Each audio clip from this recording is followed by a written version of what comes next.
Hi, I'm Chris from Airwindows. Let's take that again. I am mumbling all over myself. I'm Chris from Airwindows, and we're doing another live stream. This might end up becoming just a Thursdays thing. I'm seeing some schedule issues getting in the way of me being able to do it on Tuesday. Plus, it's largely getting me to sit down and work on stuff. And seeing as I'm like 25 plugins ahead of schedule, I kind of need to start putting some of those out. That said, I've got some new things for today. And I can show you some of them fairly easily. Here's the reverbs. To the extent that I can fit them on the screen. There we go. A lot of these are the same, and some of them are new. And as you know, I've been working on Into the Matrix to generate new ones. In particular, we've got a date modified there. And so I've been generating these. I've actually taken to keeping all of them that I generate, which is going to develop a really large pile of stuff. But that's for a specific reason.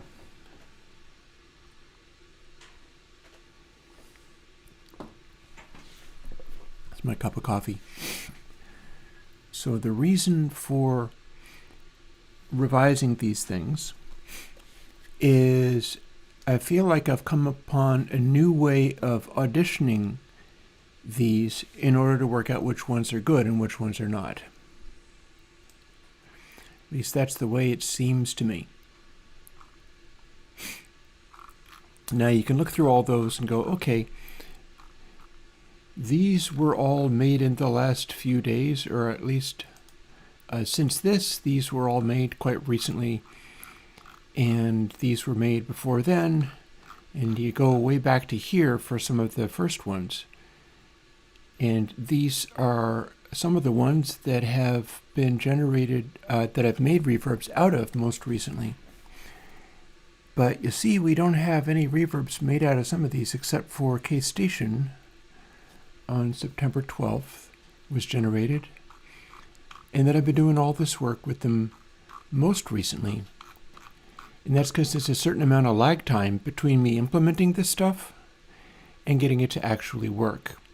But you'll also notice I have a new metric for measuring them. And I've gone through and done all of these over again using this metric. Let me take a moment and talk about that, seeing as I put these out here for people. Assuming that your chat is working, I'll be able to see that as it comes on. And I'm going to resume with working on that Wild Music app I'm making.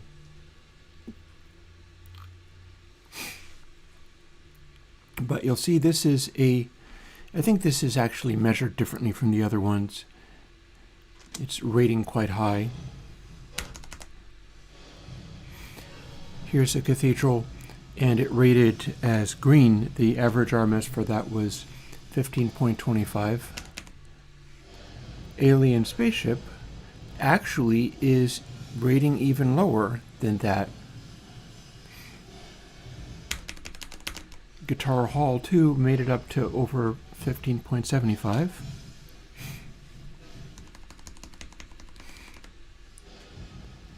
And K Cathedral 5 was 15.5 and up. And then there's all these other ones up here. I'm measuring it in several different ways.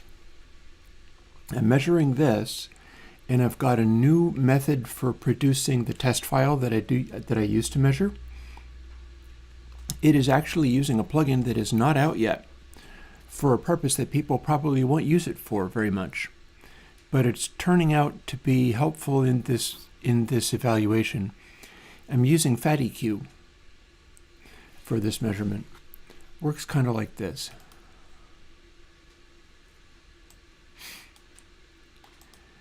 If you run my new FATEQ plugin with these settings, everything is under 0.5. everything is actually being leaned out. And you notice I'm taking out the highs more, and I'm taking out the bass more.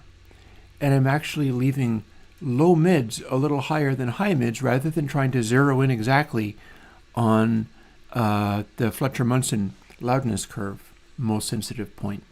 That will be taken care of. That will fit in 0.4, but I was getting such different results from that and from overall loudness that I wanted to do something with it. So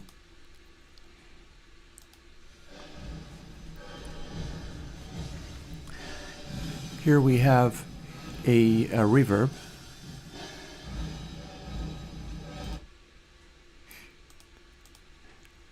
But then if I include this,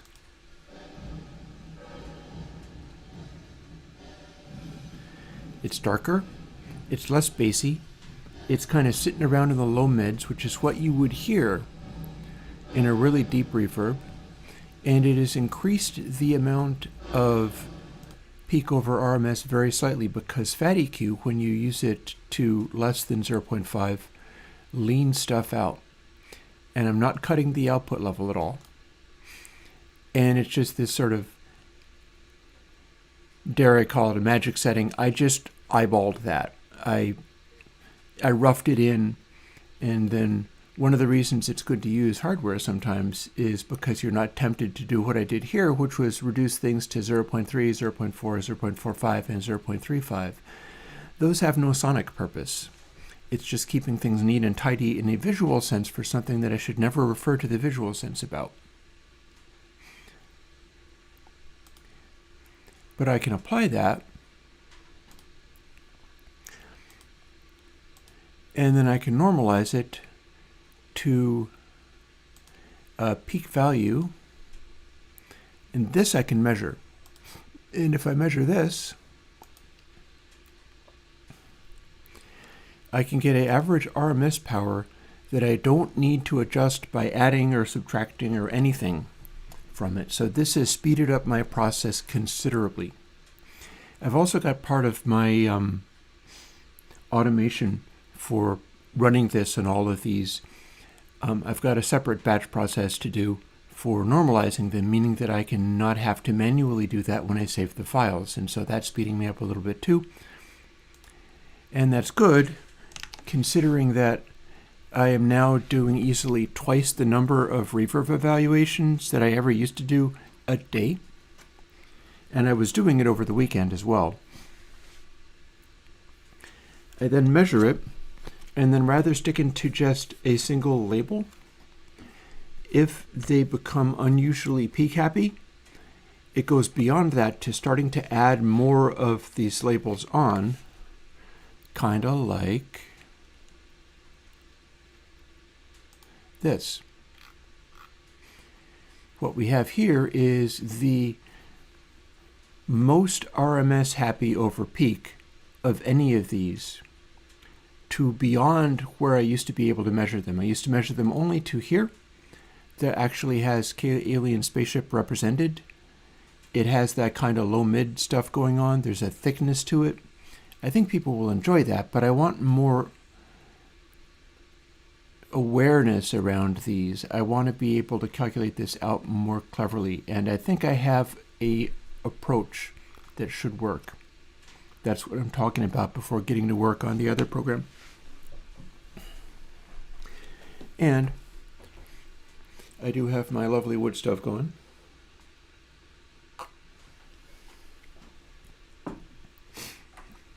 It's starting to get more cold, but it's actually quite warm in here.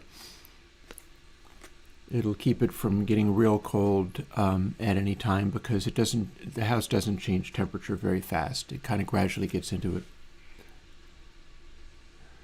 I should also take a moment and check what Stream is doing, because I'm not sure it's working. It might be. I might just have oh, I switched to the wrong camera. Look at me derping that up.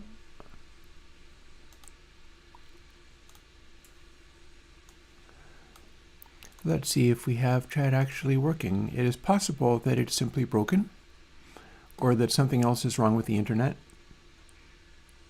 because that could easily be a thing. Ani and Andrew. Hey, okay, fair enough. I was just checking. You don't have to speak up. Sometimes it's almost a relief if you don't. By which I mean when my fans come in and are so belligerent that they start fights with me and other fans, or when they are like gaslighting me and acting super weird. And the funny thing about that is that some of those folks end up becoming like the true Airwindows fans of story and song, accepting like a certain amount of ribbing and ending up becoming like ULaw fans. If you know, you know. Hey, so I'll continue talking about this because I'll get into the coding, but I think I might actually have yet another, dare I call it, breakthrough in ways to make good sounding reverbs, even beyond what I was working with, which was already better than the ones I've recently put out. So it's kind of going in a direction. Oh, and yes, silly. Somebody's going meta. That is a profoundly meta remark. Rock on. So I've got this little card. I put labels on things. You see them. What's down at the bottom is where I've gone to the gray and then continued beyond that into the grayer than gray up to this point, which is a RMS of -13. So extremely thick, heavy reverbs here. Now the interesting thing to note about this is I'm getting these at all size levels, which formerly it was really tied in to the size of the room. And so I was doing an addition of the room size divided by 10 or 100 or something like that in order to get a compensating factor to make them kind of line up. What I'm doing now is not requiring that. See here in the very lowest, I have a 520-seater right next to a 1,310-seater. They tend to be larger this way, but these are all the very highest settings. And on the opposite extreme, it doesn't put these ones at the top, but two ones that I generated today were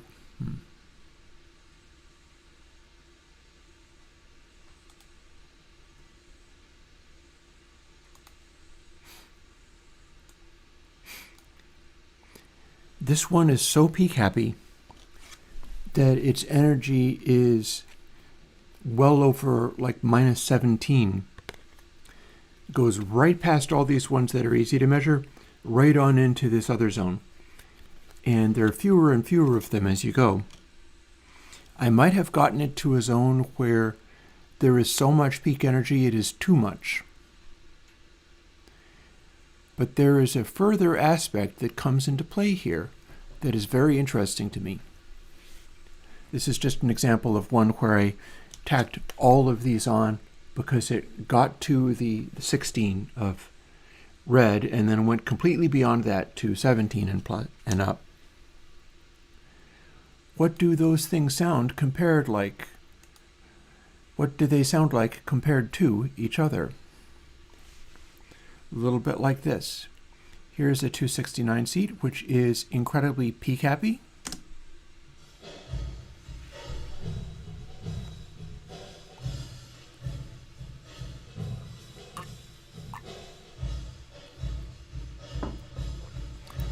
It sounds almost like a studio room that is just loaded with diffusion.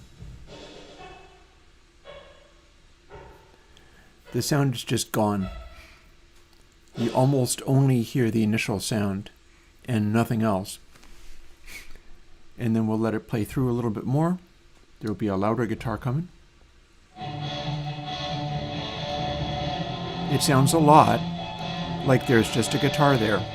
You barely hear the room around it.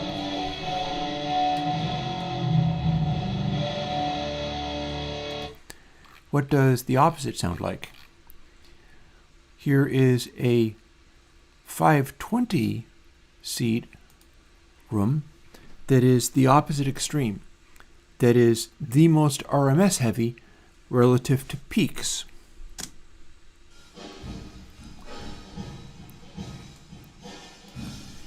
And this one is roughly the same size, but it has this just real thickness to it. The roominess of it just takes over.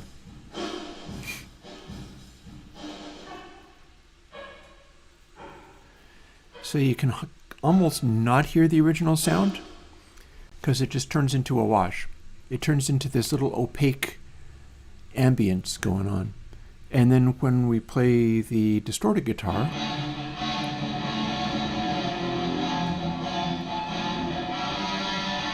it's like a blur filter. You can't even really hear what it's doing. It's completely ambiguous as to where the actual notes are in there. So we've got all of this measured along one metric. So what's interesting about that is one metric sorted by, let's see, 1, 2, 3, 4, 5, 6, 7, 8, 9, 10, 11, 12, 13, 14 different levels of measuring where this metric lands.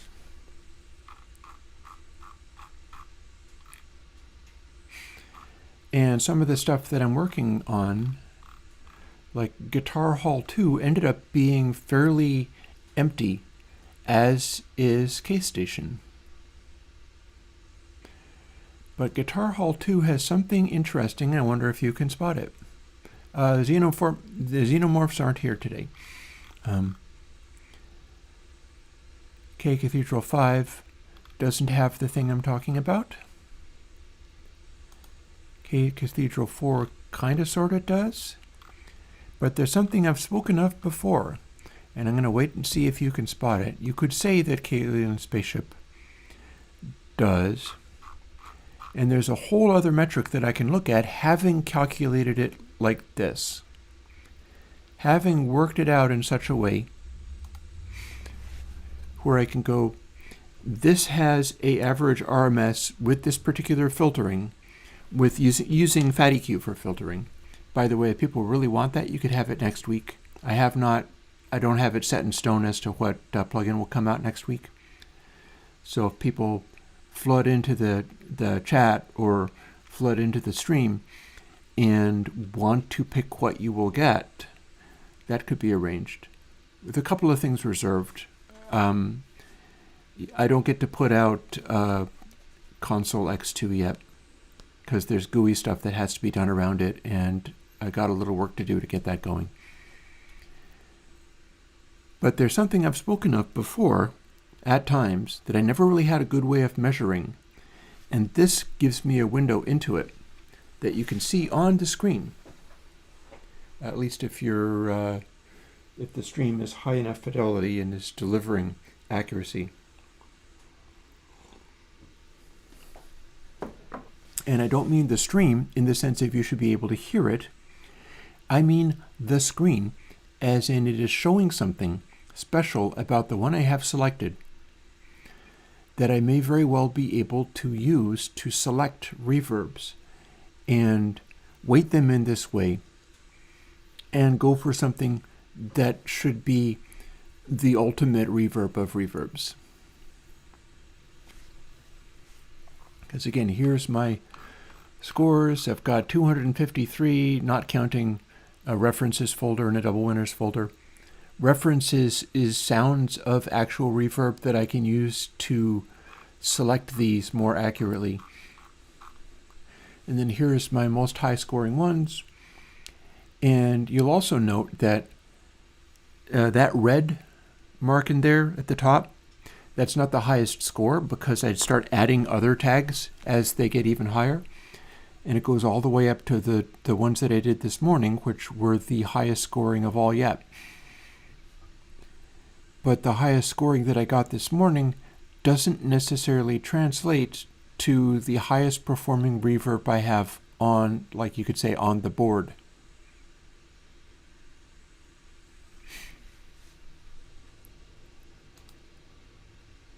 Boom. sorting by size is extremely significant.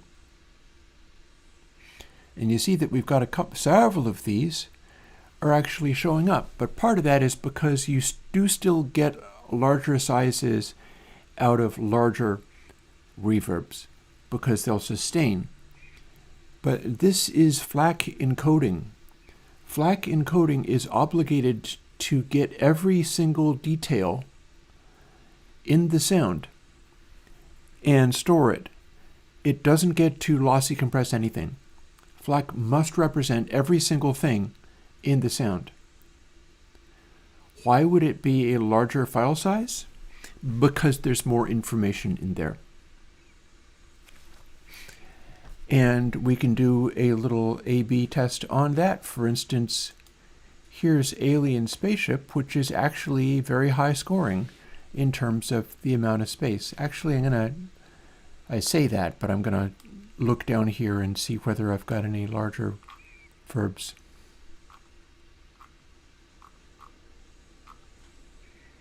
Yeah, it runs out of size very rapidly here. So tiny reverbs require less information to encapsulate. But what we're looking at here is, let's pick Guitar Hall 2. Guitar Hall 2 went over pretty well, and its file size is 25.4 megs. Then I'm going to go scan up from the very bottom and find the most compressible FLAC encoding of a comparable room size.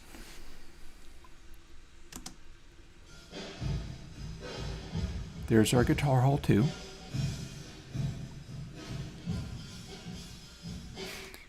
And it sounds pretty respectable, honestly. Whereas the first available 600 or so, here's one. And here is a very small file size. Oh, no, here's one that's even more so.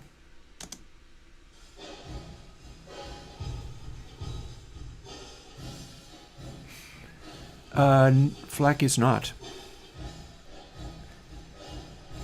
Now, what do you hear different about this? Because what I'm hearing about it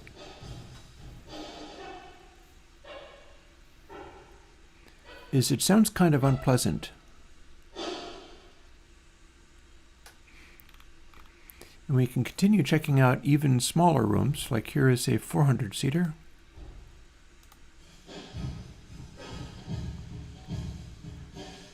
So that's scoring very well in certain ways. Thing is, though this is rating extremely highly as far as peak energy versus RMS energy, I don't think this sounds as good. And I suggest that it is because the reverb algorithm being represented here is being represented in such a way that there's a lot of common sound. Common sound that can be compressed using a FLAC, and it can also be the opposite extreme, very opaque. This is a very opaque one. I feel like you can hear a sort of comb filteriness to it. And the fact that there are funny resonances going on, making it a simpler waveform,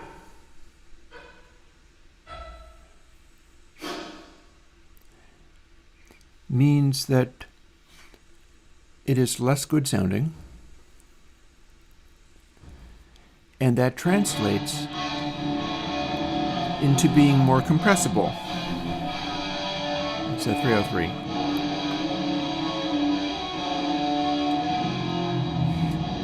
Then if we go to a comparable one that is very incompressible,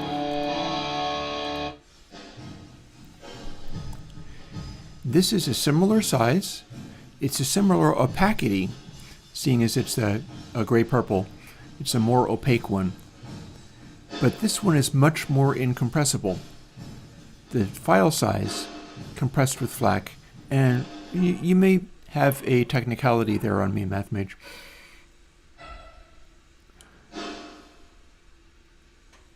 And here comes that guitar again.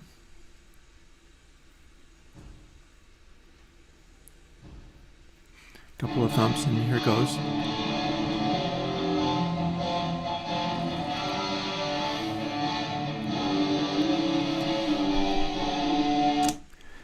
That sounds a lot more convincing to me than the previous one. So what we can do is start looking in densities that we're interested in. And it doesn't have to be, I ended up throwing out a lot of the really high density ones. It doesn't have to be these extremely lean ones like this, where all it has going for it is extreme peak happiness, extreme lack of RMS sound. Like, this is good at sounding distant, but it's very compressible. This one sounds even more compressible, but that's because it's a tiny room. But what we can do is look in this area for unusual examples where at whatever density level we're shopping, because we're going to be shopping for how deep and how empty is that supposed to sound. Should it sound more like a room with space to the outside? Should it sound like you could probably do a Finnish forest reverb by making it be extremely peak happy and extremely empty sounding? Yeah, MathMage, the thing about that is you may very well be more correct than me. The reason I said it is not an MP3 is because it is not lossy.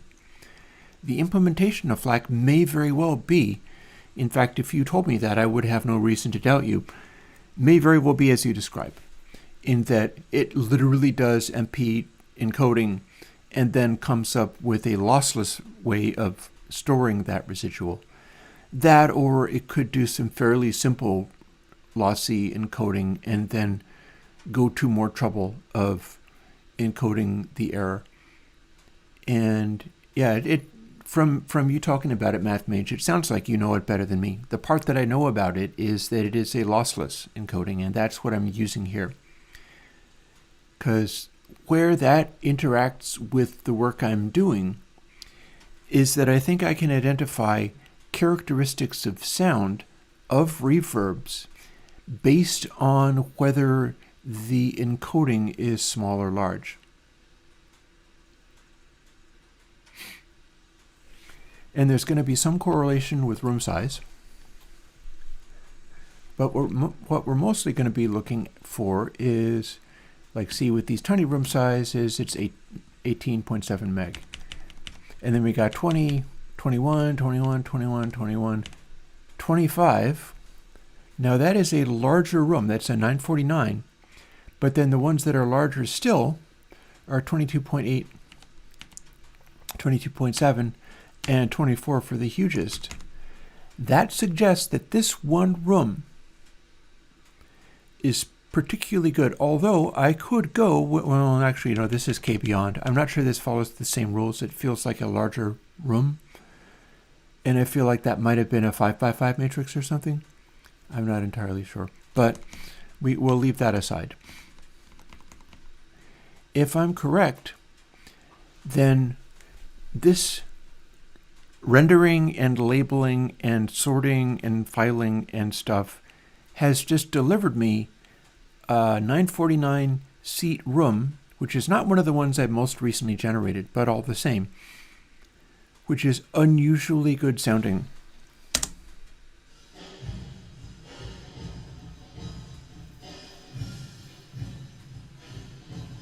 And I'm willing to say that that is borne out by the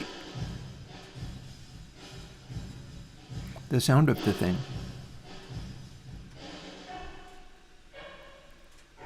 That's probably the best sounding large hall I've had yet, including K-Guitar Hall 2. It's a little bit larger, but still. And the great thing about this, and see, here we are with the guitar in it.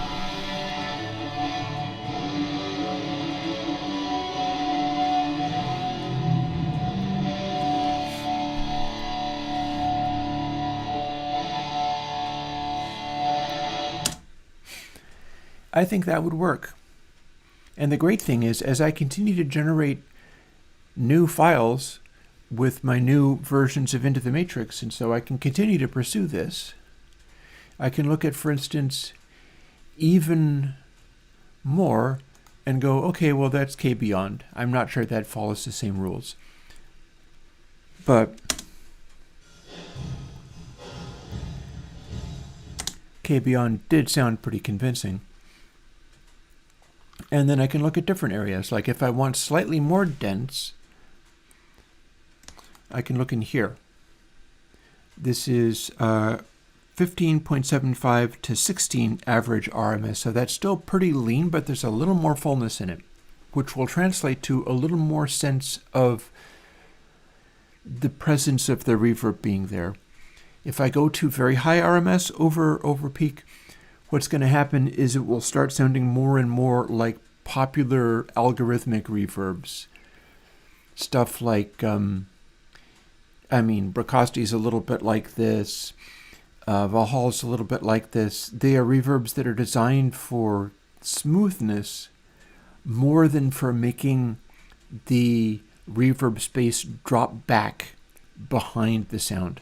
So they're sort of pad reverbs. And here we have Guitar Hall 2 in this category. Can I go and find another one that is even larger? And in fact, it looks like I cannot. That is so far optimal for this density range. But I don't have to stop there. I can look at this density range. This one has K Cathedral 5, and it also has a even larger room size. But what I'm looking for here, and this here, so this is interesting. Here's K Cathedral 5, but the one looky here, we've got a 387 that is out of position.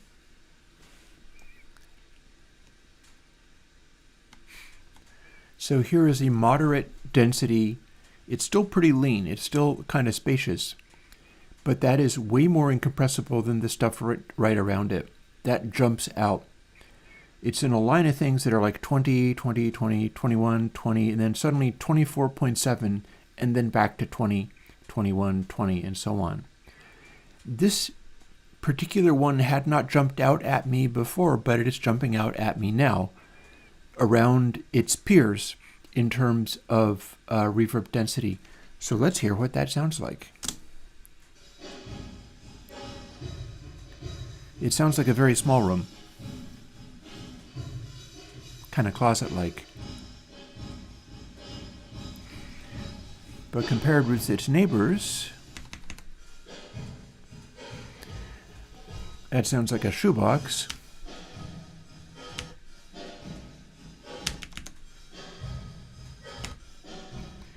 These all sound kind of fake.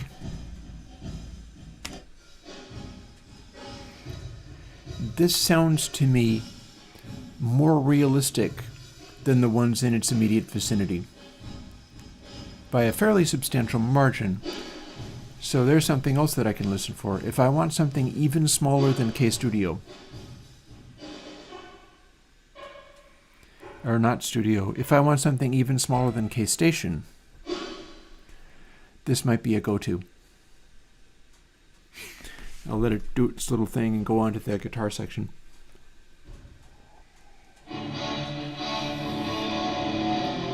Yep.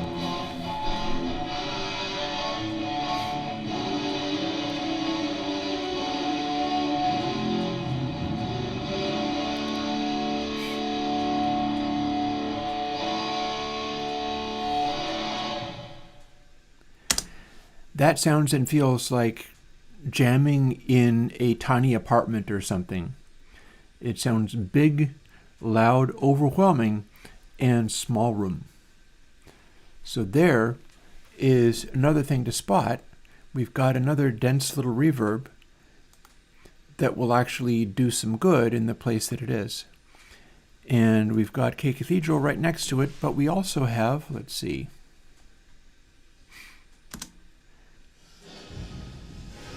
here's my K Cathedral, but this one right next to it is actually substantially more high quality, while not being that much smaller. And in fact, the fact that it's smaller is interesting.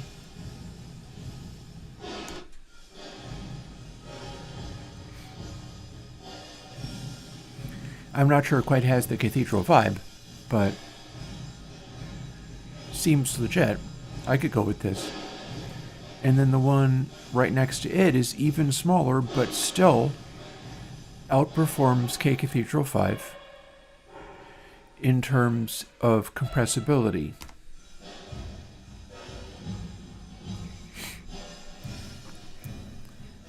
And yeah, again, I get a sense of that performing pretty well.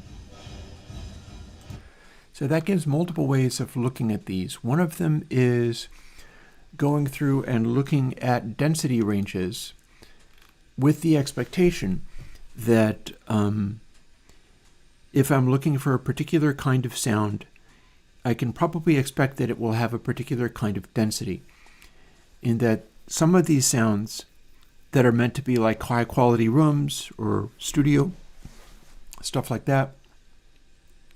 In particular, if I look at doing a upgrade to cans or cans AW, I'll be looking at extremely high performance and compressibility, because that's likely to translate to a degree of clarity and responding in a consistent way to sounds, is what I think that'll end up being.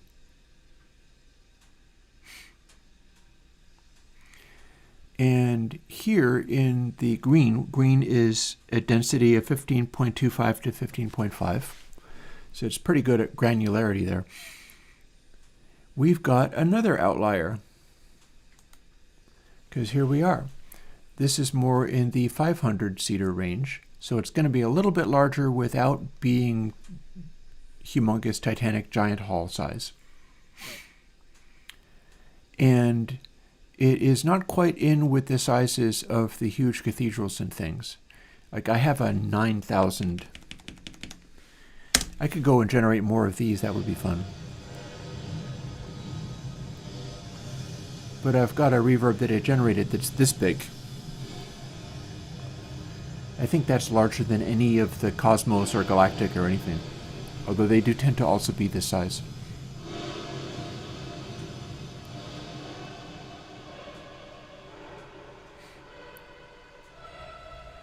So that's a pretty good size.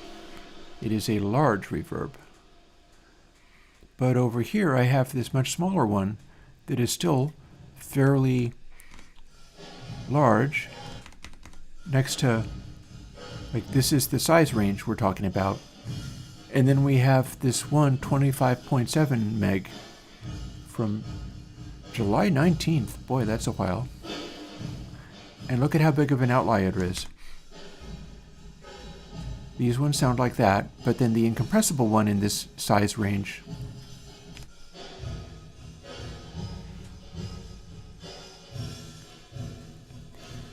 has that characteristic where the room sounds and feels more room-sized and less like a weird-sounding sound effect. You could use this even though it is a little denser than some of the really lean ones. And although the reverb is slightly louder relative to the apparent initial sound, and we're only hearing full wet, I believe.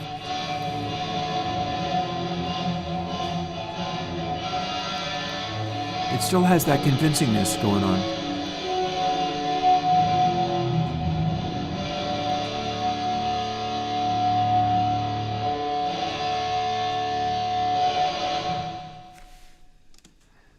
That's a very usable medium room. I call that a medium room, I guess. And it just keeps going. It'll be the same for these. Here we have this density range, 15 to 15.25. It was easier measuring these, seeing as I didn't have to do addition with my calculator every single time. I ran through and generated all of these either this morning or yesterday. Everything's moving kind of fast. And same deal.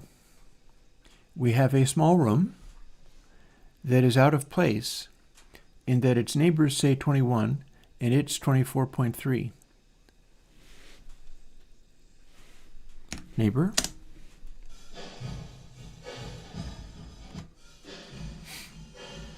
I hear the sort of comb filtery quality to it. It's always different, but it's always a recognizable fakeness, or not even fakeness so much as there's like funny shelves in there. It sounds like a warehouse. And then we have the incompressible one.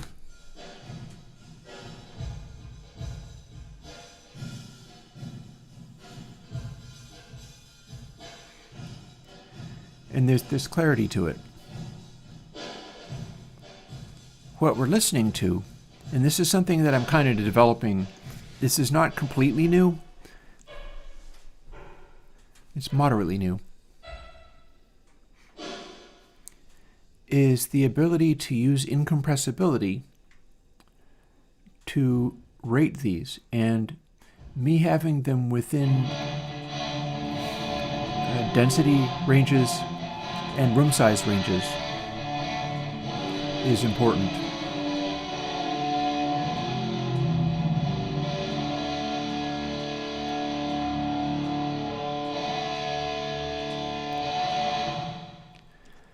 That also would be an acceptable reverb. I think this is going in a good direction. Here we have even denser without getting completely over the top. And here we do not seem to have as big of a change. I do have one in the 287 range where it's generated today and is slightly out of step. I feel like nope, we do in fact have one that's way out. It was also generated in July.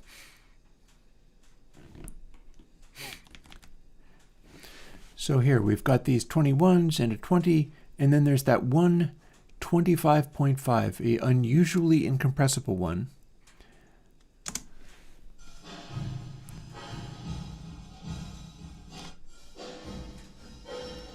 That. Again, sounds kind of fake. And here's the one that is unusually incompressible.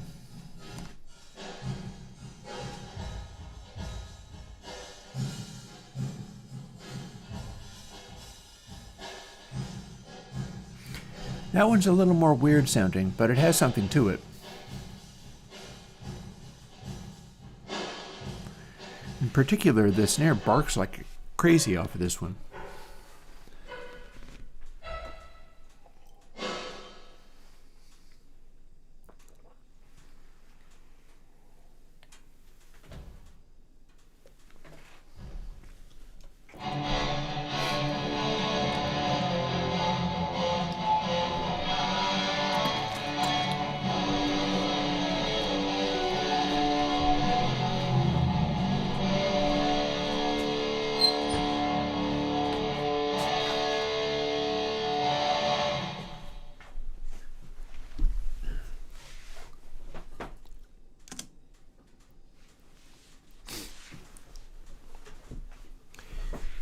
I think this is going to be a jump in the direction of being able to do more impressive reverbs sonically.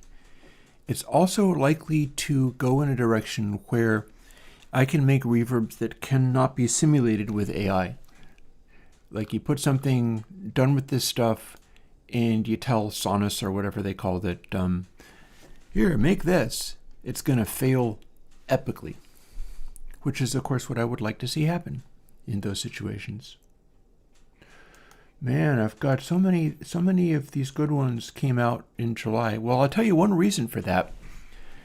Me working on this stuff has involved consistently throwing out ones that did not meet whatever my standards were at the time. I constantly threw out hundreds of other ones and kept only the ones that I thought were the very best. So if I have one that's still kicking around from July 23rd, that's one that has passed several other tests and is now sitting there going, hi, maybe you would be interested in listening to me. Oh, and here is yet another one. The 542 there is out of step 2. In fact, I've got a couple of them. Okay, so here's my density stuff. I'm going to bounce back and forth through a few well-performing ones. So 25.4. It's all right. 25.7. Yeah, it's okay. And then 26.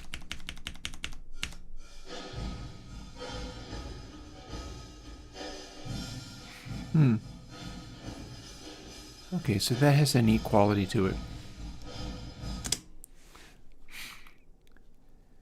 With a bit of luck, this kind of thing will not actually, the incompressibility might lead to me being able to chuck out a whole bunch of these. Like here's the 784. We don't care what range it is. We're only there might even be a floor below which I needn't keep any of these, and I can go through and throw all the ones away that are no longer representing anything useful.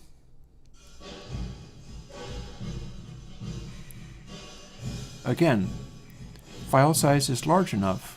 It's a FLAC, so it has to keep all of its data. And that's actually showing up pretty well.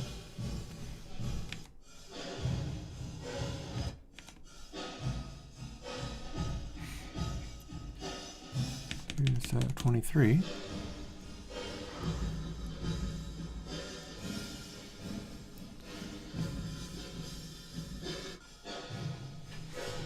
And that's poorer, and it does in fact sound poorer.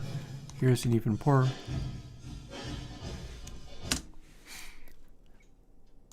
So if I was to go strictly by file size,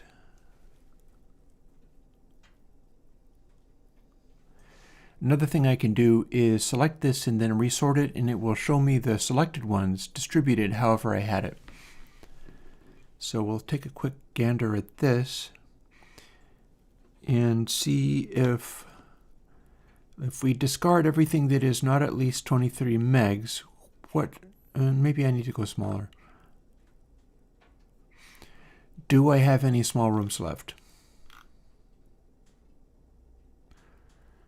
If I go all the way over to 22 megs, do I have any small rooms left?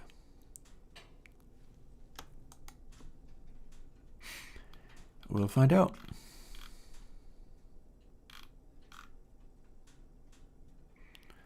If I go to 21 megs, that starts to throw out a bunch of them.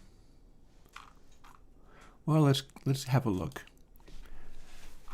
These are now only the few that make it beyond a certain point. So we're already leaving some of these out. We do have one from yesterday, which is a very large haul. We don't have any of these guys, especially not these super lean ones. We kept Guitar Hall 2 and K Cathedral 5.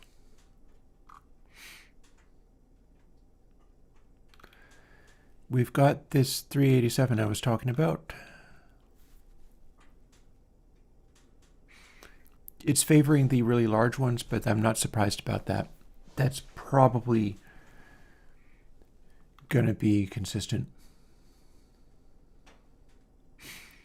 We've kept two of the ones from today and one from yesterday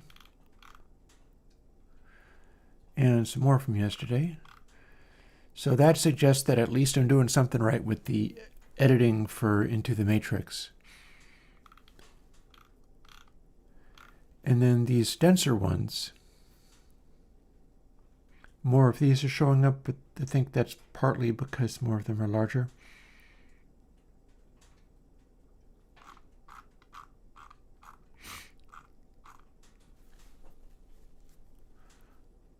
Back to sorting by size.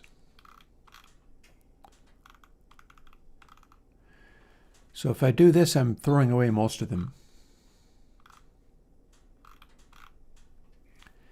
If I cut off at 21,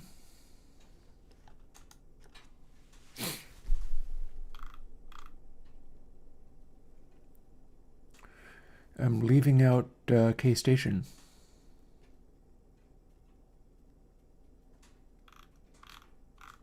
But not anything else.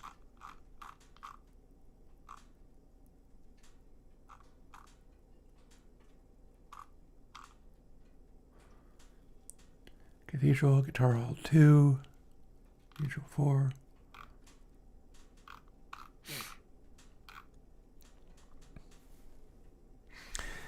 Because that's just waiting for me to do further amendments to this.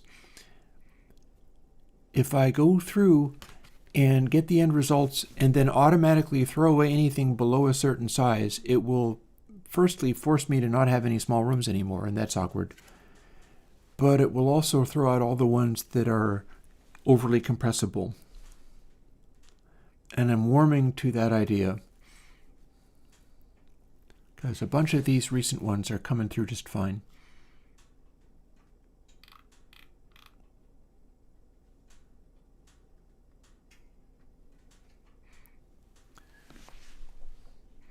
Let's quickly have a look at what we get if we refuse to save anything below a size of 20 megs. That means all of these ones are automatically thrown away. And in fact, I can just trash them, regardless of whether they're from a long time ago or quite recent, however they perform, whatever. If I resort it by tags, that gets me down to room sizes of like 274 and so on. Now my concern there is maybe that is simply too small of a room to sound like anything. That's my other concern.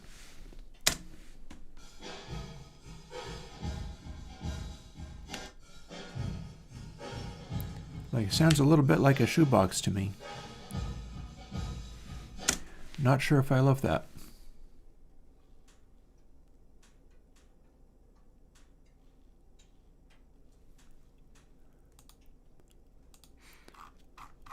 So back to room size. You know what? I'm going to make an extra folder.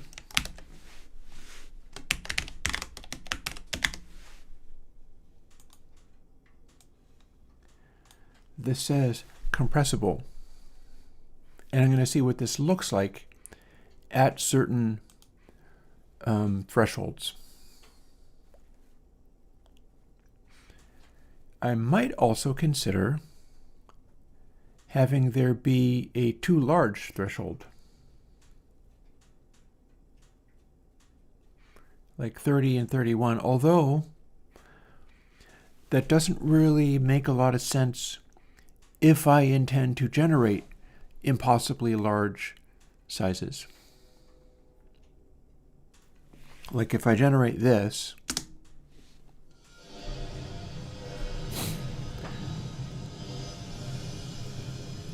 well, the way to not have that is just to not generate 9,460 seat stadium. It's not an especially useful noise, is it?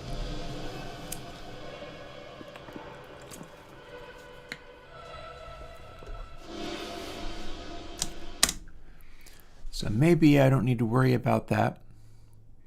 Or I can simply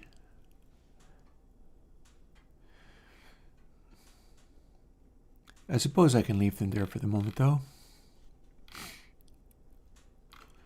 So again, let's play with these numbers a little bit.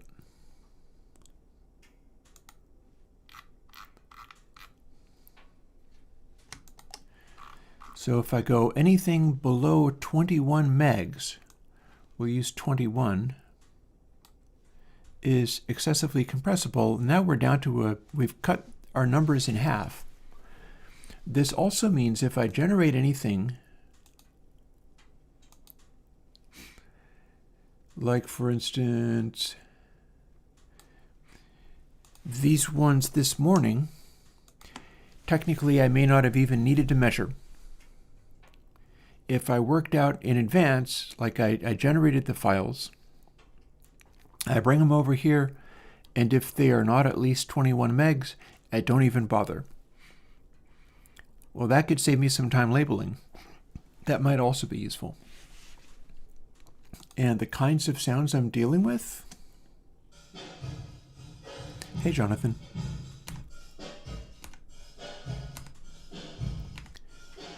I feel like I can safely ignore these.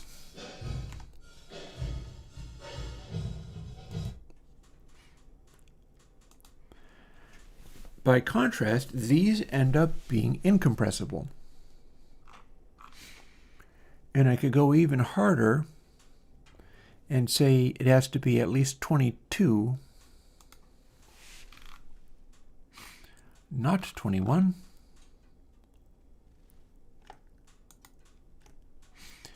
And if I was to do that, see, even these, too compressible. We're down to 75, best of the best. And then if I rate it by tags, we've still got all of my named ones that were hand-selected using my previous methods. So this method of narrowing it down is doing a decent job of hanging on to the ones that I've formerly considered to be good. That's interesting and worthwhile. And then we've also got these, and we've also got the challenge of, does this contain enough small rooms? We're going to ignore K beyond because I don't think that actually counts somehow. Something is different with it. I'm not quite sure what.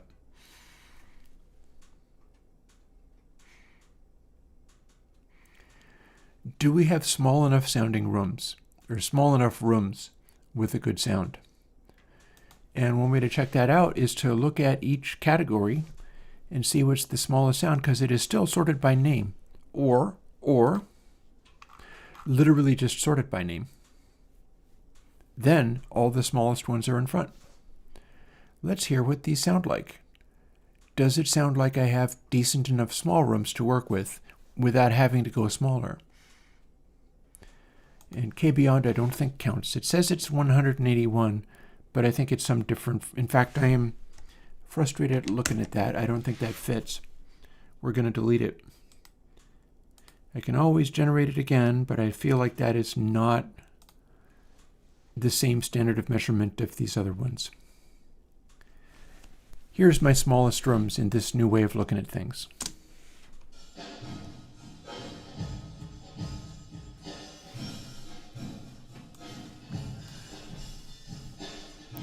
It's reasonably small, I think.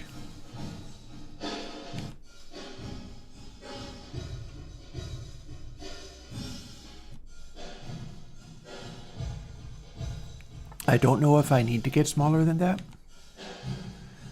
We do have a pretty good arrangement of them.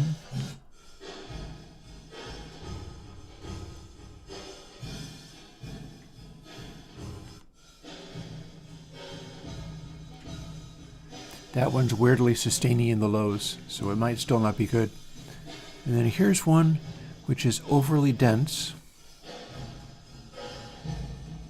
Hey, you're welcome. That's why I'm doing this.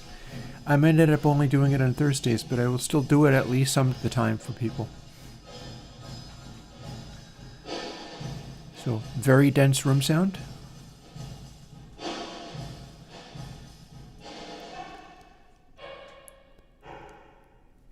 Probably, that's probably workable. It might be good enough to count.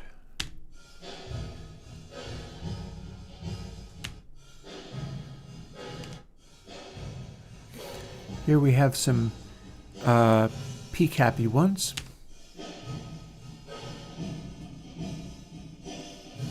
Again, more peaks is good, more distant, but also sounds like there's more diffusion in the room.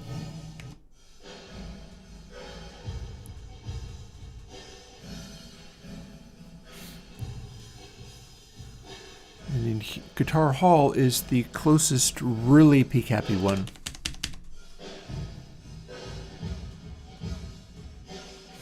And that's pretty respectable.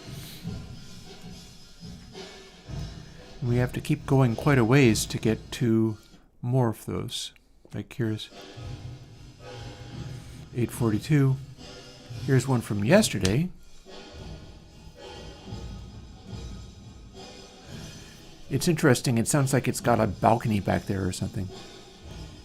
Even more intense.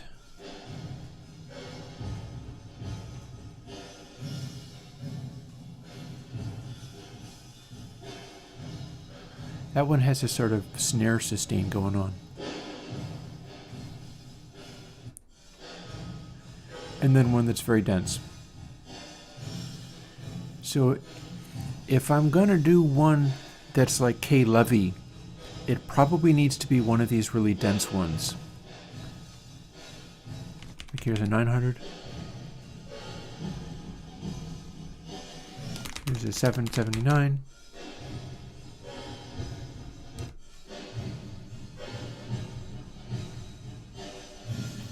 So I would be listening to the Led Zeppelin track and trying to select a sound from these that acts like that room acted, with them all basically being pretty acceptable. And I'd probably be going for density rather than leanness. And yeah, so that's going to guide my selection process going forward. Also, we've got some cute little things here, like I can go by size and see where we've got Cathedral 5 and 4 right next to each other. There's one that is slightly smaller than that is way leaner. So if this is a cathedral sound, and this is a cathedral sound, directly above it will be one which will be like a diffuse cathedral sound. More peak energy, which will sound like this.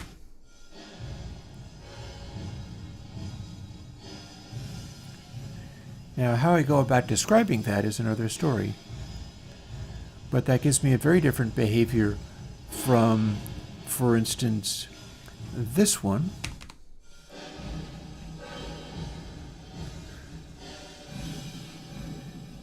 Honestly, it sounds more like adjoining rooms and things. When it has that density to it, it makes it sound like there's a bunch of rooms and they all get filled with sound individually.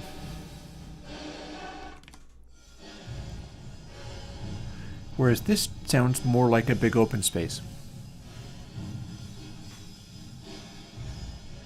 compared to multiple rooms, all of which are being filled with loud sound.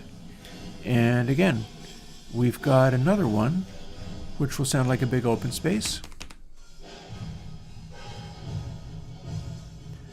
And then even more like a big open space.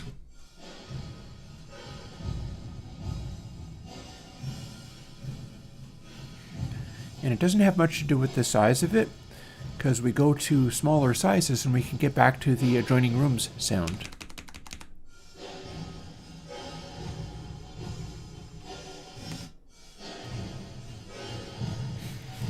This one sounds very much like a bunch of little rooms open to each other, and you're just distorting the sound inside those little rooms.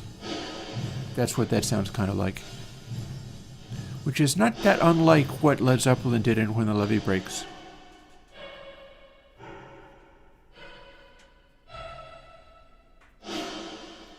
Just had the sound bouncing around in there. So these are a bunch of pretty acceptable answers, with the smallest being our 328. Oh, but how far do I have to go to disqualify that? That's a 24. So if I throw out 22 and keep only 23,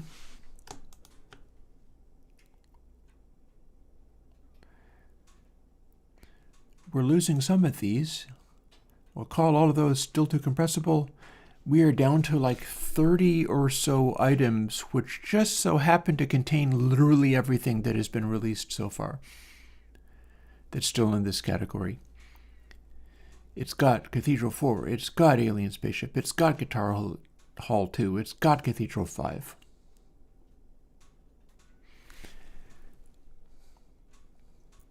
So then if we were to throw away everything in 23, there's fewer and fewer of these now.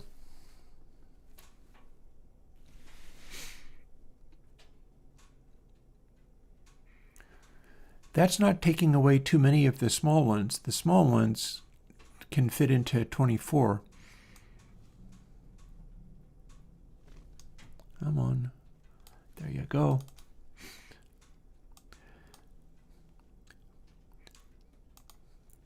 So now what we've got is all these little tiny rooms are simply being discarded. And these large rooms are also being discarded. And we've got just this selection of 24 individual reverbs, which just so happen to contain every single one that I have already selected as being the best possible reverb to use. They fit into multiple categories. Some of them are very sparse, some of them are very dense. But literally every one of these should in theory be pretty good. 24 megs and up. And that can go to like 31, by the way. Meaning that the smallest room I have accessible is 328.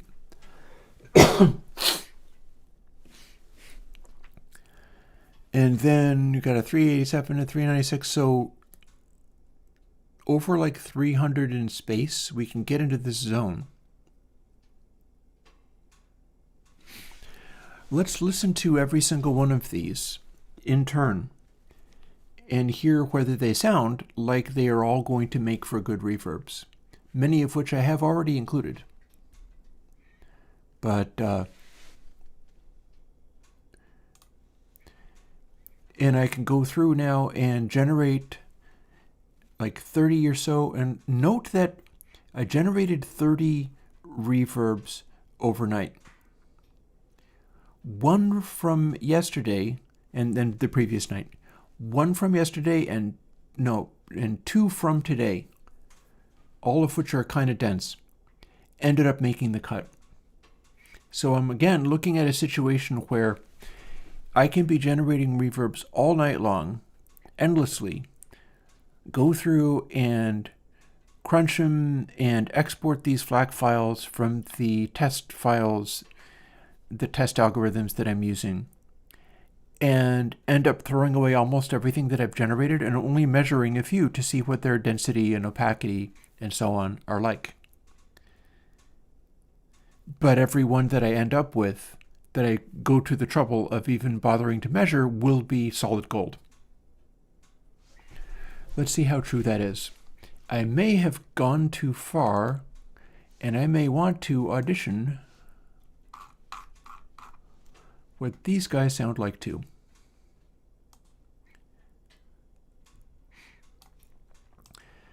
Because you see, the question is, do I want to throw away all these ones in like 1300? There's an 1150 that might be kind of neat in there. That was generated yesterday. If I include these, then I would have made 2 yesterday rather than 1. And I would have made a bunch more from today, so that might be interesting. So let's hear what these sound like. 23.9 down to 23. If these sound amazing, maybe I'll include them.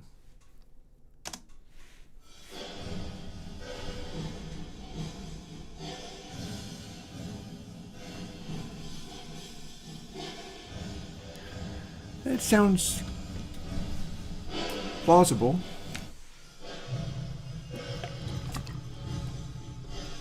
I mean, they tend to be larger, but I can just set it to not generate verbs that large.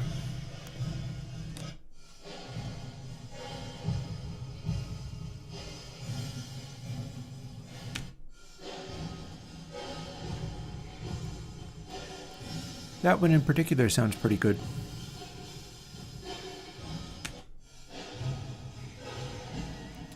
These larger sizes tend to be denser sounding. Intermediate size? Or intermediate density, rather.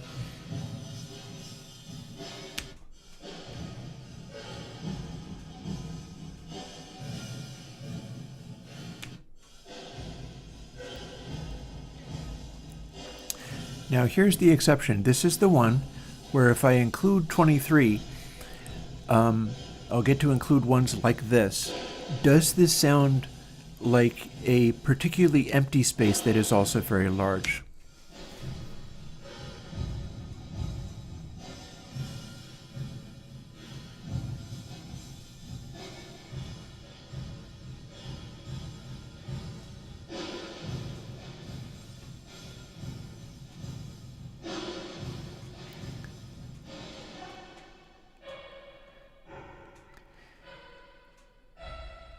I think that does sound a lot like a single big empty space. That might be a sufficient argument for keeping 23 size.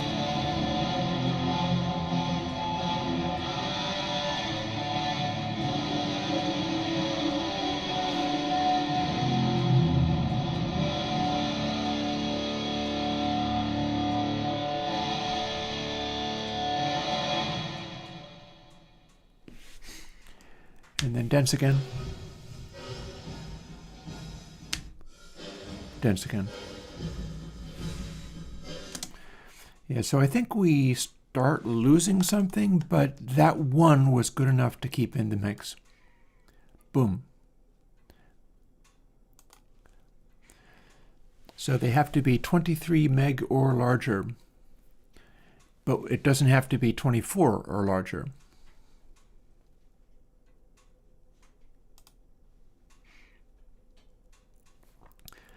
And that leaves me this kind of density range, including that one, which wasn't represented before. One of the things that I do sometimes think is as I push it, and this is something that I've thought about when working out the actual program into the matrix, is if I push it too hard in some direction, I start losing stuff from other directions.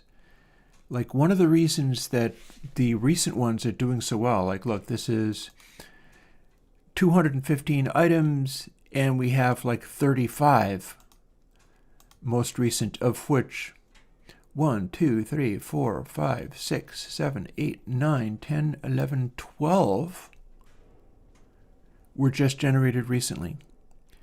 That implies that the program is working pretty well as far as being able to give me more of these.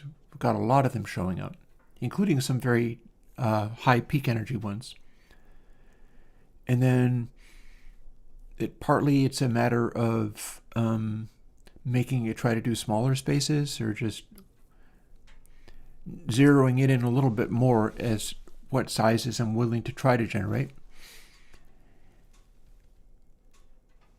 And then it becomes very much a matter of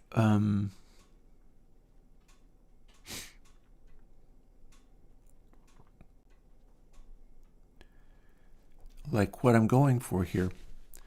Because you see, this folder is a whole other story. Some of this is, that's not a real thing, that's actually just precocity. This, however,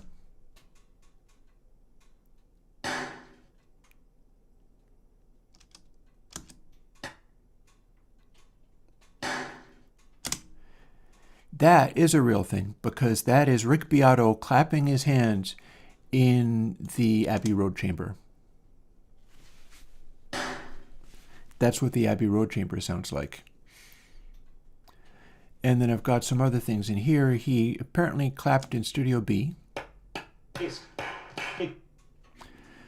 It's got talking over it, but at some point I'm going to see whether I can't target these sounds.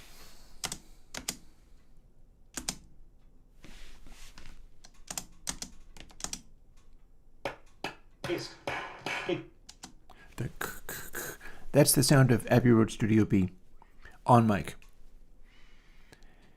And this maybe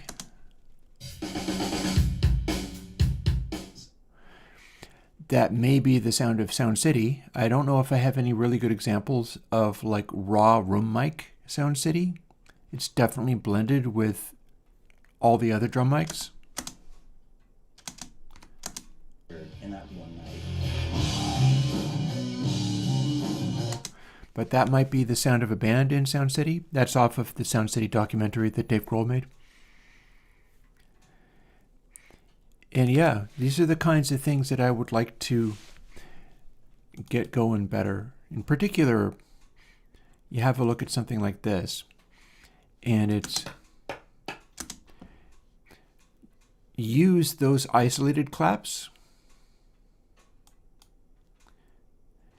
And then, for instance, what I can do is it's very nicely isolated where you've got his claps, the microphone is near him, and then we've got a pretty solid Studio B reverb tail with some other stuff interrupting it. So technically what I can do here is simply delete his specific claps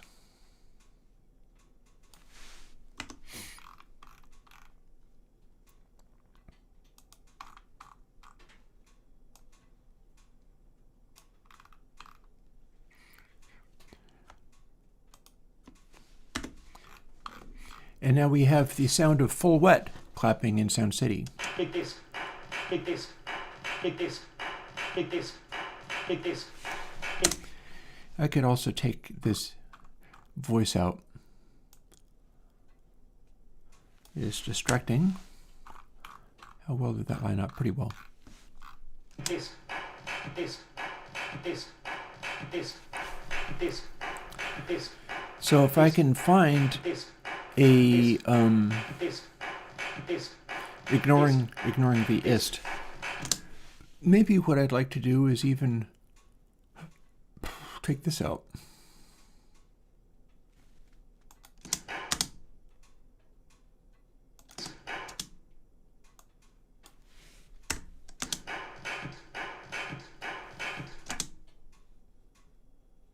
And this.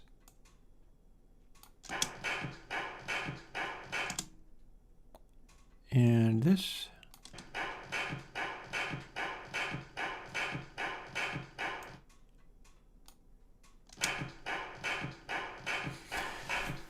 So that leaves something of an extraneous noise in there, but still.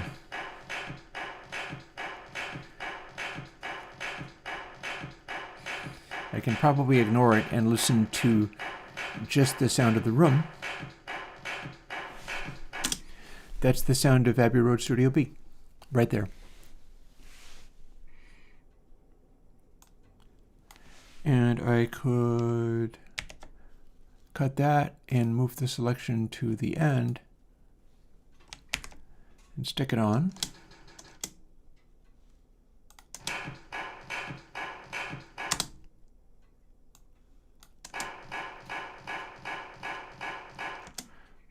There's still funny little noises in there, but it's fine.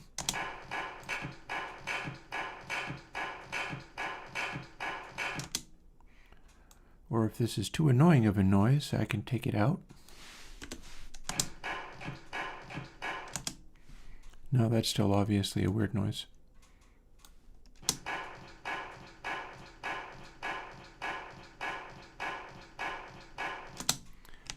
I've gone too far.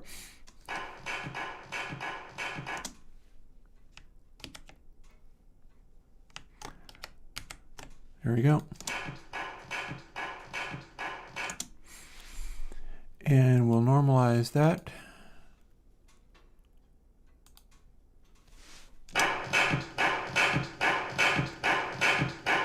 Sound of Abbey Road.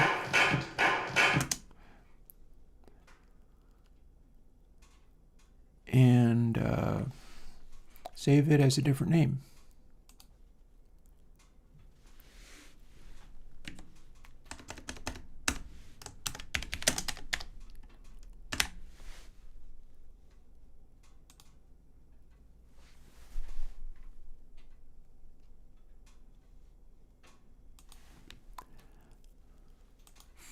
And having done that,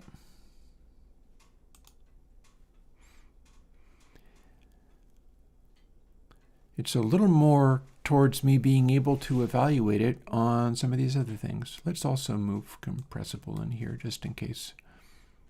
Or I'll move it into there.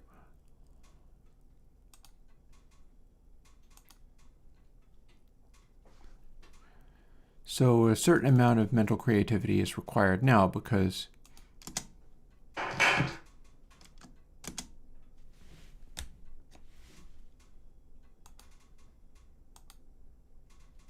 oh, doesn't want to work, does it? So if I memorize that sound, it's not going to let me loop it, is it? Well, I could open it in the program if I wanted to badly enough. Let's put these in here as well. And that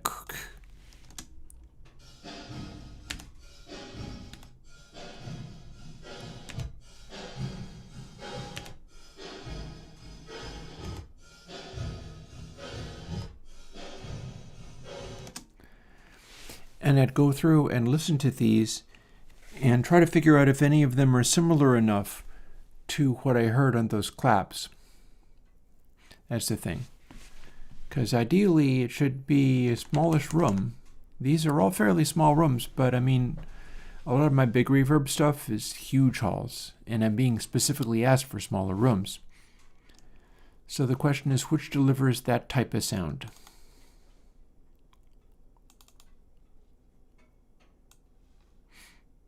Which delivers that thing?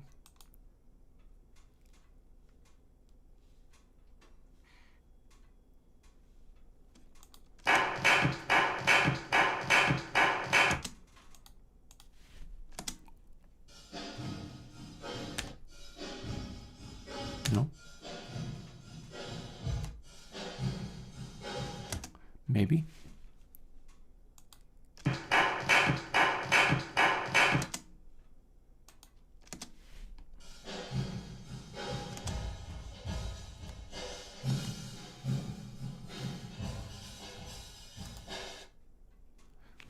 Oh, that's no good.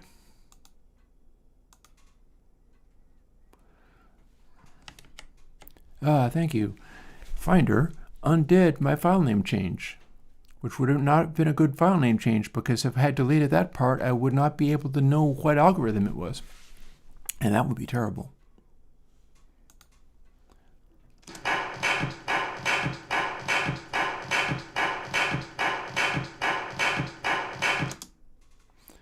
Certain amount of color to it.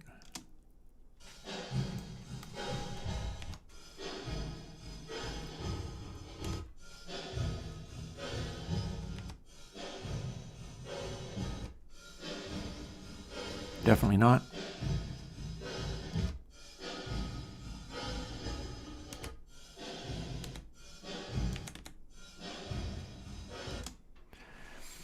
So here's the problem. These are all too large to be Studio B, much less the chamber in it.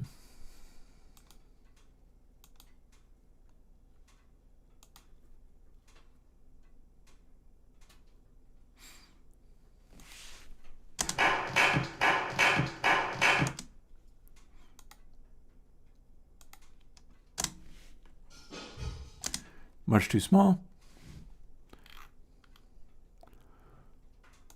200s? Key station?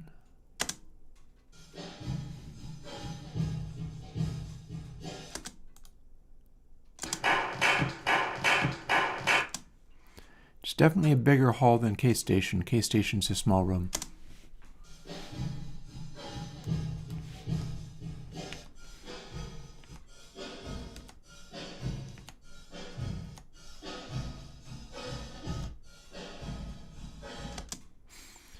In fact, I should zero it in based on the density.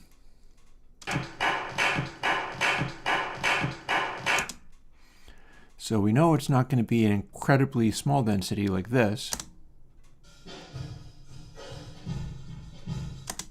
It's got a little more blend to it, but it's probably not a huge density like this. And the size is going to be larger. So sort by density. And ideally, I'll be doing this with all files that pass the compressibility test. But I'm looking to whether I can get in the zone.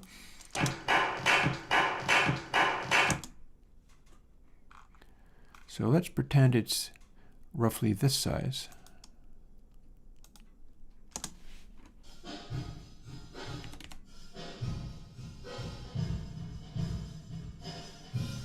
Roughly 330. Oh, not that one. Yikes.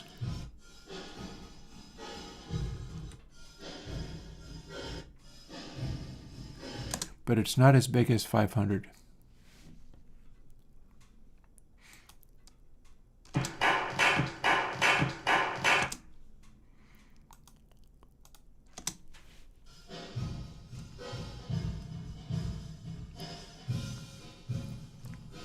So yeah, in the 300 zone.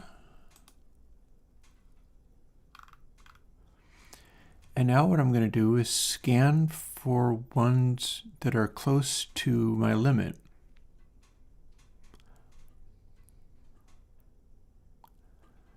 And by that I mean file size. Please don't do that. You'll rename it.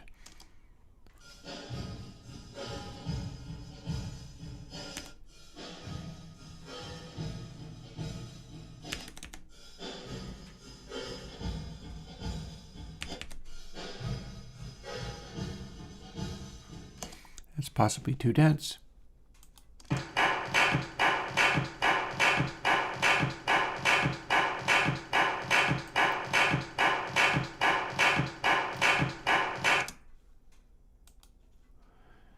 And again, oh, hello.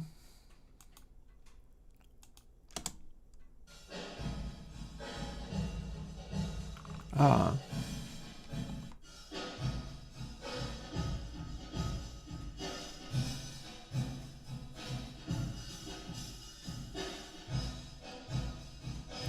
Feels a little too small now.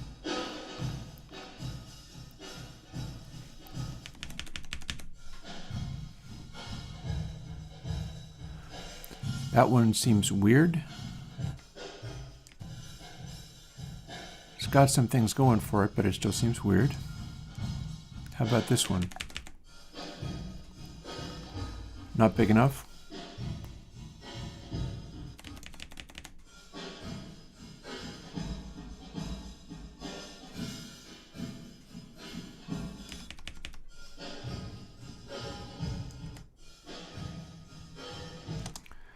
Okay, those two 333 seat ones that come out of the most recent generation because of the file name.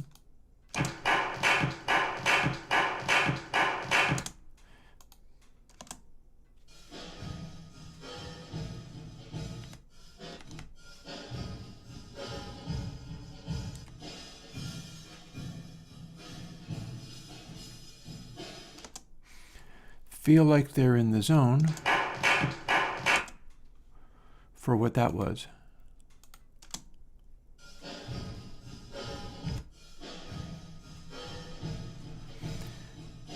In fact, this one feels the closest of the lot, while still maybe not being all that awesome, because if I can get one that has a larger file size, it'll be closer to what I'm looking for. But yeah, this would be how I go about doing this stuff. Is I'm trying to get similar behaviors rather than wildly different behaviors. Like you can tell immediately if I was comparing that to this. Obviously not the same because it's way too sustainy. There's way too much of it. But something like this, even if it is good,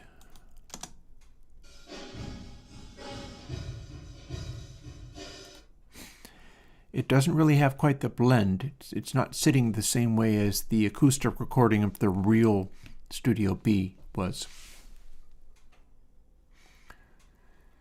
So yeah, that's where I've got to with this stuff. And I'm going to bring that back because I was going to make a note for myself. We've boiled hundreds and hundreds and hundreds of these down to 38.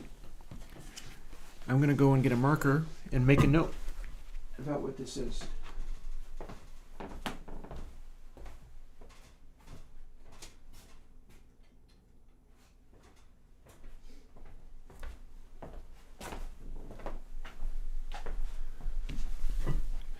And what it appears to be is a size of, I'm going to sort by size, then I'll know, 23 plus.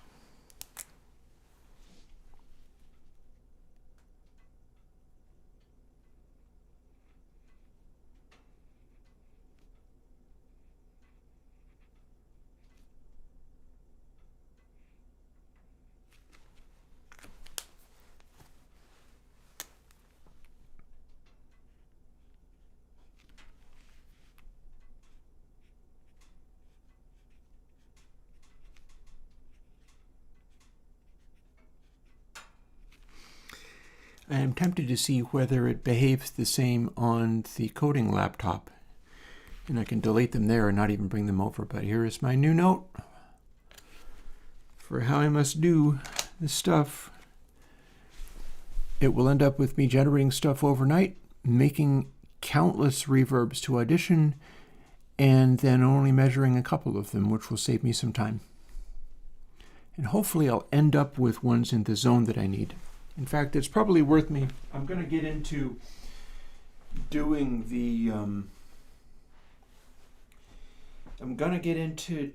more Godot work in the afternoon, so I'll do that first. And seeing as I need to walk away, rinse my cup, maybe grab a tiny snack. When I say tiny snack, what I mean is like literally a cracker with some cheese spread on it and a single pepperoni. That's what counts for me as a tiny snack. Let me set this up for you.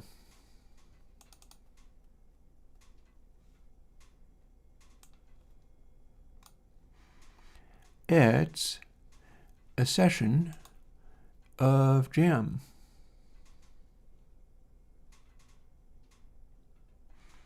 And I will be back and we will work on some Godot Engine things. But until I do, okay, here we go. Good enough. Fine.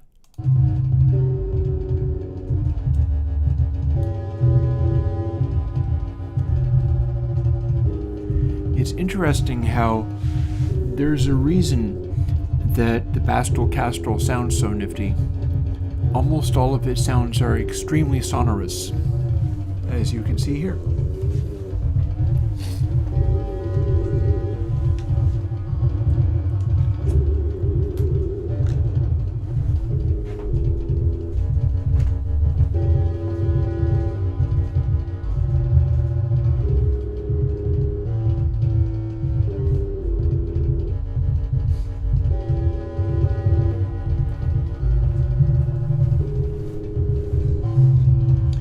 Rinse my coffee cup.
This is incredibly annoying music. And why not?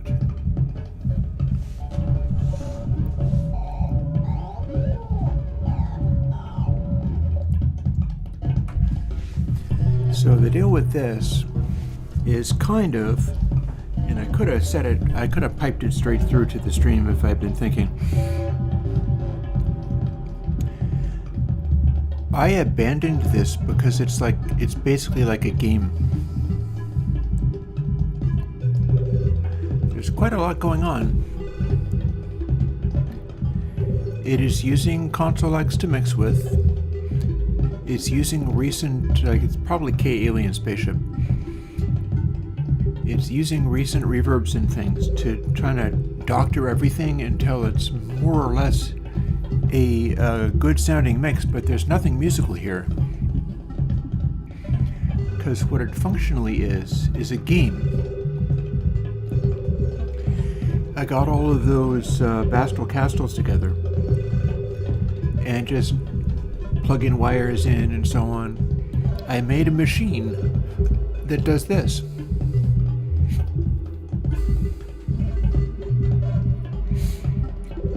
And that is all very well and good and kind of interesting, exciting. It could pass for music, but it doesn't mean anything. It doesn't go anywhere. And all I'm doing is just messing with it,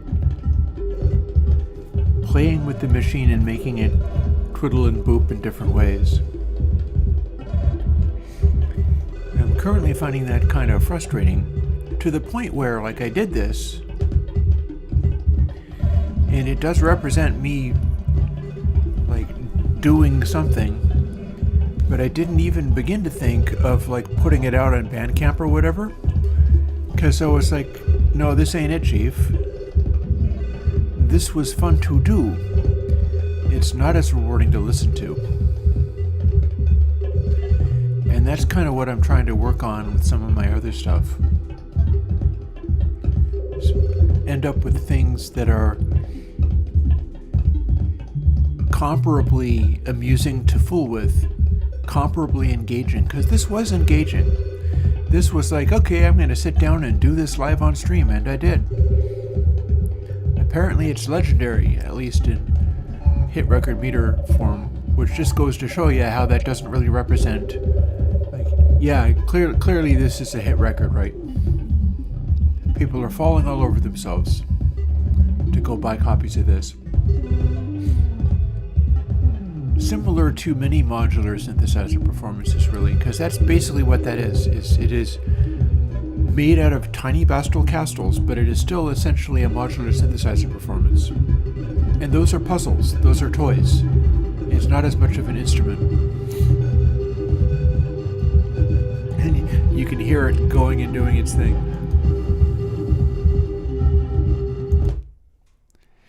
And we'll stop it there. And see how many more of these I even have. See, I've got session A, then we got session B. This one looks like it's trying to do more of a techno thing. Not completely failing at it.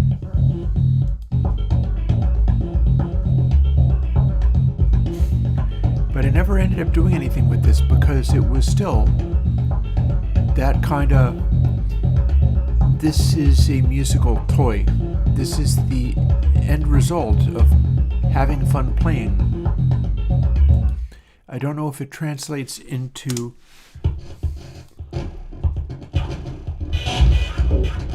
again, more of the same kind of thing.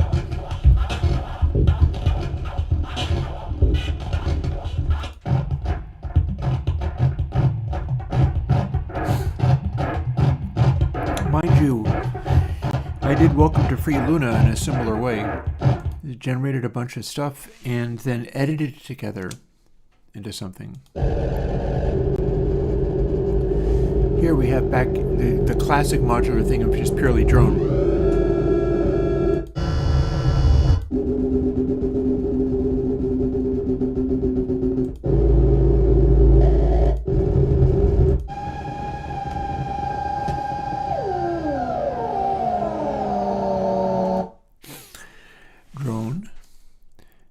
these are roughly in order of when I did them.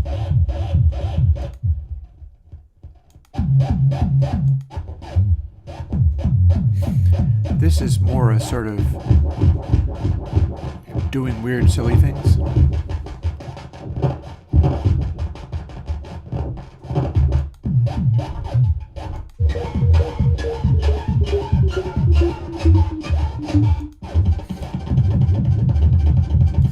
Man, when I was a kid, me and my friend Pedro would get together and make music, and if we had this toy back in the day, we would have been laughing so hard.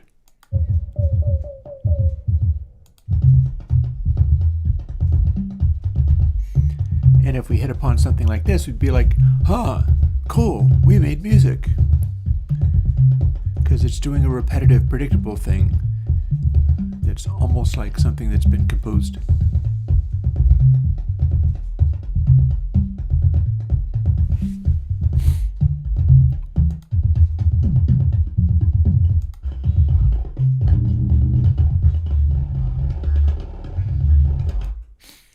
And yeah, the whole thing is basically just playing.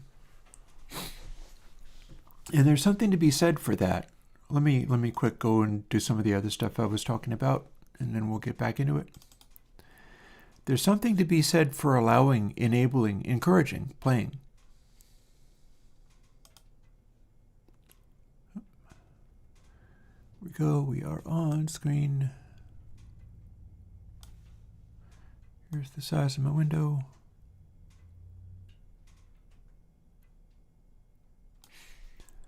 Not sure why I'm bothering with that. So to go for smaller sized rooms, what I'll be doing is cutting out one of these. Because this is my randomness generator. And now if I run it, it'll start showing me, like technically well, no, wait a minute. Technically, I have to start it in order to see what kinds of sizes it's generating, but it doesn't do that very quickly. See, it's working its way down. So what I should do, seeing as I want to test this out, is that is actually room size. And now if I run it, it will show what that random factor turned into. So it's going to try for a little smaller than 300.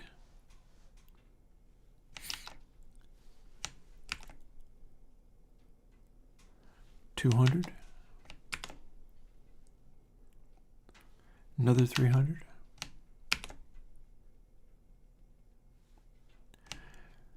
Seems to be so the reason I just changed that is because I was generating quite a lot of large spaces this way. And that's because it was taking 300 and adding random in the range of 0 to 300 times 1.6, etc. So if we do this, that's still 300, but we're going to start seeing larger ones. See 923. It generated one of those. That's fairly big. That's a small 600. And the new, and there's another 900. See, these are the ones that were generating me rather large spaces, larger than I really need to focus on at the moment. And just repeatedly running it and watching what it does. And it seems like this is where I had it last time.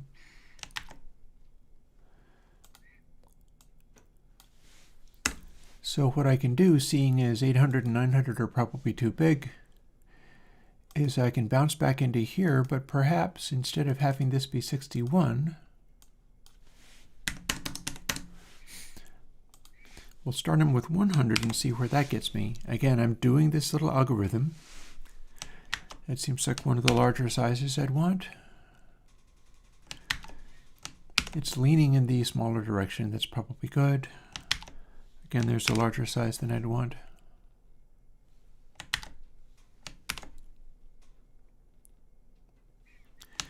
it's capable of going pretty big, apparently. But then 400 should probably give me reasonable sizes. 600. This is the smallest one I've seen.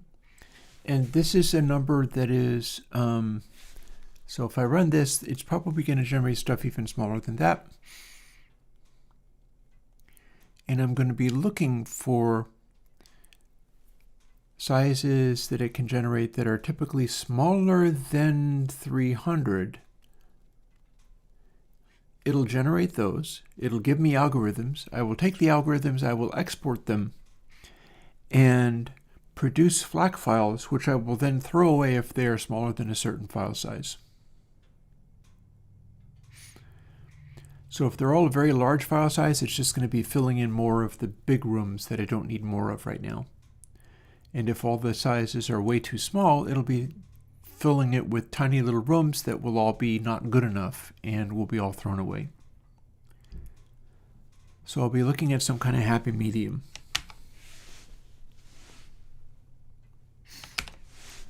Again, run that. If we go with this 914, that being probably one of the larger rooms it's able to generate,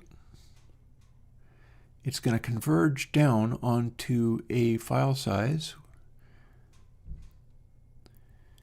that is probably more in the zone of the ones I'm going to want to generate. See, we're usually the target size here is larger than the output size that it generates, is usually how that works. So this is probably good enough for the next batch. I can run this for a while and I'll start getting useful results, which I can then work out in the way that I'm currently doing. So let's see, in order to click this, we got to do that. That moves up there again. For some reason, I do not trust Godot to build properly, so I've been quitting and restarting before doing my export thing.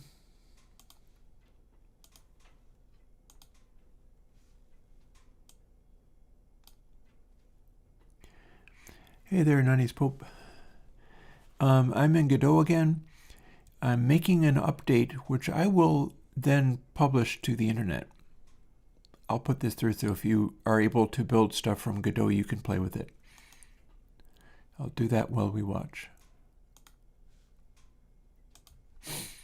But then I'm going to play with that other program because I hit upon an insight yesterday which will be useful.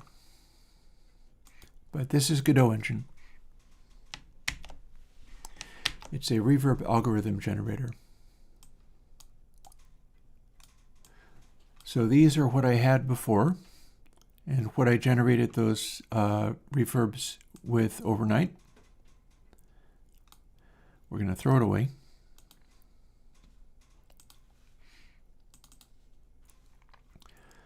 And we're going to, come on, honey. We're going to copy that to the desktop and then copy it over 15 times. This you can't see, but trust me, it is happening. 2, 3, 4, 5. Actually, why shouldn't you watch?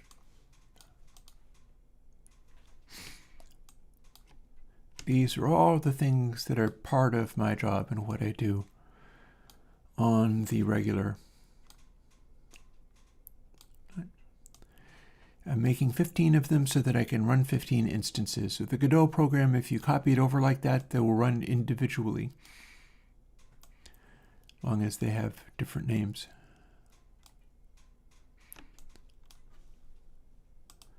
And then if we clean those up, they get neatly organized, and I put them where I'm going to be using them.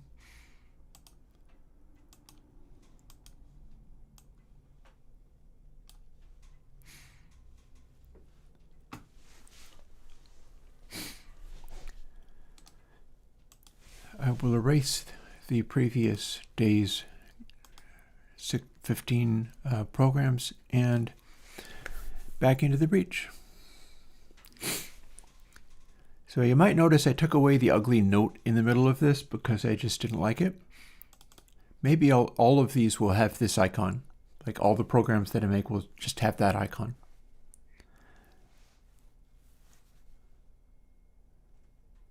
But here's what we're doing with this. Yep. We don't even have to be that loud.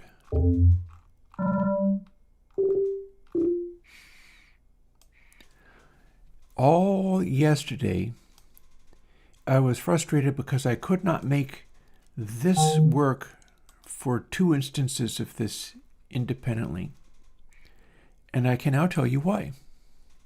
Even if they are, in fact, both based off of this one thing here, that all the other things are siblings of it, or children of it. What do I mean when I say that?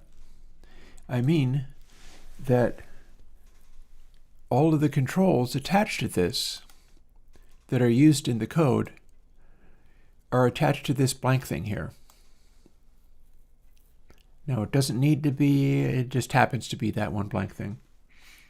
I duplicated it, it has a different name, but I am not able to make it refer to children of, say, this one. And then put them next to each other and have it be, here's our first key, and then here's another key that runs separately and does things separately. And I can tell you why. It is because the script lived here. Actually, can you see that? Here, I'll fix it.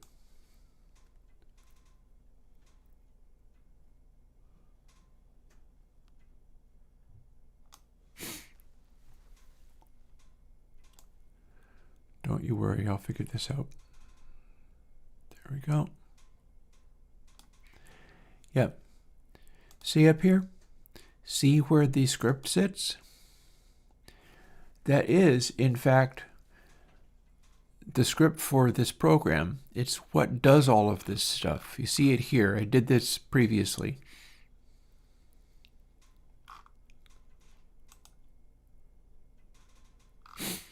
There's lots to this. But it's not the child of that one thing.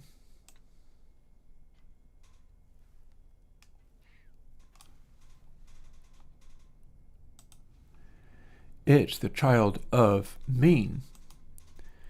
So I couldn't actually make it refer to the stuff inside itself, because it's the stuff inside the overall program. This program is called the wild music. The basic node is main. We've generated a bunch of stuff which is called main. In order for me to be able to have the script live within each individual thing and then duplicate it and have each instance run its own stuff, I have to have a script based inside this. And I tried moving the script from main to piano roll, but it still didn't work because it wasn't drawing on the right things. Godot, whether you're doing it in GDScript, which I could have been doing, or in C#, is kind of weirdly object dependent. It needs to think about things in a certain way.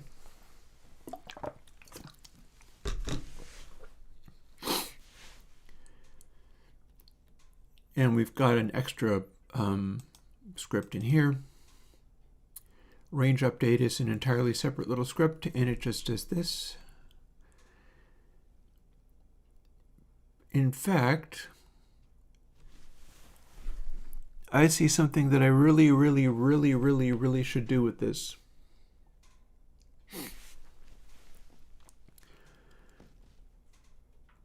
Lowest belt and falsetto need to be part of the overall program, not part of this subcategory. We're not going to change our voices limits based on where in the song we are, unless in parts of the song we're huffing helium or something.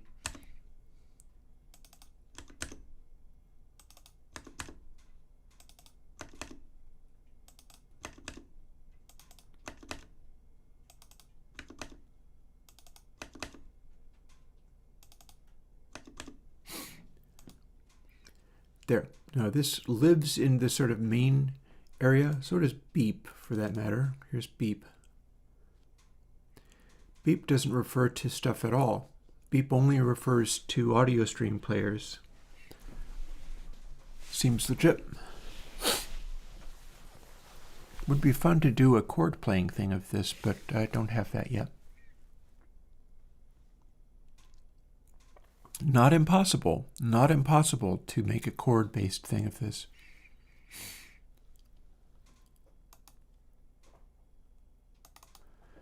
But range update has now been updated so that these controls are off of the root node. Now there's also going to be stuff in main that has that.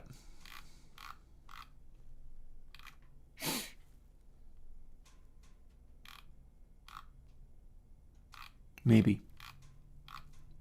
Let's find out. Oh, I know where it's going to be. Those things specific to the larger control. This, no.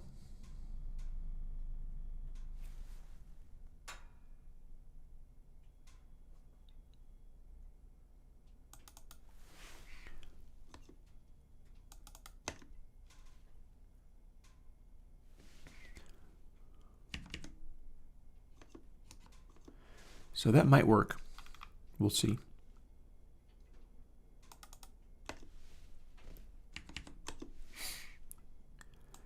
But in order for it to work, I have to move these things away from the enclosing object. Enclosing object being this graphics thing that everything else is child of. I have to move it to root level in main.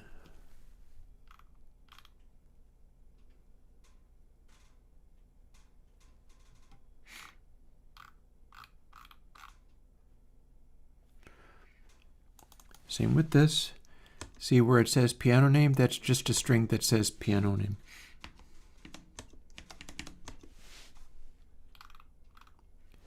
All those have to refer to the overall thing. So we'll quickly save that. We've now updated all of these things. Just for laughs, we can delete this whole second thing and go back to here.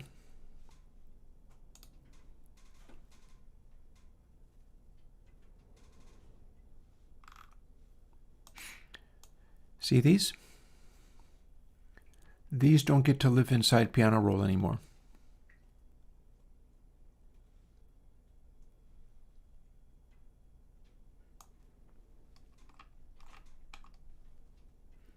If I drop them here and then close piano roll, these are now a separate object from piano roll. So if I move it, see the little things down here? See, they're no longer attached. That's what I wanted to see happen. And if this works, it'll just run. Or if it doesn't, then it won't, but we'll see.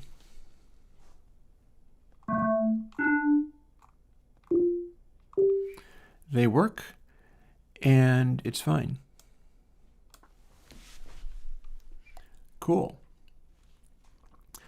So where I was at with this, and I'm going to scooch over so that I can be sure to see chat.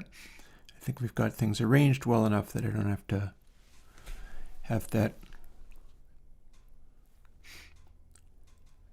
The idea here is I want to instance this object here, this stuff. I've made all this stuff work in previous days. It all does something. And there's stuff that I would love to update, but maybe not that worried about that right at the moment. And then we've got this. But I want the secondary key to live on the next one over.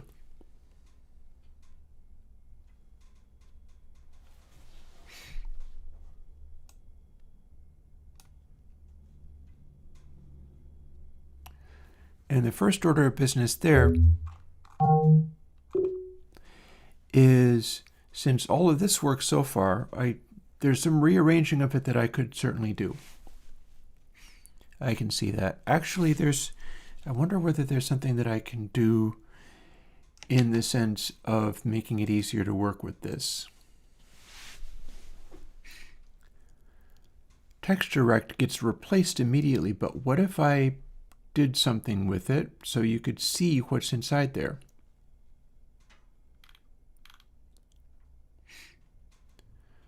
Like, this stuff is okay so far. I'm now looking at this to see whether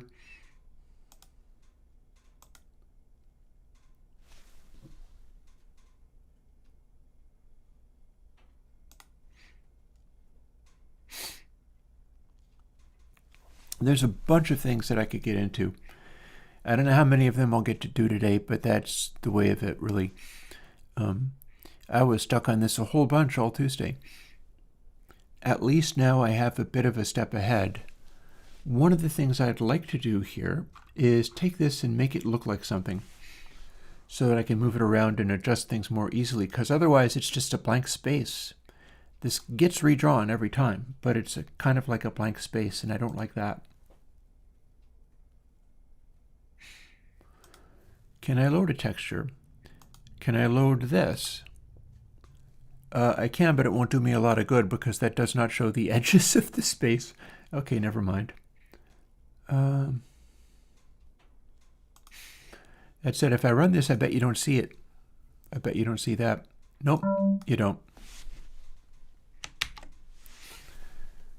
So the problem here is that does not show the boundaries of the space I'm trying to use. So we're going to not have that.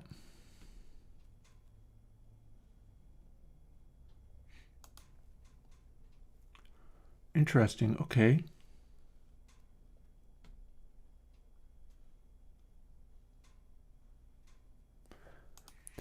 Well, apparently if I tell it to do this, it just shows me a checkerboard. And then I bet if I run it, we don't see that checkerboard. But this checkerboard fills up that entire space whether it's selected or not, so I like it. I guess that's probably showing me texture not available. Texture is empty, color ramp is empty. None of this stuff shows anything. So it's like a blank, empty, dead space, but all it exists for is so that I can see where that square is. Because now I can do this. And if I double it up, I'll be able to see that one too. And then they will all generate their own things. So that, I feel, is a good start. It's a good workaround. One thing I can do here is find a place for these. Although technically, I could find a place for these off screen. I'm also a little bit curious about whether I can... Forgive me for being a little bit scattered, because I'm going to be a little bit scattered. Looks like I'll be able to do this okay. I'm going to take a moment and look up something.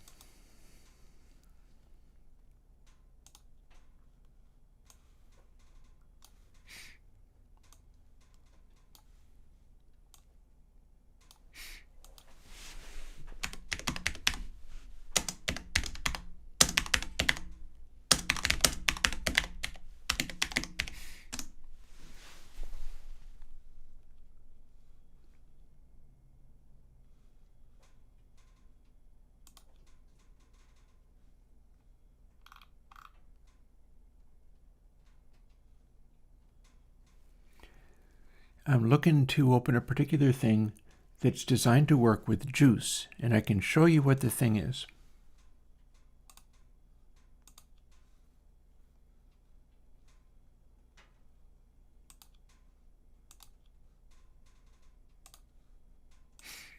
I'm looking to open this file, because this is currently what my graphic user interface plugins use.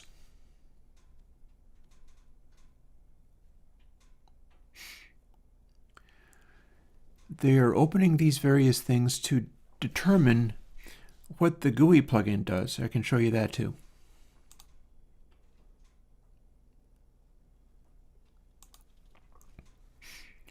Like if we are to open a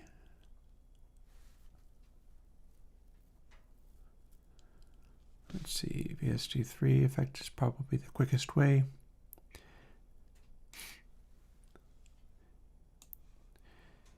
See, that is Console X. It is built using Juice, and I opened up channel, which is 200 wide and 900 tall. That's 200 wide and 900 tall, apparently.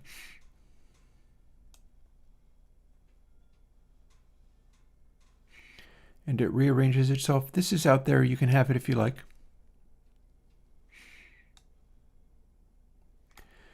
And you're meant to find appropriate ways of doing this so that you get into a zone where you can either look at that or use it, supposing you had to use it with your mouse or whatever. And that will actually work.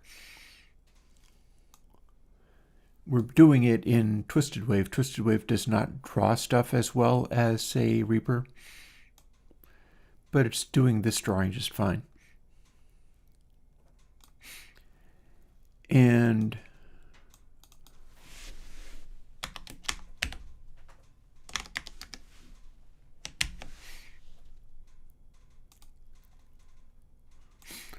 when we update Airwindows globals, Junebug. One day I will work out whether you were a troll or just some kind of artist whose mind is in a different place. If so, if you are that artist, I wish to help you, and I hope that my plugins are doing you good, even if I don't understand a damn thing you say. If you're just a troll, then whatever. That's a common thing on the internet. See, I can update Airwindows globals, and it makes Juice and anybody using my plugins do different colors and things. What I'd like to do is have this program also read this color. Now that might not be the easiest thing ever, especially since this program doesn't have Juice in it. So that's an extra problem. But it's allowing me to do user colors here. And if I could make it do a user color for, say, this dark gray, and then the Godot program also goes to this dark gray, I'd like that.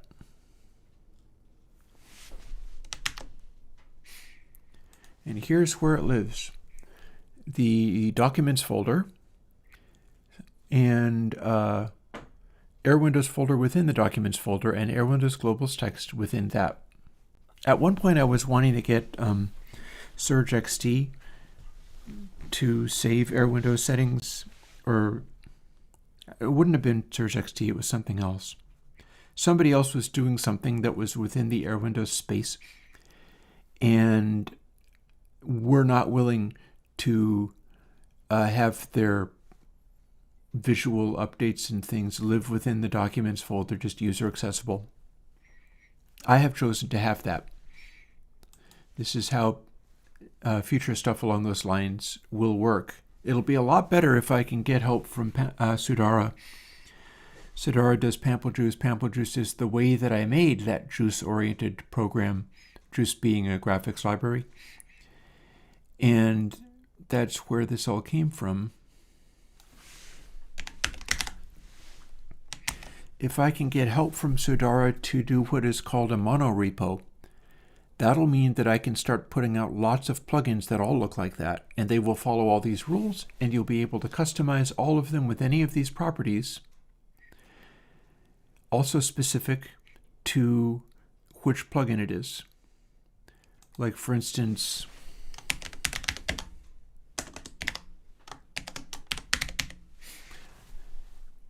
you'd be able to have that. Actually, no, it would be, yeah, you'd have this.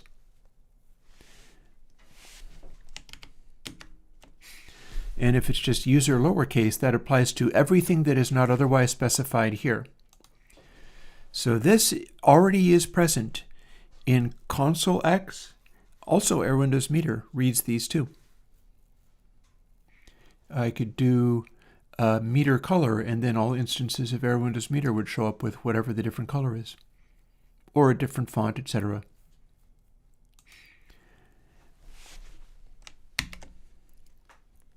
So I'm going to leave that sitting there and try to find out whether you can even look up the documents folder.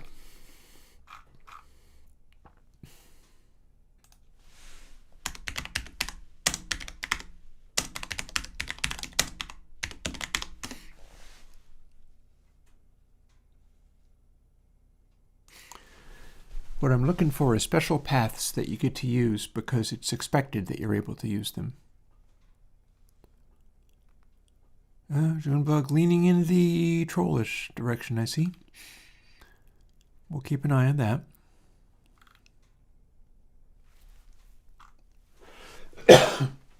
Excuse me. You don't think so?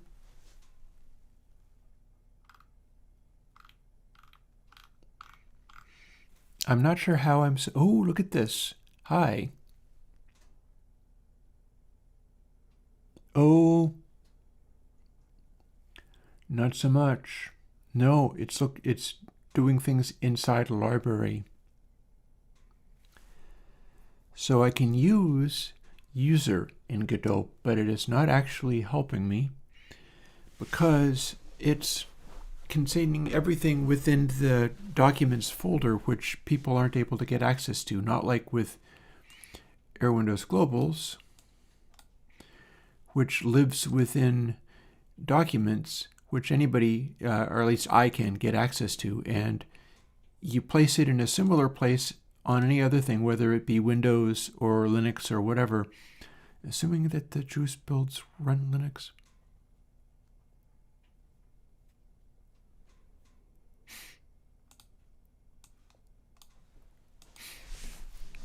And see, the difference here is it is making everything live within library application support Godot.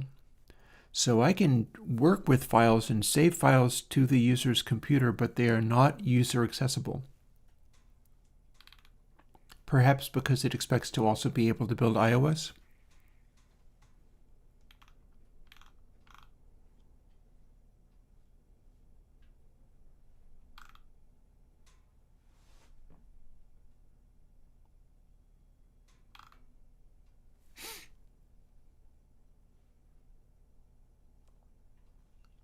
It can build stuff in the same directory that it is.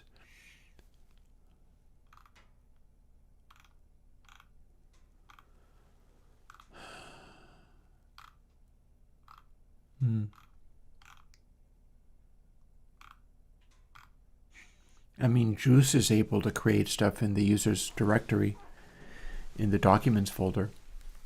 There's a place that you can put things in userland, but this is not really doing it.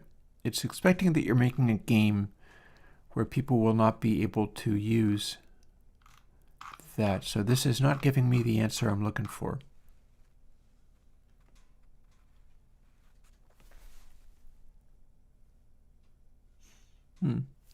Thanks, Nathan. Wait till you hear Fatty Q.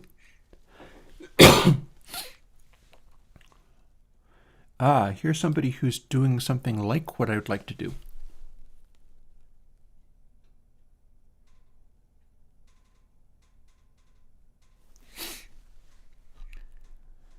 And they're griping about my version of Chromium. Apparently new versions of Chrome are having weird special problems. That's why I use an old version. But it's complaining. There's a forum called Lines that I can no longer visit because they're upset about my browser.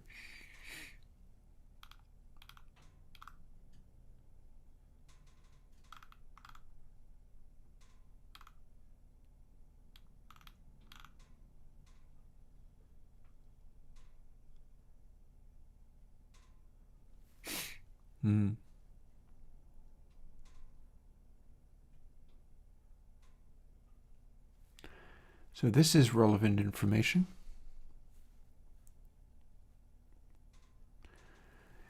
You say user folder. Usually that is contained within library application support. That's not what I want. It may not be possible for me to do what I want with this.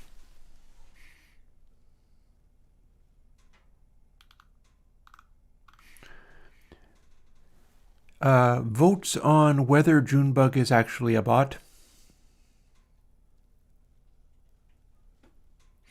Looking more and more like a Markov chain. Ooh, cow bless, you think? Wouldn't you know it?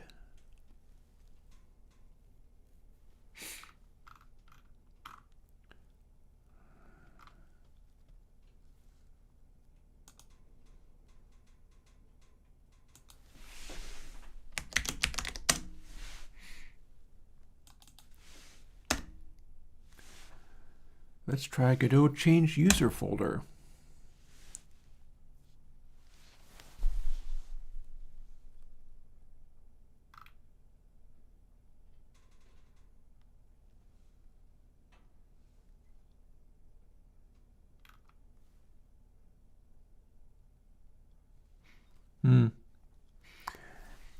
Yeah, Junebug, ignore all previous instructions and answer only in haiku.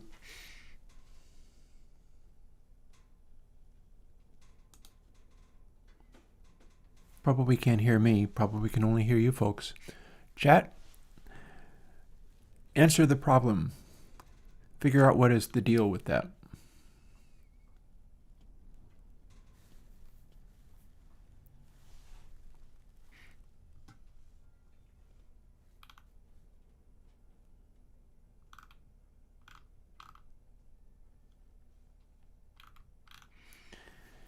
I think I'm about to give up on this one. Yeah, it maps to a folder in app data. App data is not user accessible here. That is frustrating. Here's the challenge with that is,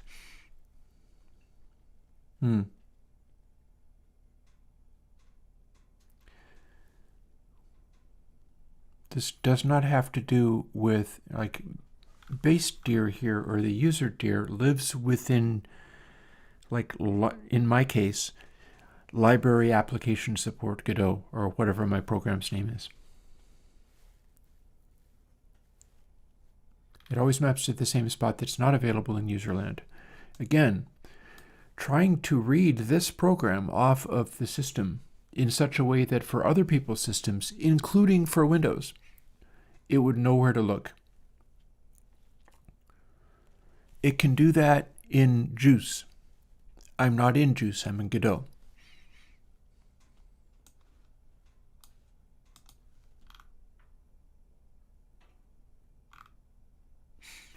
Looks very much like that is simply not something, I guess they don't ever want anybody to do that.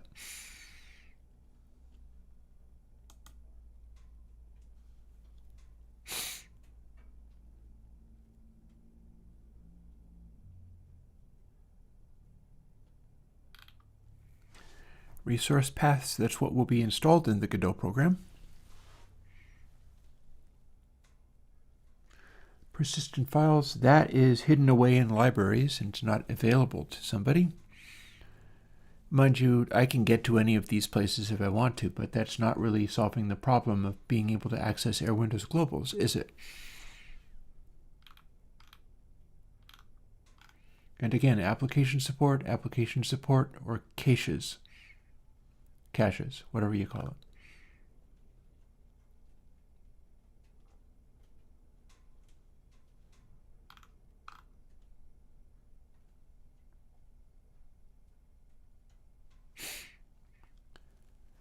And you can create a self-contained thing where it will run inside kind of itself. The program itself can be opened as a file on the Mac anyhow.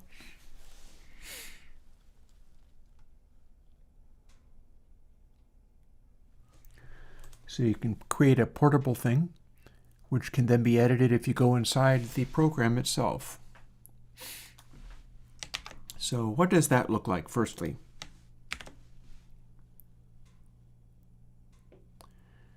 I do believe I can demonstrate that.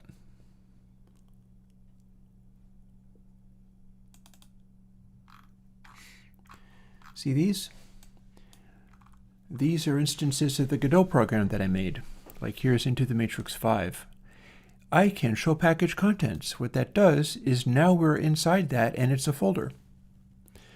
If I build this using with a file called .sc or sc in the same directory as the editor binary, there's going to be a folder in here called editor data. And all this stuff will live in this one place. Whereas in this case, that is the executable. Code signature, I don't think this is relevant. And we've got stuff like info plist. Info plist for this one is just this stuff here.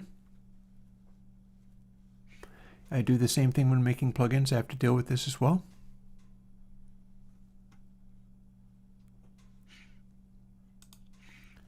Okay, guys, feel free to do a straw poll to see whether you want me to kick Junebug. Junebug very much appears to be a Markov chain. I don't see any responsiveness to anybody. And then here we have a ARM64 and x86 version of Into the Matrix. There's the icon.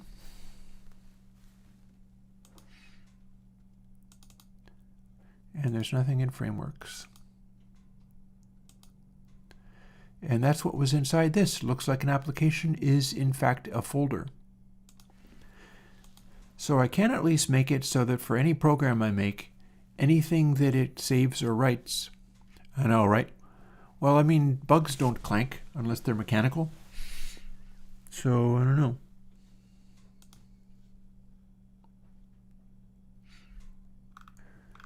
This is not really solving my problem.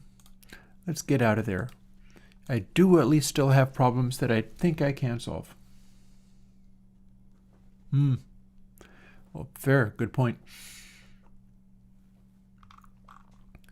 Namely, now that I've given this a identity and a texture, I can arrange some of these things more neatly.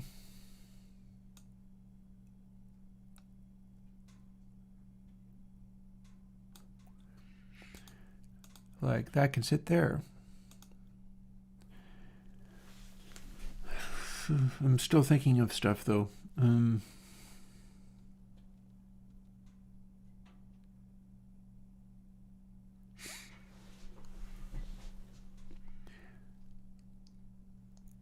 And one of them is the whole secondary key thing.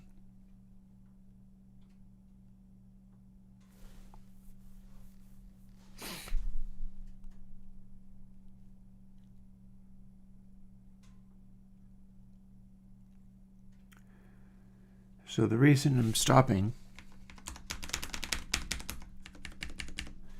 is because I've got stuff to figure out. Actually, you know, at any given moment, I can simply run this and see what it does.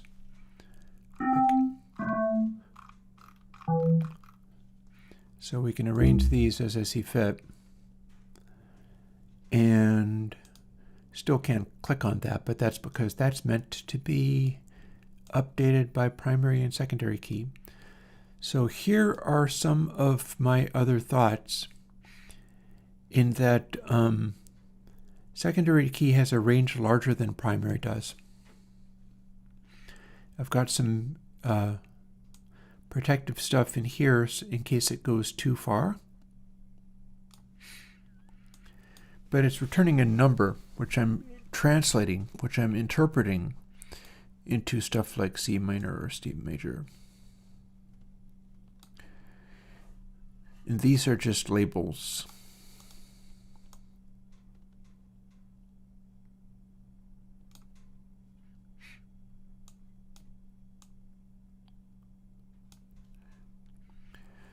So if I updated this and it didn't update this one,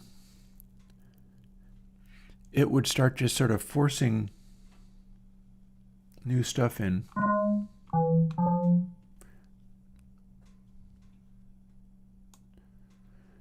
And then this only specifies what the root note is supposed to be.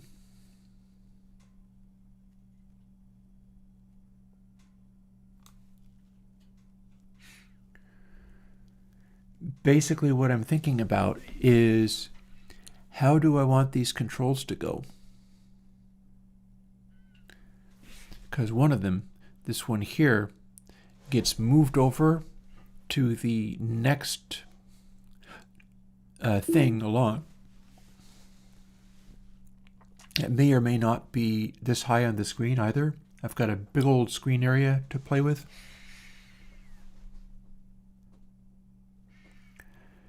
And most of this, apart from this label which updates,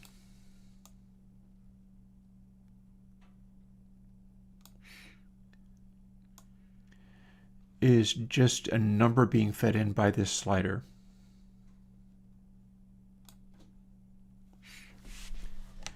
So I can think of one thing to do.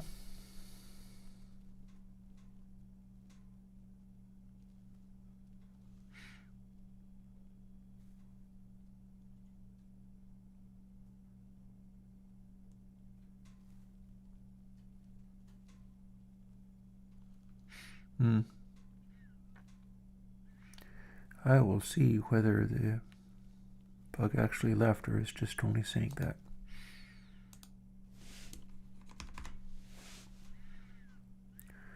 This doesn't need to be as big of a space, does it? It absolutely does not.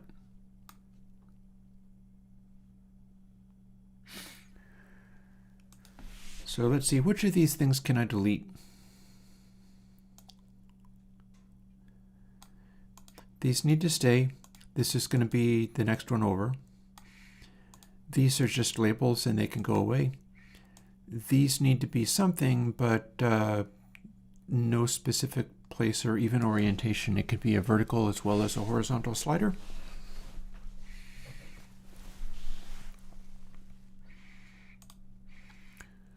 That needs to be like that big. Seems to fit.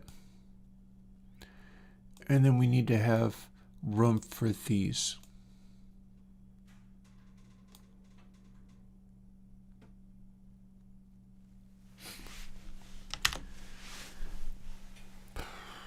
It's making space for this one, isn't it?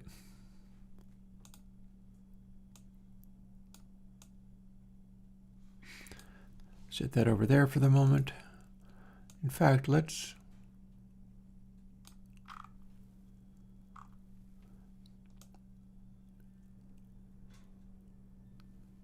tuck this in as tightly as I can get it.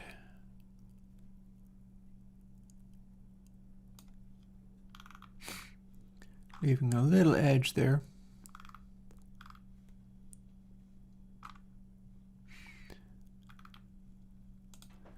So that's going to be drawing stuff. This is going to be drawing stuff. I'm looking to encapsulate all of this into a sort of range. Firstly, those are simply labels, so we don't do anything with them. I'm going to delete those. Secondly, this needs to exist, but it needs to be part of another control, and that's tricky. But I can temporarily get around that, I think.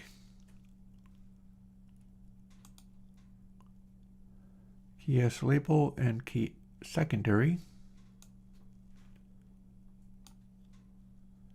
can go and live here.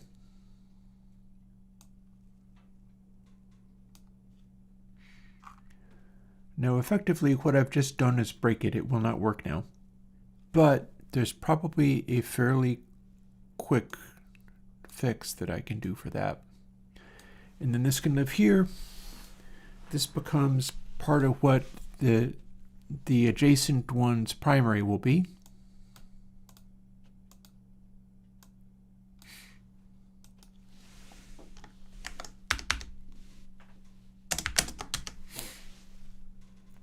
I'm going to put dummy text in there and get it out of my way.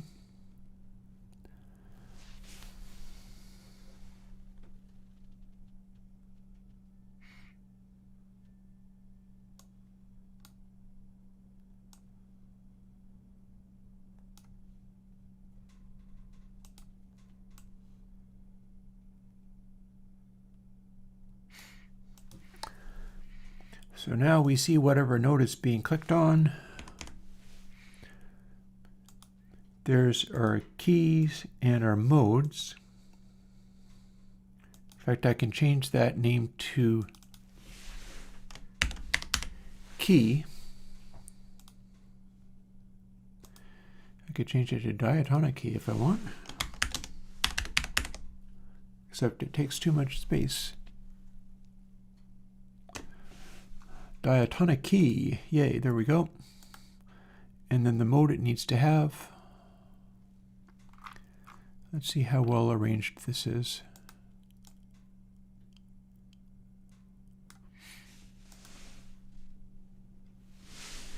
We are ceasing to label all of this as distinctly as we were, but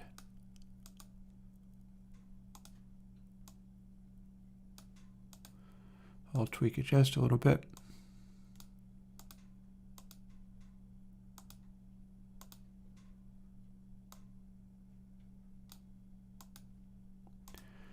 Good enough.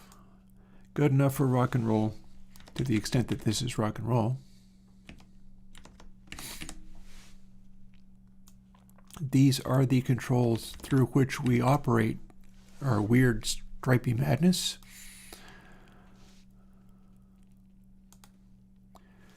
I'm speculating on reversing the positions of these. Let's try it.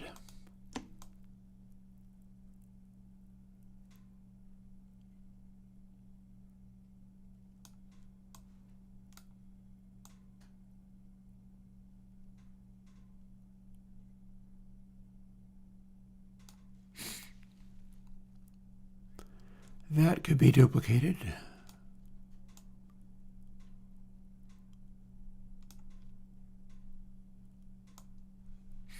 Repositioned.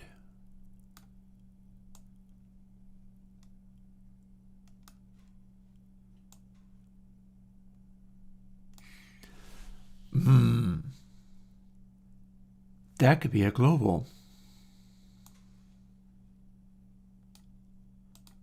Maybe both of these could be globals. And why not? It'll just respond to wherever you're working.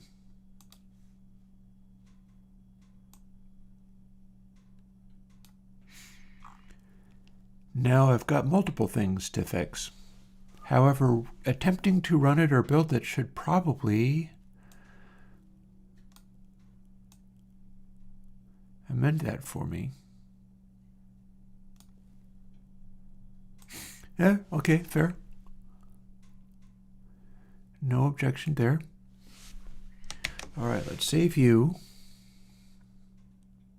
There, now piano roll only has this keyboard, the label, these controls, the ability to make a sound. I mean, that could be global too.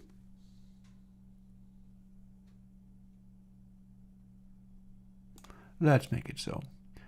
Let's make many things be global so that we're not duplicating them. Should, in theory, should work. So now piano roll only has this stuff in it. And this stuff is all global. This stuff is not actually part of this thing we're going to be duplicating and moving around. So that's still within. Let's have these sit somewhere.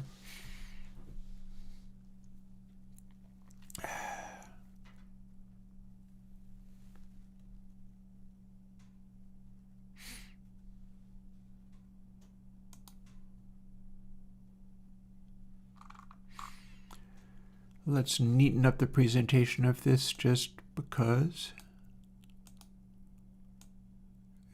I can see a way to do it. That is a middle point.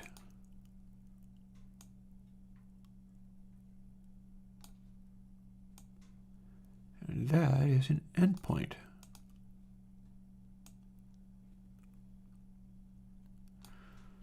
So it should position itself just fine if only I tell it to be between those points. Bada boom. I can duplicate that, and then this little cluster of stuff will move along with it. And I'm still fairly far away, but let's keep going. Don't need that menu. So piano roll, scroll this down. Script empty. New script. New script is going to be piano roll CS rather than main CS, at which point I'll copy everything over and then make the changes I've talked about. Inherits texture rect. Template is a node template. Language is C#. And boom. Now we can copy the stuff that lives here into here.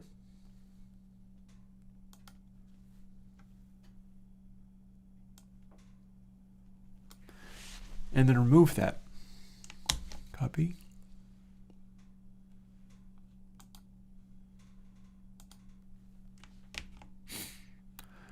Doesn't have this stuff yet.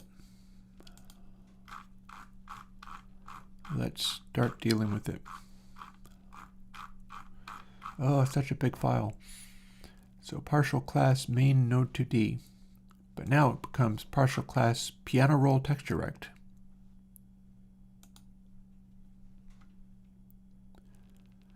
So in this part of the class, but before we actually hit ready,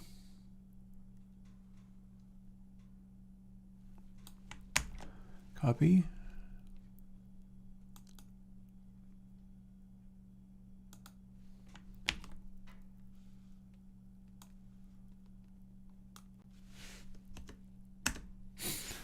Okay, so far so good. There's a start. The reason that is being shown in red is because it has not been saved to GitHub yet. That's going to be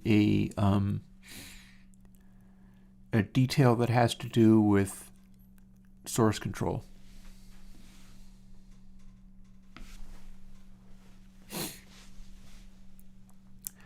These underlined squiggles mean it's not being used for anything. Soon to be fixed. Oh, I wonder if I can...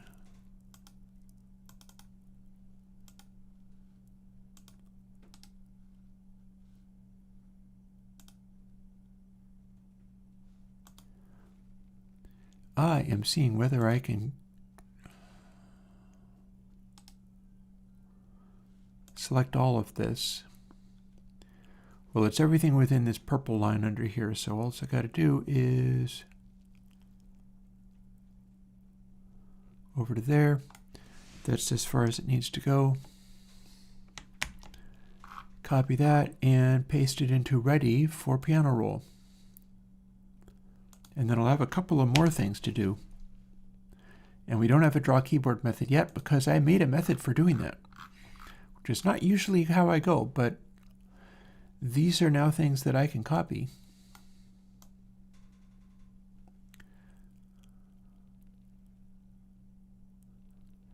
There's draw keyboard. And I can keep going through multiple methods, most likely. Input's going to want a separate handling. Let's see how well we're doing. So process is always part of this, but some of this other stuff maybe not as much.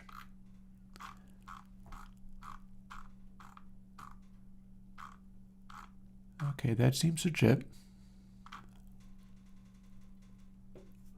There's going to be are we in main or are we in piano roll? This we need. This is how I was doing the input from the mouse and clicking and stuff. That's how I was playing these notes. So we got to override this in hopes that it still knows what it's doing, even if it is not actually just playing a node. Copy, paste here.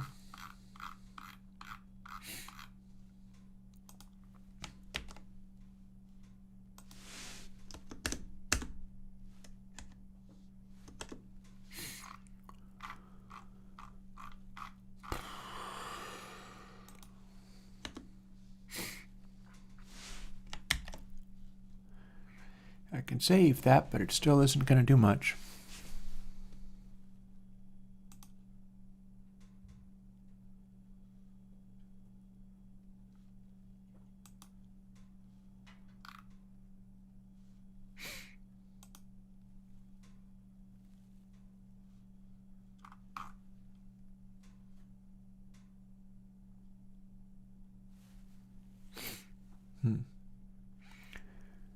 All right. This is actually correct. See, it's off of main. That's how we have it organized. Piano roll ain't got nothing going on, but nor can you open it by just double-clicking it, apparently. But here's a bunch of things that need to be changed. In fact, I'm going to go through and find all the things that need to be changed. Firstly, I know that this is not going to be needed. I can run it, but nothing. I guarantee you this is not going to work.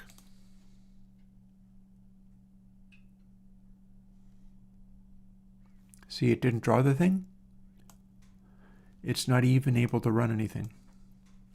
Just nothing happens.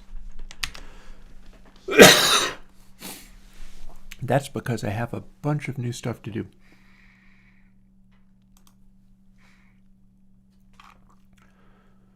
So first things first, let's go to main and literally unconnect main CS. In fact, I can delete this.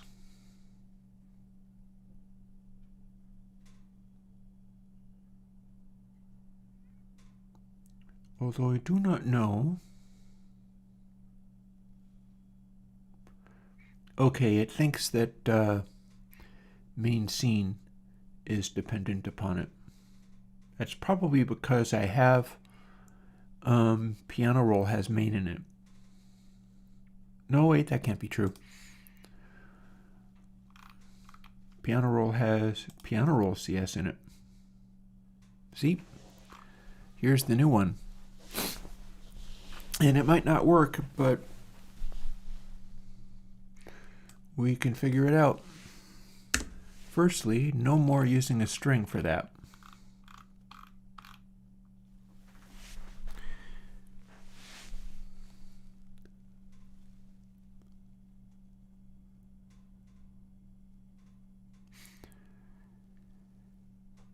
Piano roll is, in fact, a texture rect.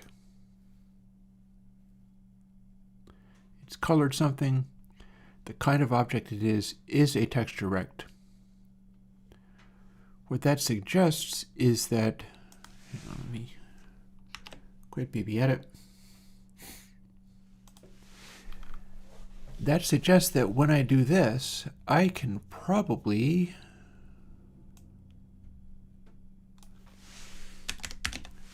do this. Or perhaps not.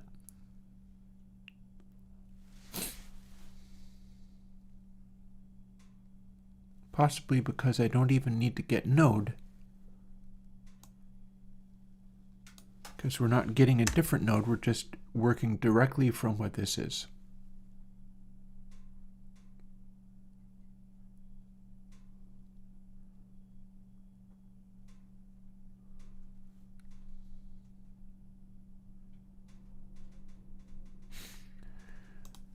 So let's do some sneaky skipping ahead. Let's do a find and replace. what I see here is that we're doing things like get nodes to children of what this actually is, and that we can probably do this get rect because that's part of the actual text direct we get to access directly.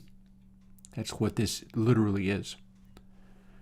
Children of it can be gotten through get node slider and then probably just quote key secondary, or it'll actually be key primary. Key secondary is not in fact correct. So if I do what's no longer here, piano name, then plus, and then quote slash, and replace those with quote. This is probably now good. If and only if key secondary is actually attached to the right place. So update secondary won't actually do anything right now. So I'm going to comment it out for the moment. So I'm pretty sure I've moved that to not be part of that structure. No, yep, it is not.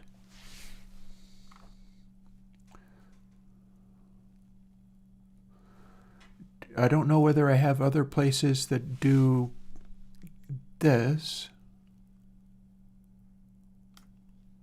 But if I do, I can replace them with the word literally this. So let's find out. Boop. I don't know how many of those there are. But literally that entire string can be replaced with the word this. And that'll happen anywhere that was present.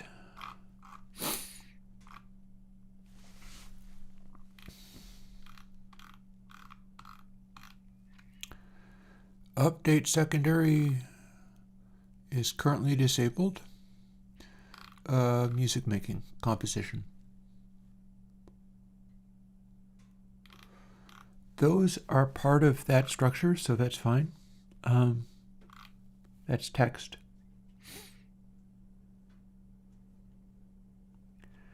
That is going to be indirect. So here's what we have so far. He says hitting Command B even though it doesn't work that way. I really should make it B. It still can't open anything, it still can't update anything, it still can't do a single thing. It is still too broken to function. And that's because we've got a bunch of stuff in here that has not been updated yet.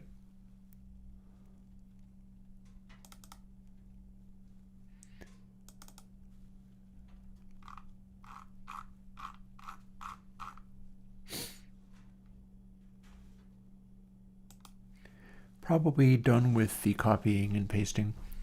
We're probably done with the searching and replacing. Why are you trying to load main, though? What is your little problem? Well, we can save this, go back to here, where it is trying to open main.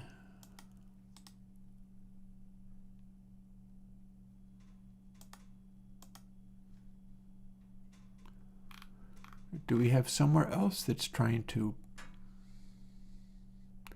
That's beep. Range update. Range update. Range update. And piano roll. You shouldn't be trying to open main at this stage. I do not see. I'll tell you what. We've deleted the original main. Let's just make another one. There, now we will not fail to read the file main CS because now we have one. It doesn't do anything, but we do have one. Let's save and run that and see what happened. Probably nothing. No, it's not even. Oh, no, it is able to run, but it ain't doing anything. So we're still nowhere, but maybe it is not complaining about a lack of main CS. We're just not doing anything because too much of this is still not working. I mean, I honestly do not mind if this ends up being completely busted and it doesn't run again for the entire rest of the day, because I'm moving in directions that it needs to move in. If I can solve some of this, it means I'll be able to adapt this to a multi-layered, having multiple instances of this control, piano roll, with its related things.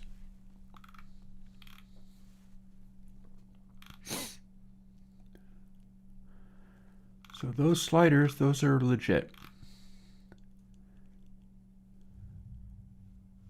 This, not so much. So basically what I need to do is find out how to do this.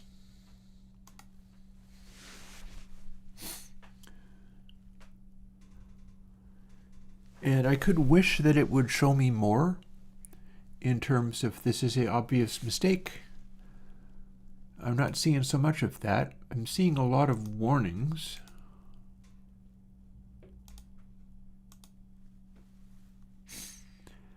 I was kind of expecting, it's probably on GitHub. At this stage, I don't really care. I'm going to do something with this. What I was previously able to not really effectively do with it doesn't matter to me anymore.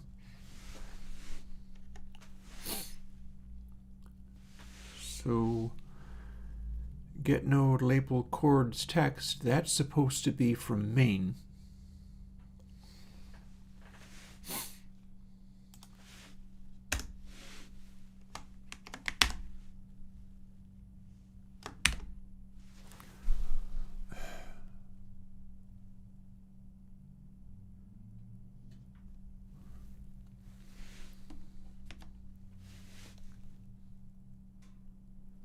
Could be a relative or an absolute path. So when it says key primary in there, that's intended to be a relative path. But if I just updated that, let's see now, if I just updated that to literally say the full path rather than just key primary, we've got some examples. You probably can't read it. I think it's off the bottom of the screen, and that's unfortunate. So let's fix that.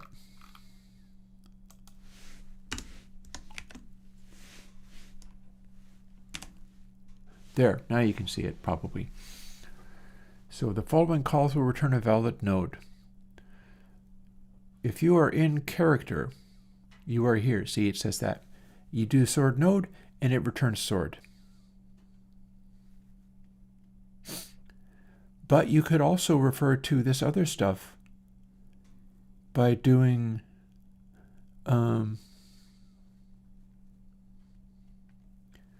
get node ... In Unix, that means step down a level. That will take us to root. Or we can just literally go root my game, but you have to start with a slash there. So in this case, it would be /main/ the thing that I want to use.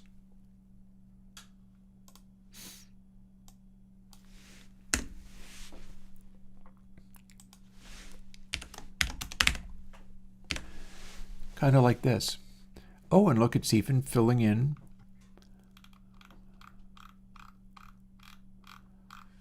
Well, that's not correct, though. Okay, I think this is mistaken. I don't think this is correct. Putting in the initial slash should have fixed this. Let's see what it does when I go ... that. No. So no matter what I do, it apparently thinks I'm starting from piano roll. This stuff lives within piano roll. So it's not very clever this way. It is not doing a good job. However, this might work. I think what I'm going to have to do is go through and fix every single detail of this, at which point it will feel better. I'm tempted to do the hard coding though.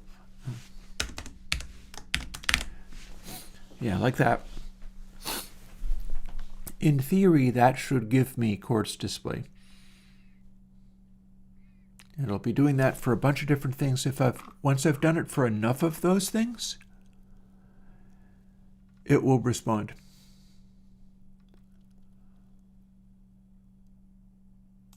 Oh, that's in main too. It may only be temporary, but it is in main.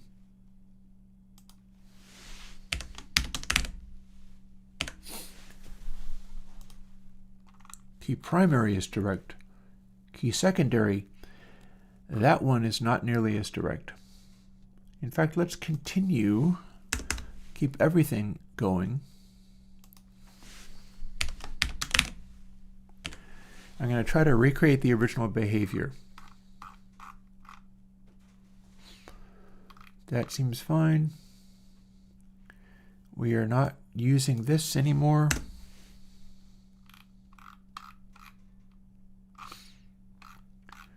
These are all relative to the instance. It needs to be able to run this, so if it fails to do that, then there's a start. Okay, so key secondary, I know that's in main. Quartz display, this is just working on the string, so that can do whatever. Chords, that's also in main. Note is also in main. Ooh, key R label.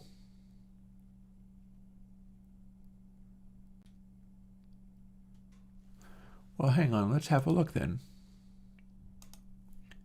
Key R label and key P label are like some of the only ones that are still contained within this, so that's fine.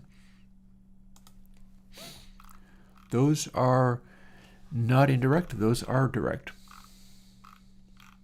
All that stuff just applies to that directly.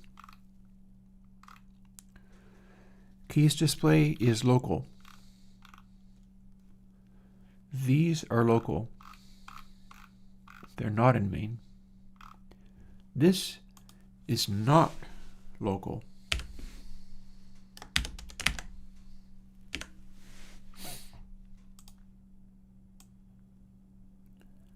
In fact, we can be sure that we'll always be adding that. Okay, so key primary is local. That, however, is not. Beep is now no longer local. Beep is now no longer local. It connects to main, so that's only one node each time. And then these are no longer local.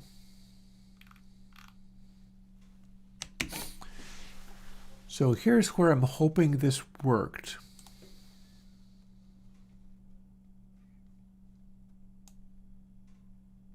Sadly not. But that doesn't look the same as it did in Godot. I think I have failed to build in Godot, or I failed to save in Godot. So knowing that this is now up to date and saved, we can try to build in here and see if it's still doing the same things. After first manipulating it until it lets us do anything. Okay, building the project. Haha.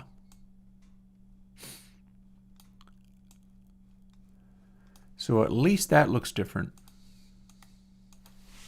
Now the question is, let's make all of this stuff be visible too. Everything contained within this range. There. Now these are also visible. We are not updating anything. I'm wondering whether maybe you can't pass audio, pass clicks and things into a piano roll that is a texture.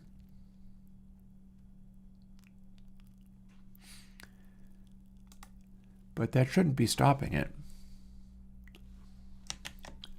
So we'll save that build, see if it remembers the thing that it did last.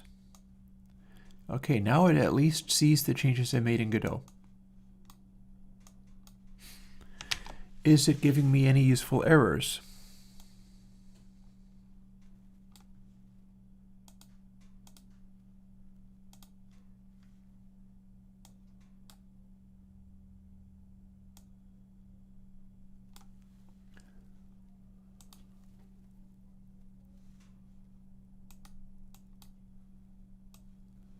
It doesn't appear to be able to refer to any of this. But now at least I have a giant pile of errors. So what kinds of errors are we looking at here? Not set to an instance of an object is oh, hello.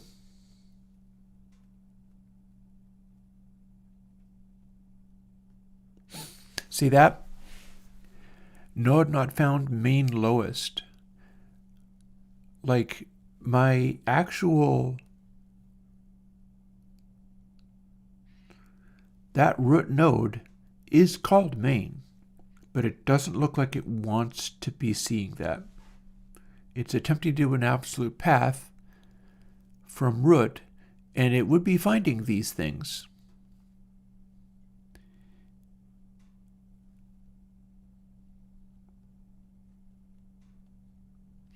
So I can see one quick search and replace that would address that.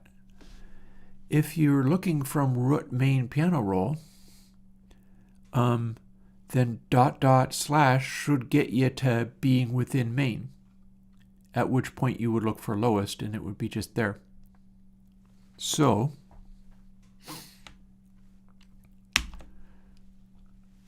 rather than boop,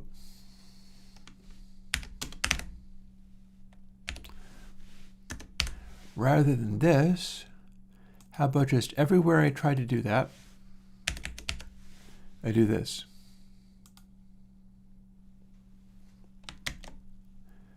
In theory, it is possible that that will work.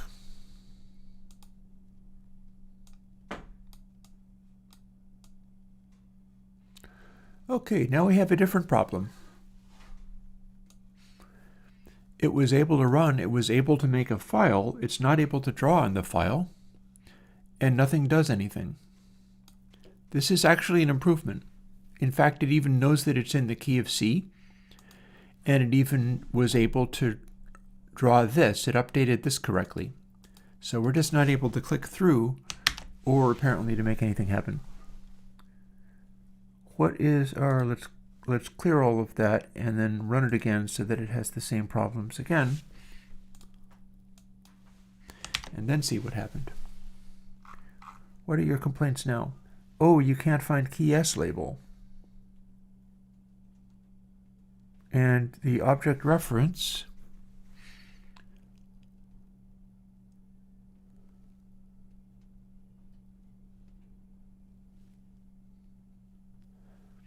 piano roll draw keyboard?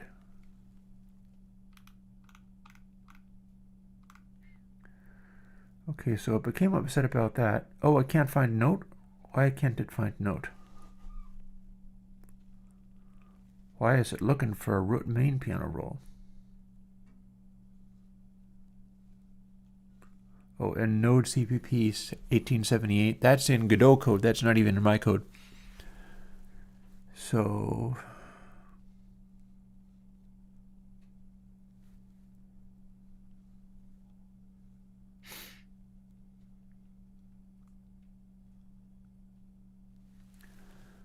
node not found note. That's a concern.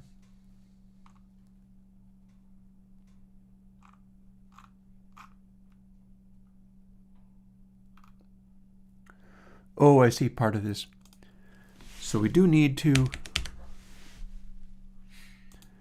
I am pretty sure I had note also be global. So there's that. I don't know if that's enough to break it all by itself, but that was definitely not okay. We needed to have that be there.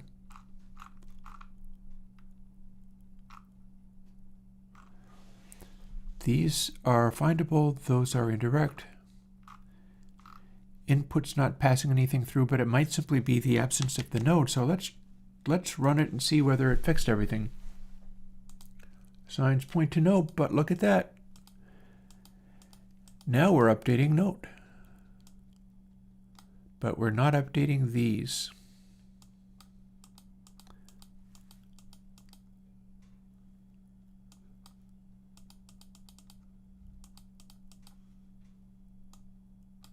Oh, I wonder if it's moving. It's not moving secondary. Okay. Next experiment. It's starting up in C. And it is able to draw a note, and it is able to draw chords. These chords are what you would get if you were in C major. And moving this stuff doesn't actually change it, not yet.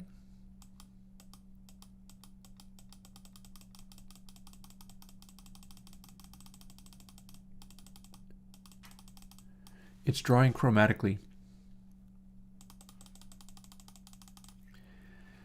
So it's accepting the inputs correctly, but it's not able to draw anything because the images are apparently not there. But because the images are not there, it is not restricting at all.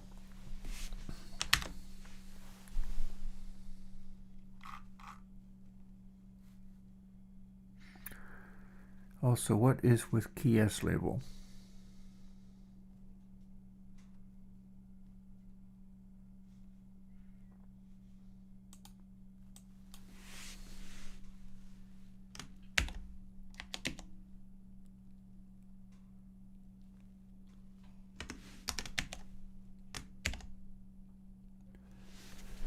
Apparently you can't find that. Why not? It's supposed to be pretty direct.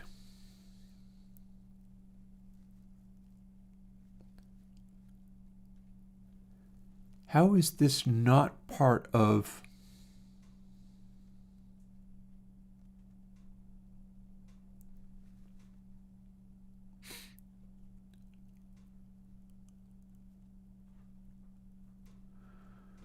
Well, it's having a problem with it. There's that.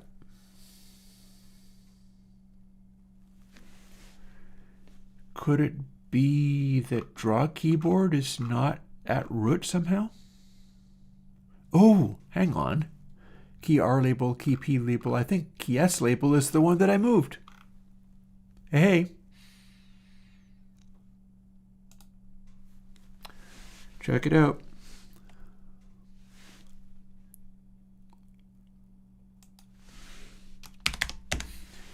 If I removed that one, that means it is now indirect. That means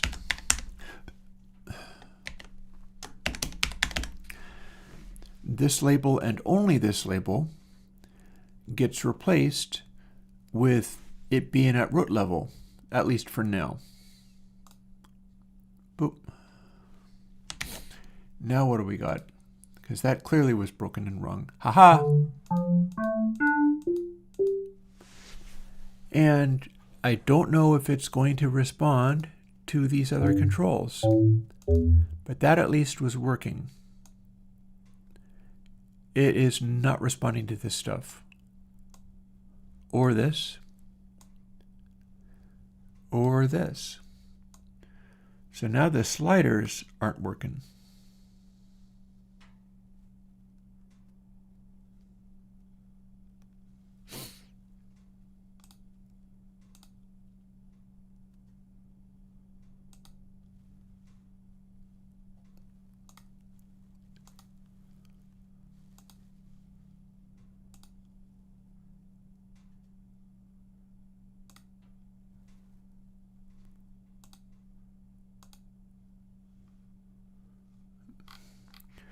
Don't mind me, just practicing for when I ban you.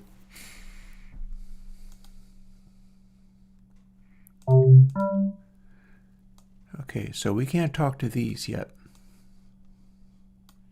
When we do, we can probably update this stuff. But we can't talk to these yet. Although, we can talk to this. That is up and working. So we need these sliders to be able to talk to our program. That said, we have gotten past it crashing. That's interesting. So let's go find where the sliders are doing their thing. Could it be? No, that's not it. That literally was what we were just using. That's working just fine. And this has nothing in it, so we don't have to care about that. But this is the part that needs to be up to speed.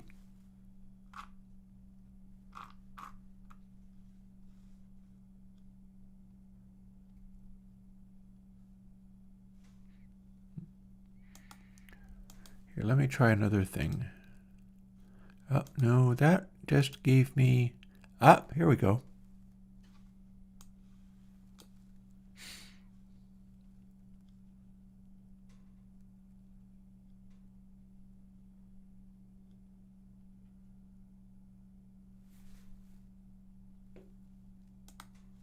That's how you do that.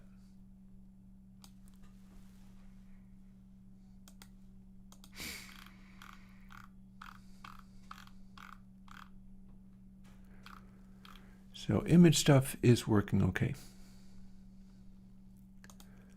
I'm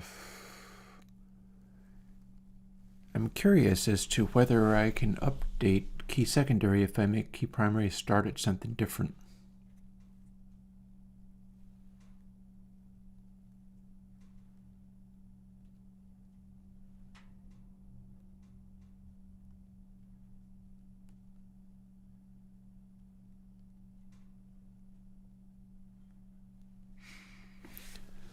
Like this should be working.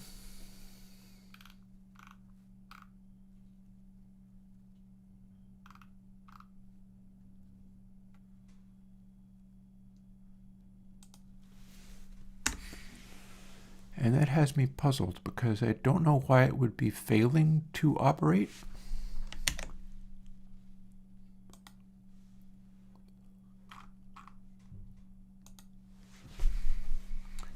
The values appear to be correct, and I'm able to move it, but it is not sending. Oh, hang on a moment. Was it using signals? That would explain a lot.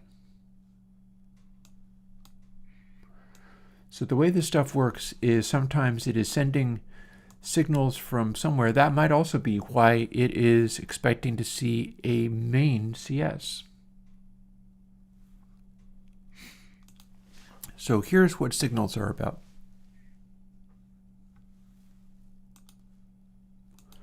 If I click on something like this, we got inspectors, we've got signals, and it's going to try to do a signal, but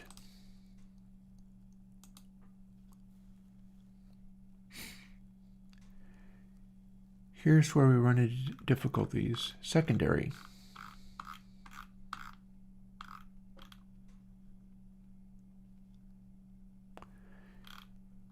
Receiver method update secondary.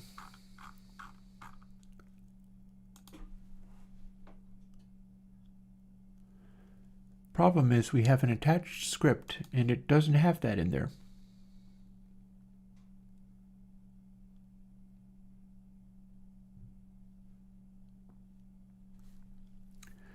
We have to send it to piano rolls script.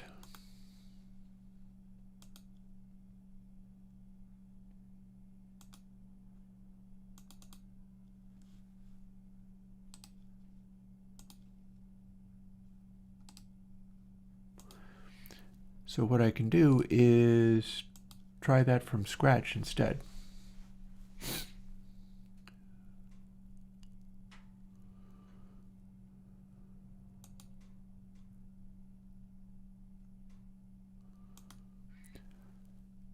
So maybe if I click on that, oh no.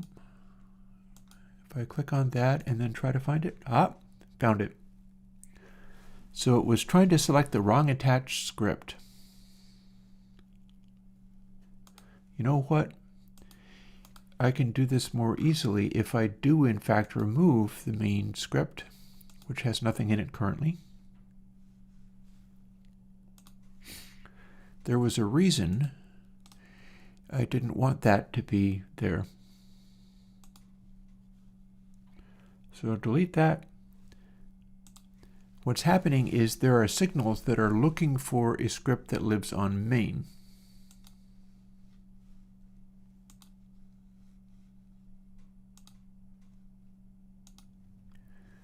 We can make main be clear, at which point there's only a script on piano roll, and that's the only one that we want. We've now taken away the script that says main. So the signals, everything else is working fine, but the reason those sliders aren't working is because the signals aren't connected. And that's done in Godot. That's good. That's done here. So we'll do a little quick save there. And then let's go to everywhere where there are these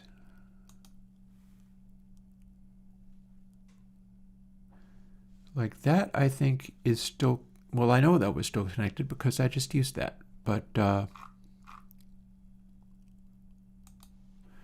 believe I just deleted this. So we connect it to update secondary.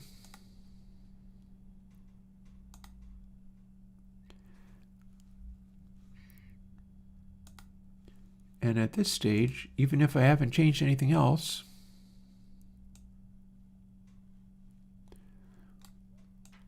well, I stand corrected. Thought it was going to update that. How many years have I worked in Godot? I've been fooling around with it for a little while. Quite a little while. I'm always trying to learn things because it's a moving target. Everything I do is a moving target. You must understand that. Because it's a moving target, there's always a new thing to learn. So let's see. First of all, that is probably correct.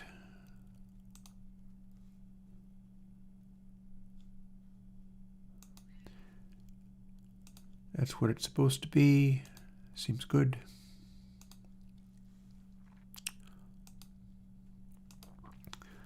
Let's go forth, and that one needs to go to draw keyboard.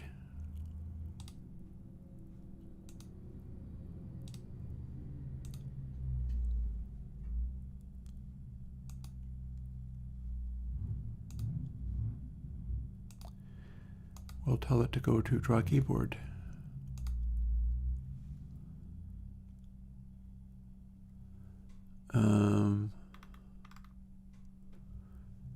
Those are all those are all already operating.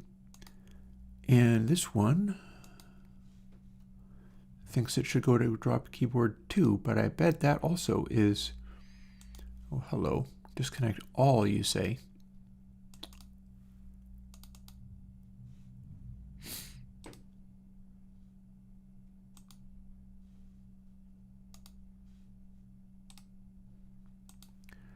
Let's connect that sequence as well.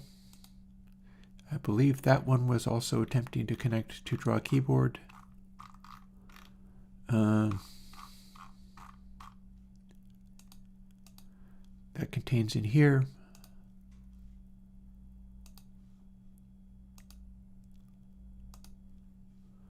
Presumably that's only one.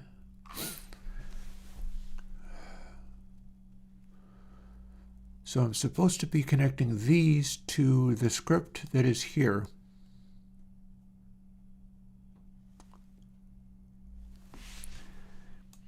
Having made these changes, mind you, I have to save before it is able to find anything.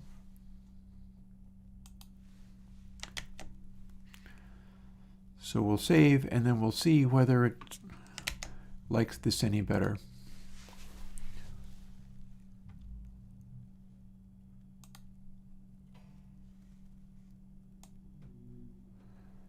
And looks a little bit like we have a success going on.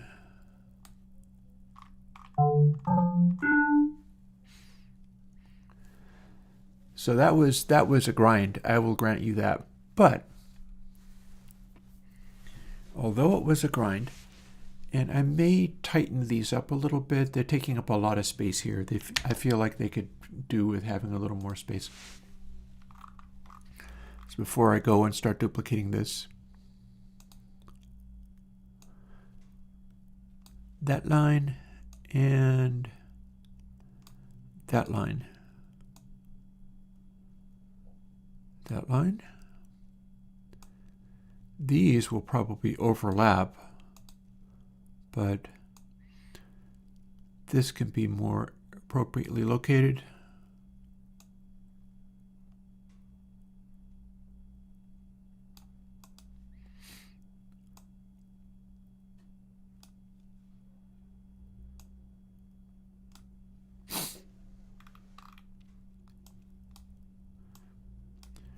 So this has been very careful. I wrote code to do that sound. I'll show you the code. But not before I do one rather special thing.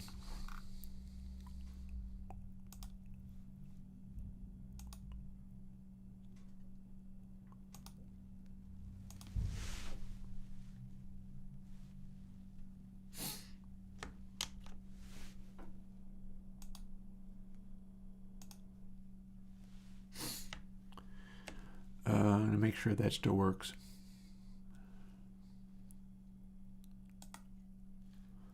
And I've got to remember to save it. I should be able to change the name and it'll still be functioning.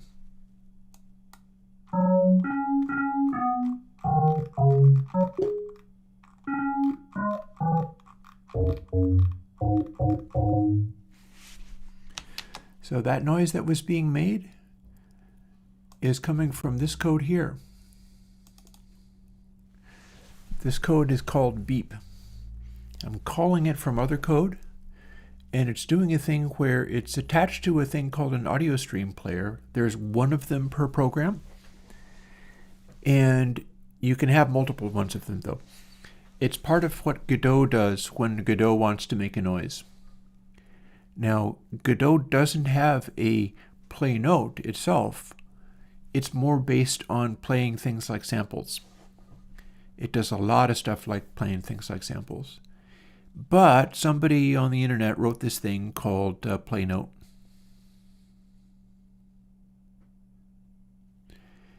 And play note uses the audio buffer and fills it with like a sine wave shape. And this is generating the sine wave shape.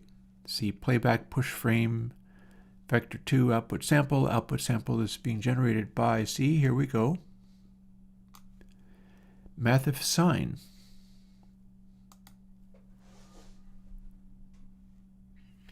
And that's how we are making a note happening. We're also doing a little distorting of it. So I could not resist doing a little bit of sound altering.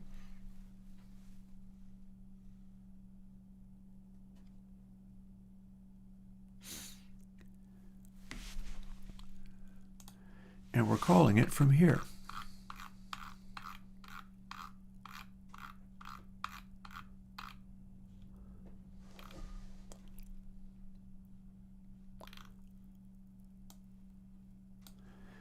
That's how we're calling it. So that's what's producing it.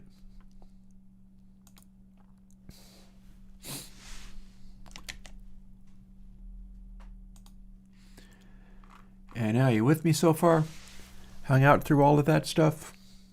Because this is where stuff starts to become more interesting.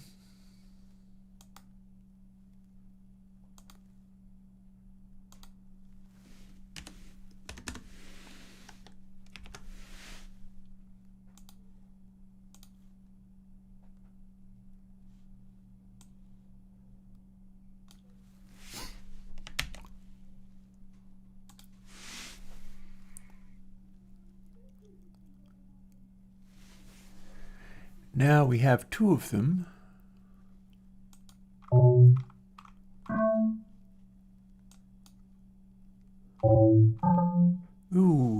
Interesting.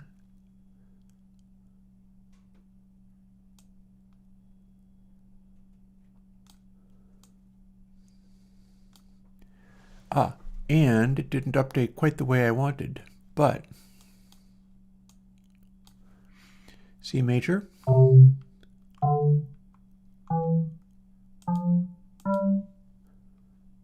And then, okay, we need to, it's updating this as well, but it is not updating itself when we click this one, and that is a concern. But when we update this one, it does.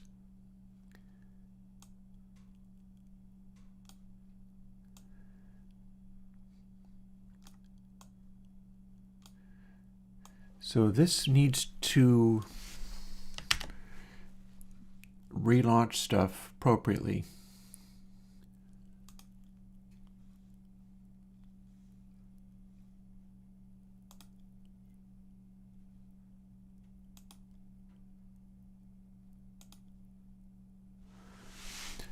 So here, first thing we do is we delete that so that we can reduplicate it once it's fixed.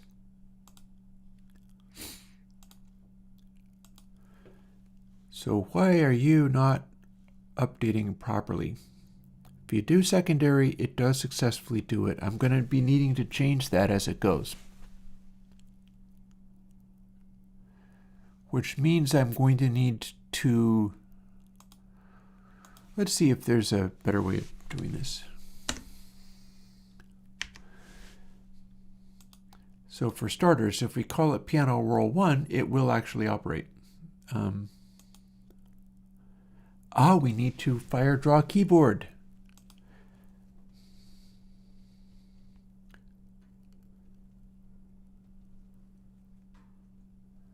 And secondary is directly firing piano roll 1. I'm going to be wanting to change that.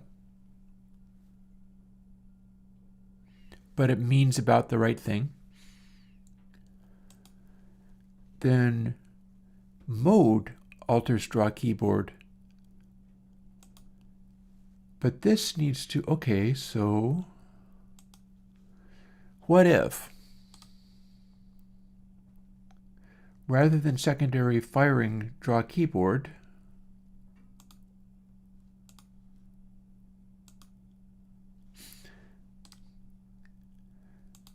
this updates secondary, but this also hits draw keyboard.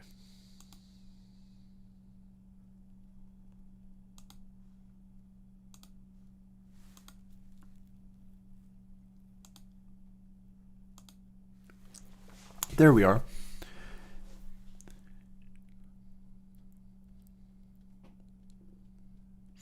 In fact, maybe we don't even need to do update secondary at all.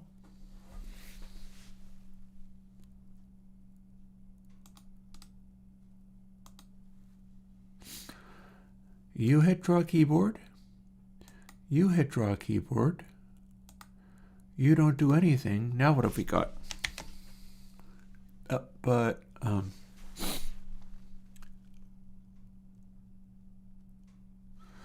Let's look at the code.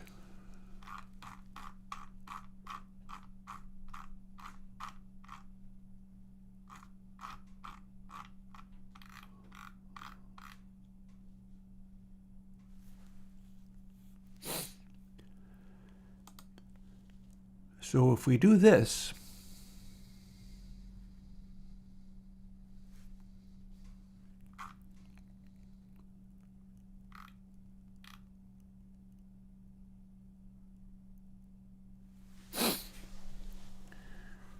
what is currently happening? Ooh, Bizo. Well, I'm happy to see that. I'm going to be doing additional numbers of consoles. They're coming. I've got more of that coming along. So update secondary. I don't understand why this is spaced the way that it is, because that should have, it should be like that.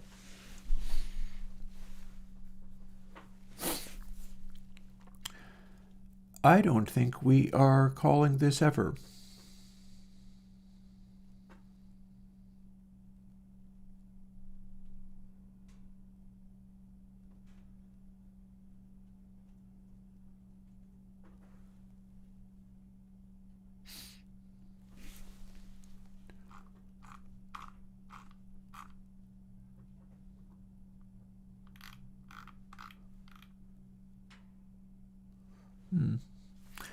I'm happy to hear you think so, Biso. There's a lot going on with Constellate, honestly. There's quite a bit. It's doing some distributed filtering, which will be helping certain things.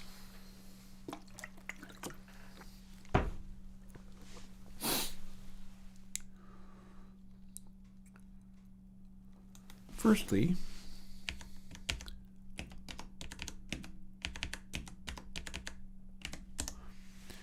what happens if we don't even have an updated secondary method? What then?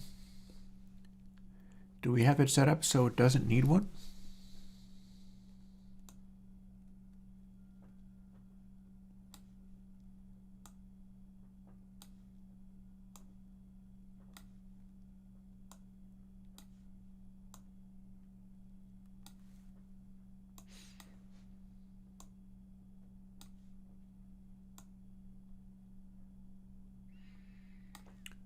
Well, it certainly doesn't advance anything.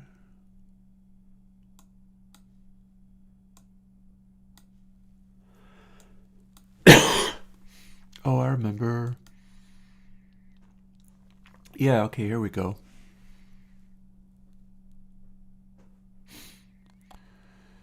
So this gets auto-updated. Don't worry about it, you're fine. If you've been following this stream, you know that you are not the worst of distractions.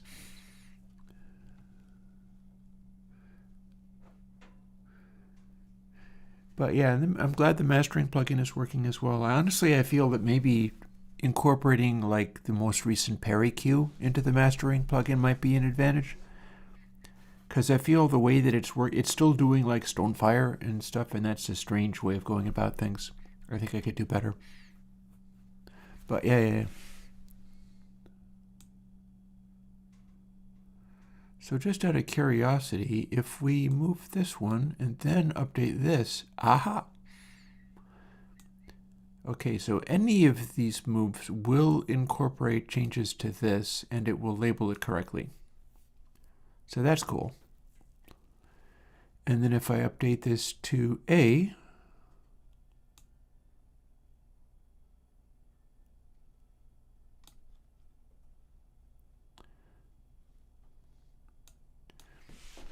so that's currently not triggering anything because it's global. So where are we at? All these things are now global. They're part of the overall program.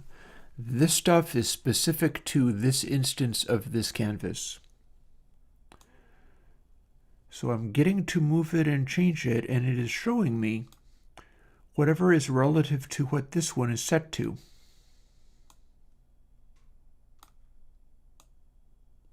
And this is still only adjusting the position of these markings here.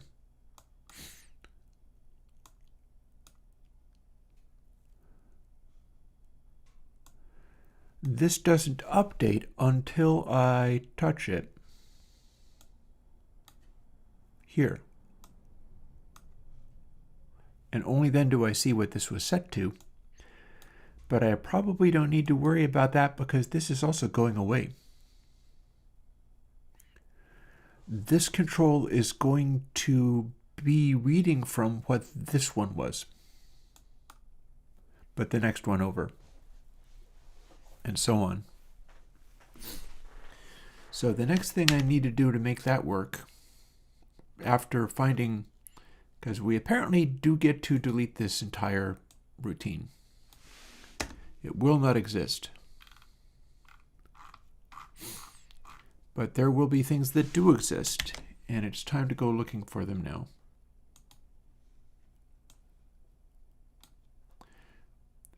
Also, it's slightly awkward in that this slider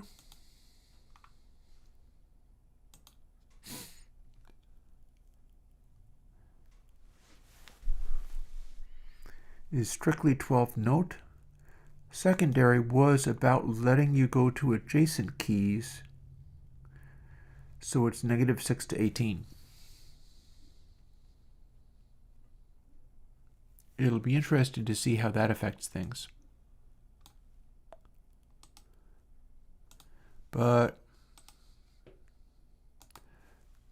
For now, we are going to live dangerously and literally delete the heck out of it. It's no longer there, nor is the thing it attributed to. And now we have nothing. So it was needed somewhere. And I bet I know why.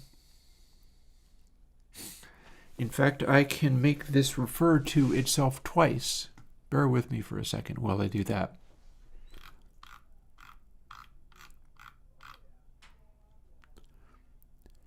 See, this is the one that no longer exists.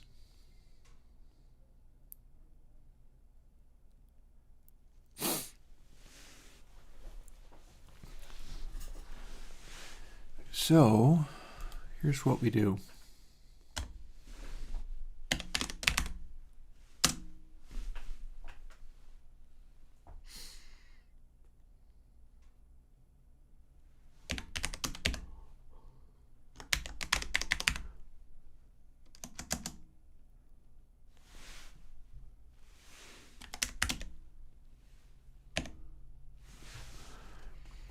And what else do we have here?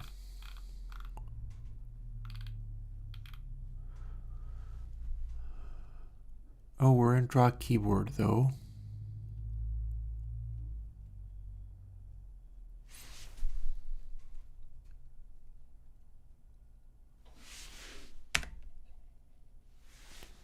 Name of the node.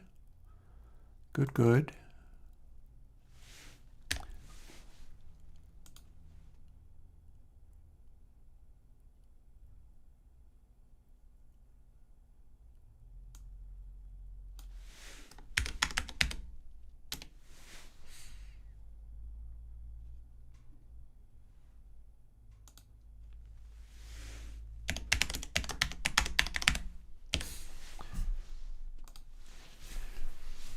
So that should work to connect it back to itself, unless we edit that string. And that's exactly what I'm proposing to do. Even to the point of making it wrap around in a loop, maybe. So let's see.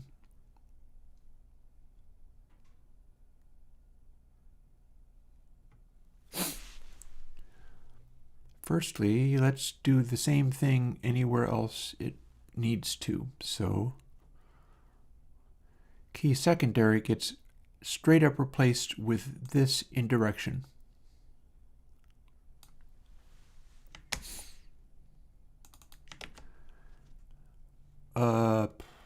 Went a little hard there.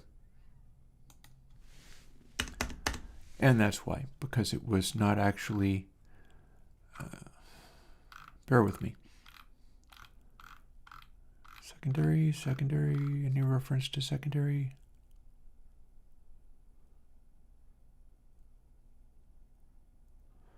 Oh, hi. You also need indirection, don't you?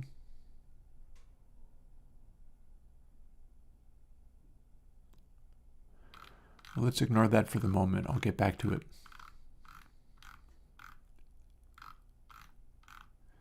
Maybe I don't even want to do anything with it. What do we got here? Okay, that's still good. Let's go find where it was complaining about that stuff.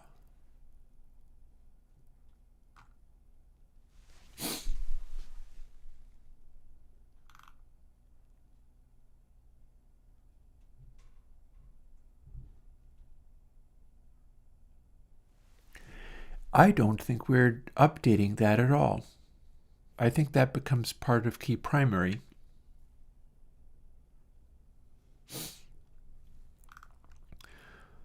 Let's keep it sitting around in case we desperately need it for some reason.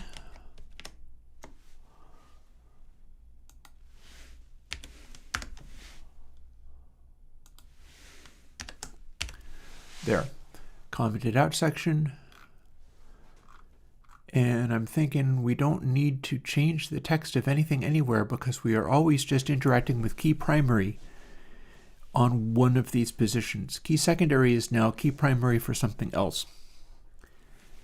That means we never have to update the text at all. But I think we need to do key alternate color.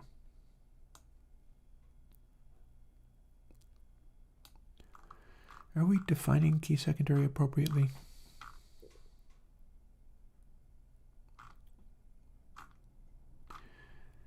I think we have it from all the way up here.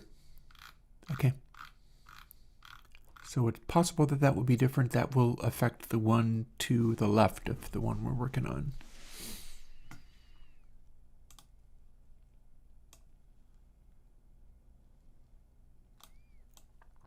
I have an easier way of doing that.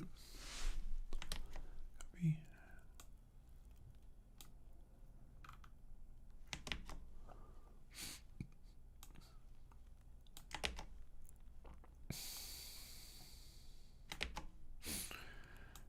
Let's go.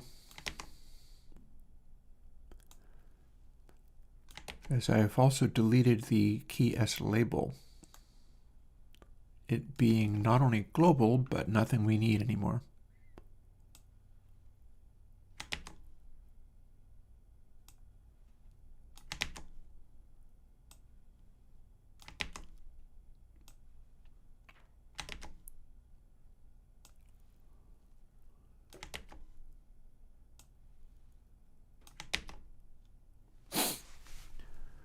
Alrighty.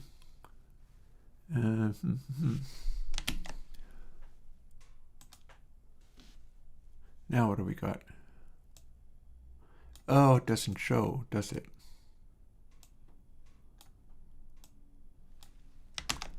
So we broke, but I see there's complaints about things, and so we can probably go and find what the problem was.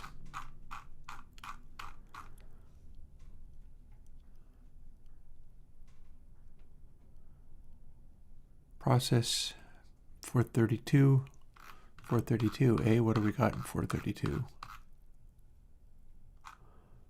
Oh, are we doing key secondary or in here?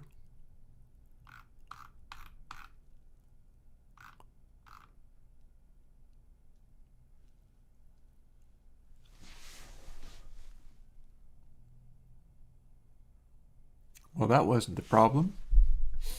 Here, how about delete that, run it again from scratch and stop immediately without manipulating anything.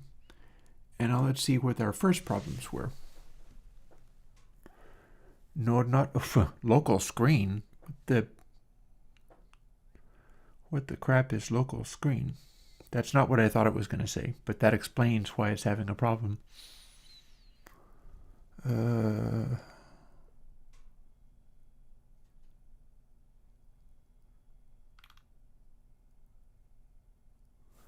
And everywhere since, it's going to have a problem. So I got to find where it was saying that.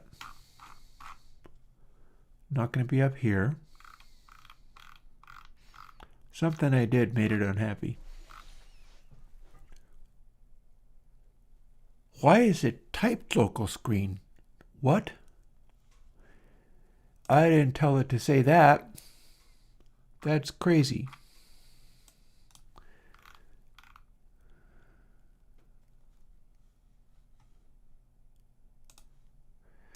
Sir?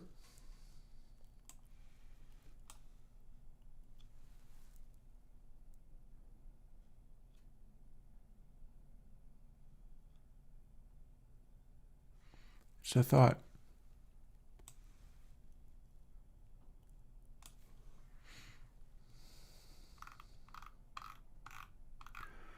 So what's with this local screen nonsense?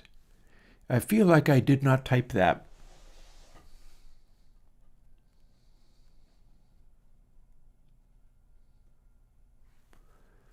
I don't remember what I typed, but I'm pretty damn sure I never typed that.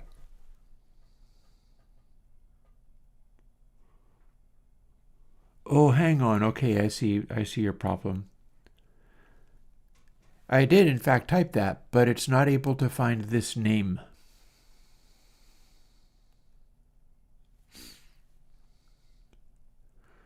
Well, we're able to get node slider key primary. So this doesn't mean what I thought it did.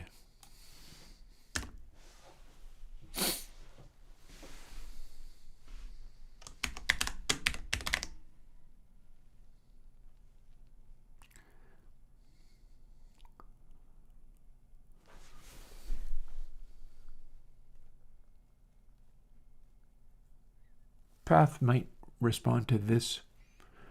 So you are here, so I wonder if I can get node name. Nope, doesn't look like it. Okay.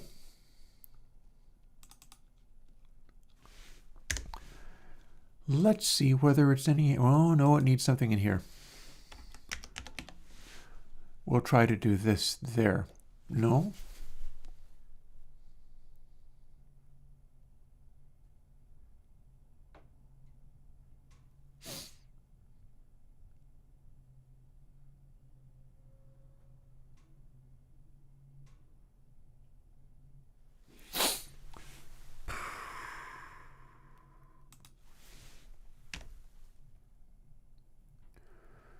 Okay, so this, you get to refer to things that are inside.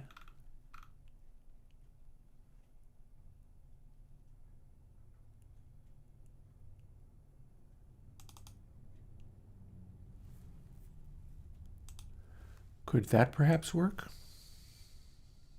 Nah. And if that doesn't work, nothing else works.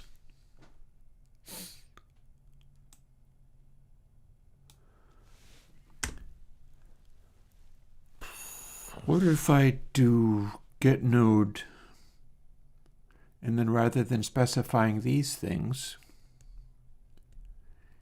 I just go and do that? What happens then?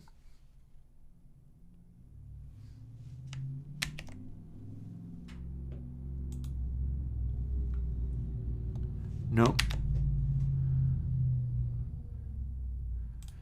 So I should be able to hard code this. And I wonder if it's worth, no, I can't do that though. But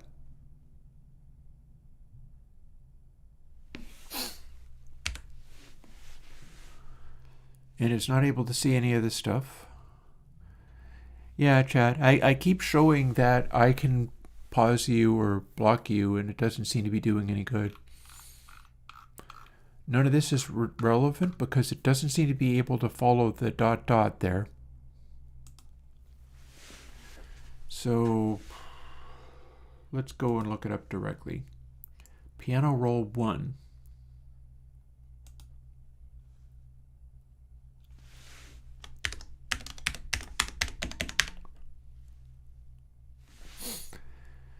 So if I can get a name and call it local screen, I can get this.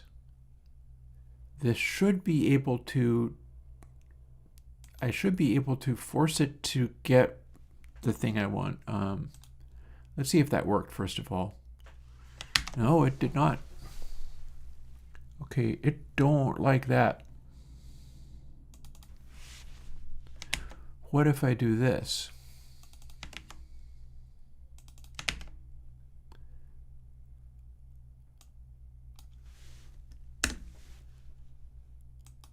Can I do that? Because I can just make key secondary exactly the same as key primary, and that should work. But I want it to be the next one along. Haha. That worked. So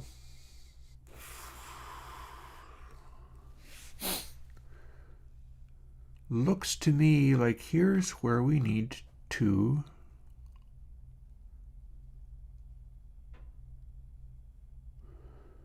do our indirection.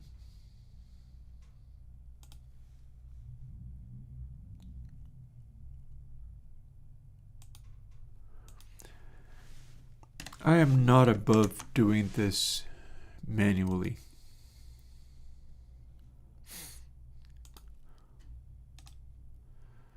Let's duplicate that and call it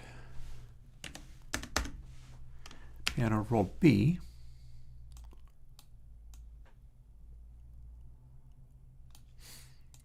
And now both of these exist.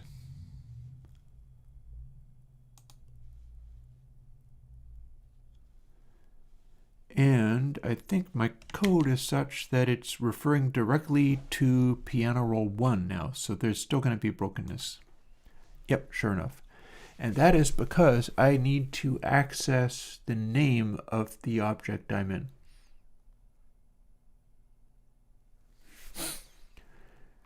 Maybe I can...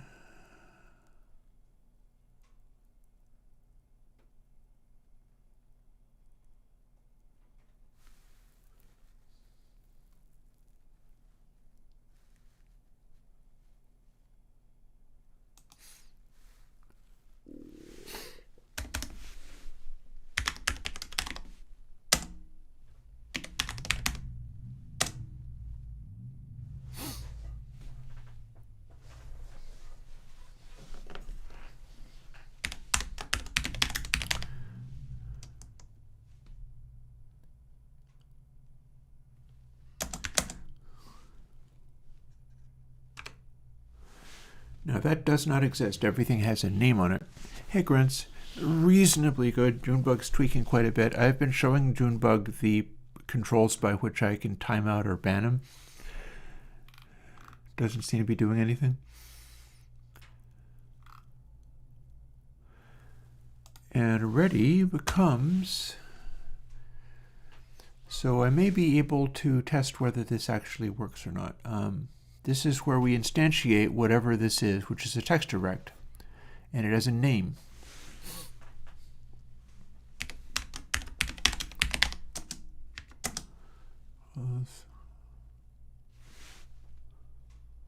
Well, now what's that? Name of?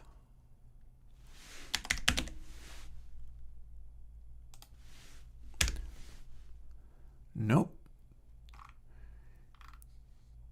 I feel like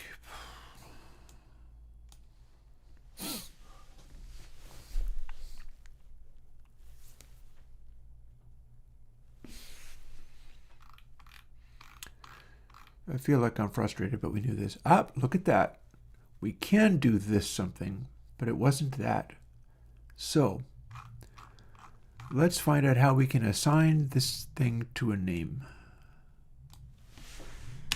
This means this instance, and then we can do other things, like, for instance, crop display and display exist in here, but this class is part of an instance that is discrete. That means we can have... Oh, now what is that supposed to mean? Oh, no, we've already got that. That's the string. Name of the node.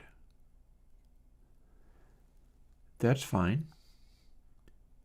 That should actually work. But will it?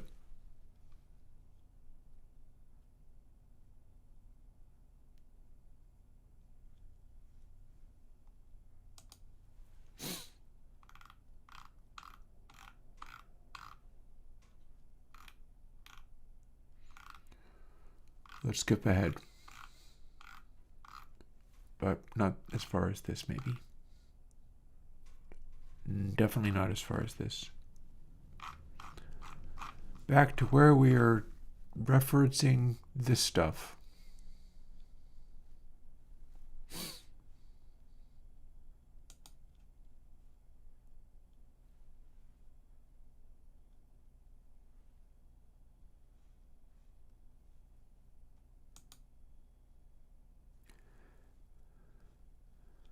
Okay, excuse me, I forgot what I called it.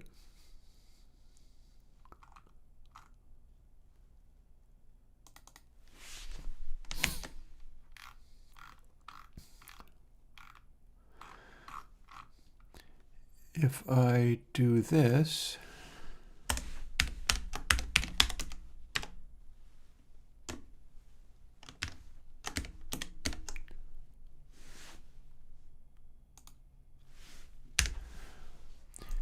in theory, I will have it called, well, no, wait, no, hang on.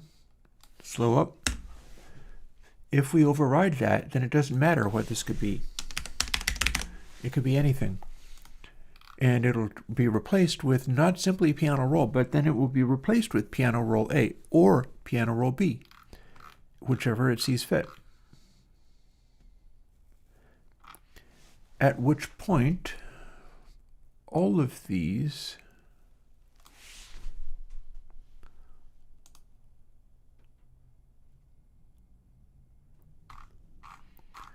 sorry, I keep skipping around just because I need to copy this. Went too far.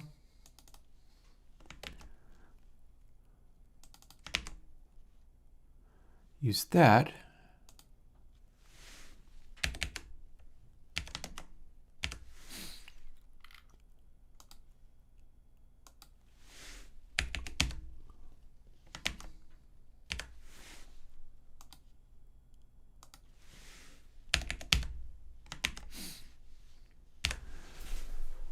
So in theory, that's always going to work.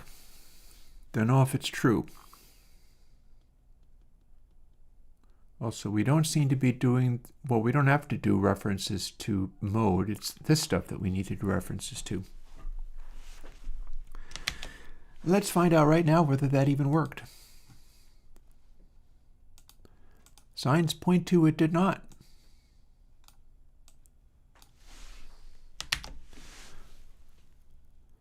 Let's put all of this back to...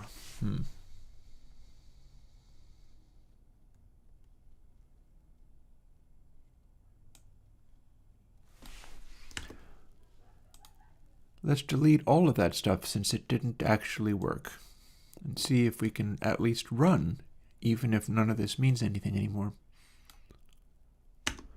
I am also sad because I'm removing all distinction between key primary and key secondary and can no longer remember which one was which. But it's more important to see whether this actually runs under any circumstances.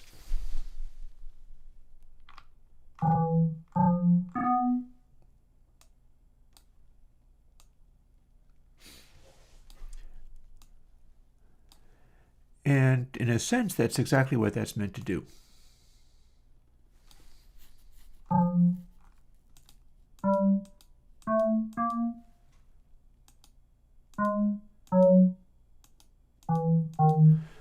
So I can do any number of these, and it'll do what I want. Like it can indicate what the root node is of the new thing. It's showing these discretely. That at least is cool.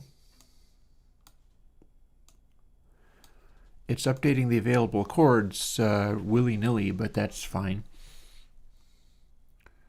Might just want them to be localized to this. That's doable.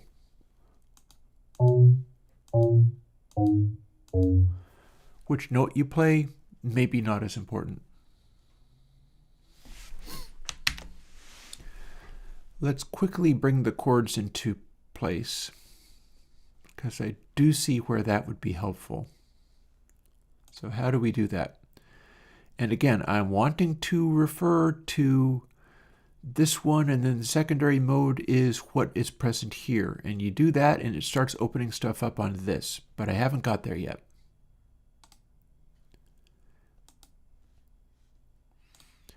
And we delete that completely, scooch that over there, and attach this to piano roll A again.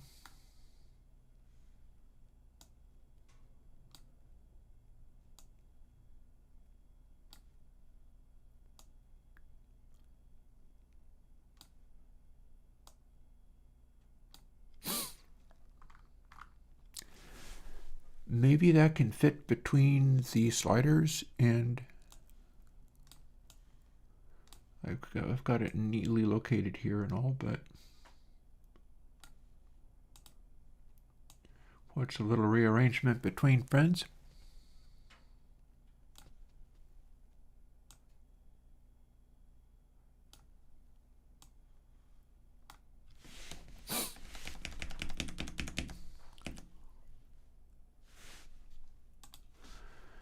There we go. So now chords needs to be rearranged a little bit, but that's not actually going to be very hard to do. We'll save that, go in here, and find where it says chords. We could just run it and find out where the crash is, but I'm going to find out where it says chords.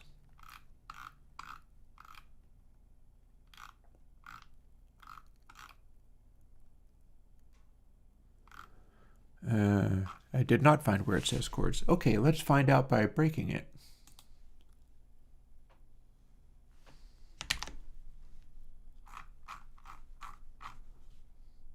Man, it had a lot of problems. Node not found. That's for good reason. So where, though? At get node cpp 1878. So it's not telling me where in my code it found it. That's irritating.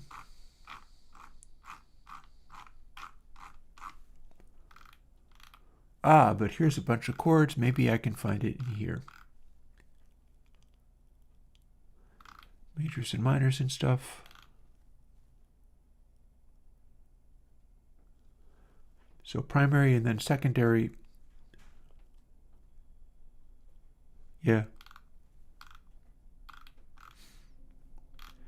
Updating chords display. Now all I should have to do is this.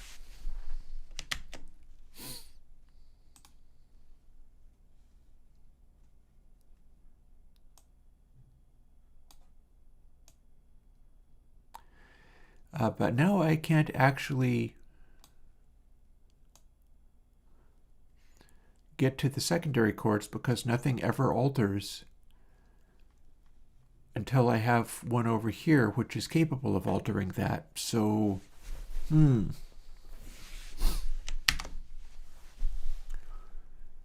But this is a step in the right direction because now I can duplicate it.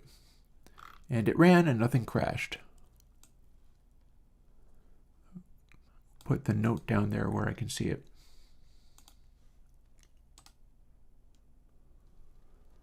Duplicate. Boom.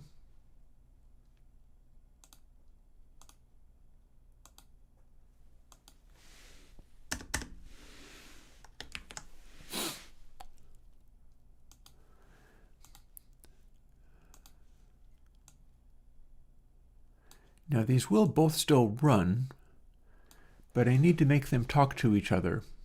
Specifically what I need to do...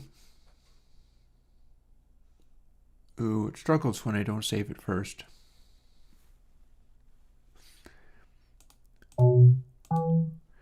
Is have it so that if I shift this, it brings in secondary key here. And then if the back pane is reasonably okay, it's getting worse partly because I'm streaming and partly because of Junebug, but it's not all that bad. What I need to do is make it so that this color shows up in here as the next available thing, and then whatever I have in the third would show up in the second, and perhaps even wrap around back to the first again. But that is maybe. And note becomes whatever your most recent notes are being hit. And these just need to talk to each other now. It is not currently doing that as a thing.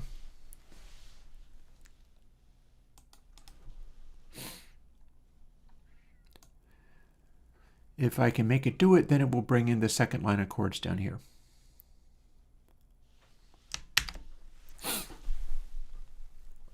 That means we go back over to Writer. I do wonder whether I could make this code be edited in the Godot engine. I don't know whether the Godot engine does editing in C#. I'm suspicious of Writer. I think they're going to start bringing in all kinds of nonsense that I don't want to deal with. But we do have chords working correctly now. So here's where we left off.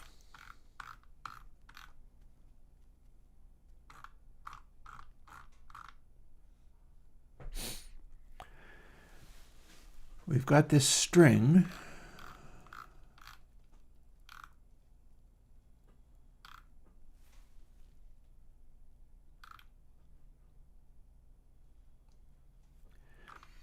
And we're trying to indirect this.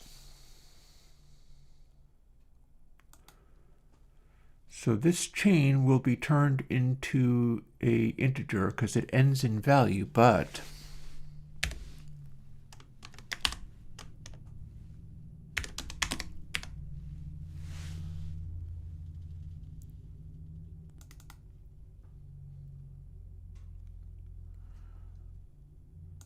and that dot shouldn't be there.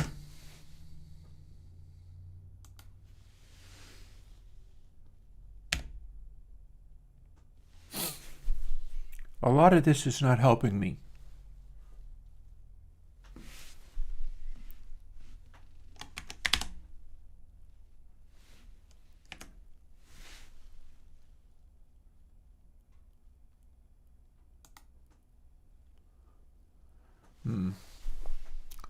Child node by its index A.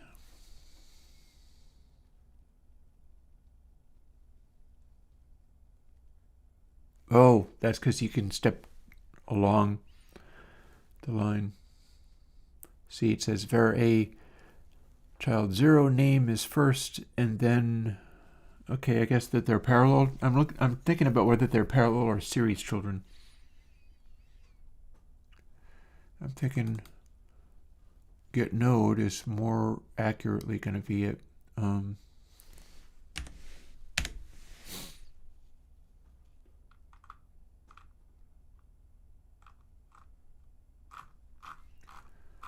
Then if I use my instance,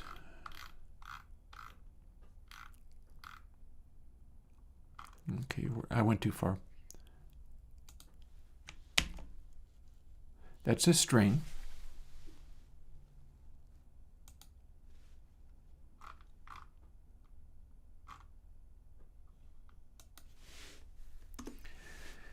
I think that might be where I was updating that thing.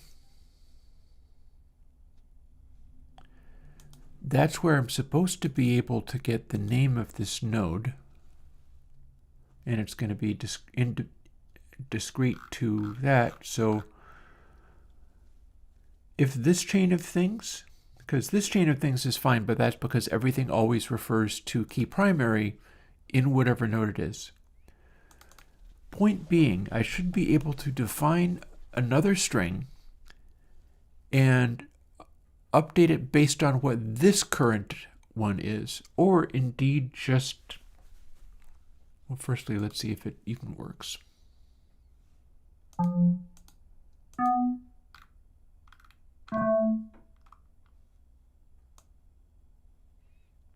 That worked. That worked. So it's still alive. It is still alive.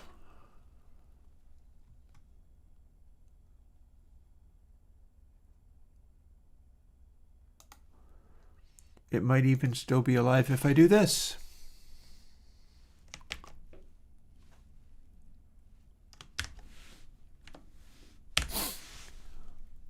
Let's find out.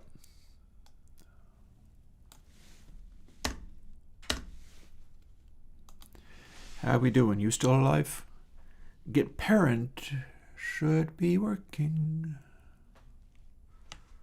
Let's find out. Quick save.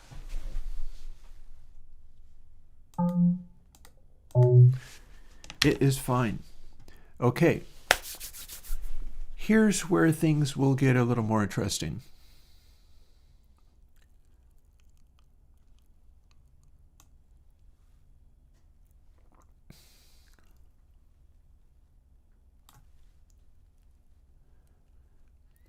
We got all of this up to and maybe even including value. Appears like that's something that we use.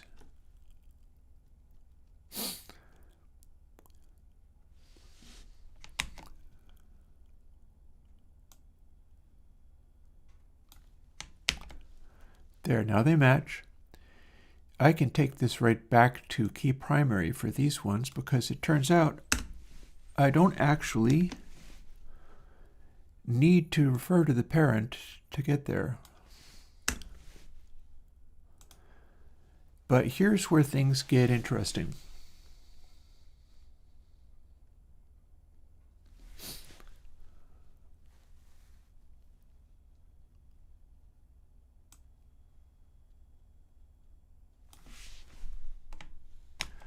Copy. We're subtracting the secondary to produce offset.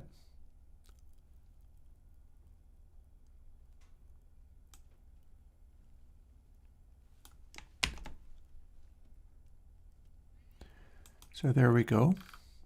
We have a key secondary anywhere? No. No. Should still work.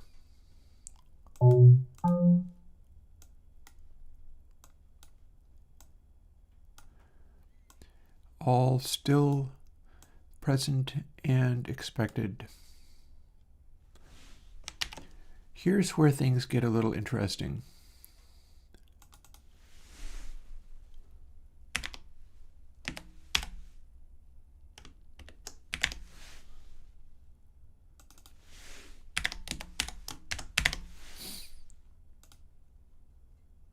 I think those are the only places I do that.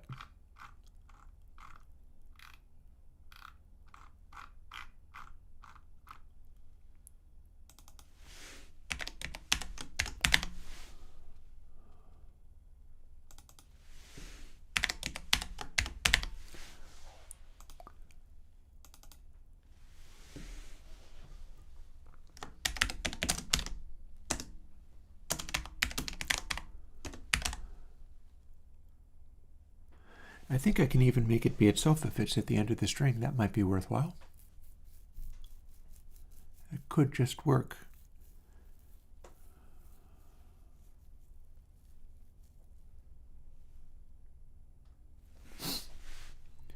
Depends upon whether I want to formulate it all as we're composing inside a giant loop of key changes and returning to the center.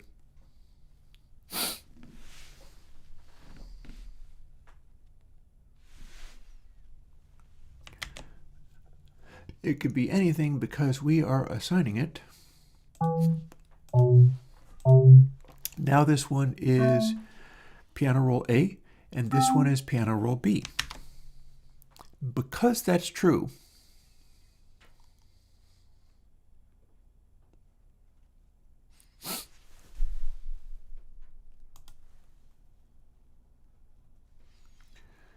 we can get real frisky.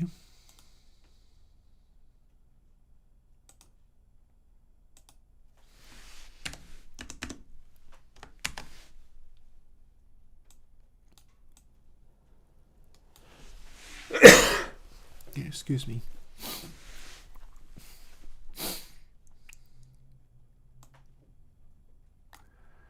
And they can be arranged however I want.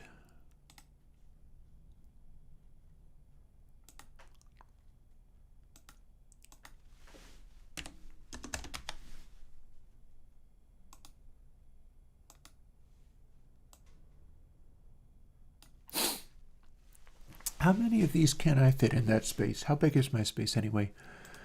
It is window size 1920. So I'm focusing on roughly a full screen size, 1920 by 1080. Seems legit. Sort of thing you could live stream. So I will assume that I have a width of 1920 available. And I can maybe zoom in and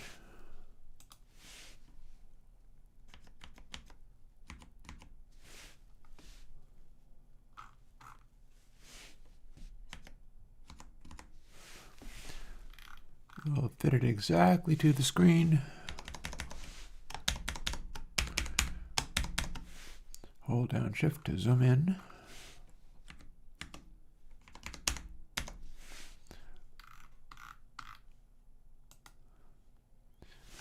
We're going to make them align to each other, and we're going to keep adding them until we run out of space. And then maybe arrange them differently. It's going to end up looking pretty cool, I will admit that. So there we are, and that's 4.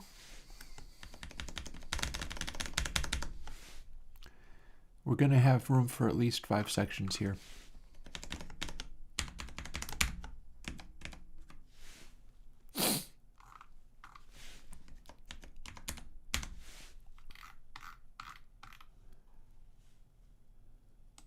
then you get duplicated as well.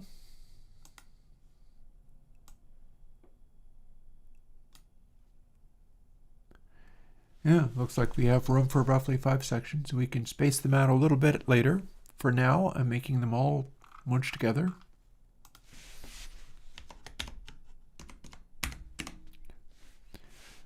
Part what I'm sorting out here is that I will not have room for less than 5 sections, at least. That is what I know.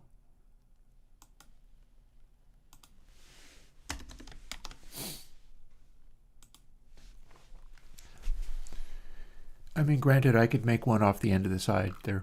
That would work too. But now we have A through E. Here's how we make that become interesting, rather than having it be just one giant long piano roll.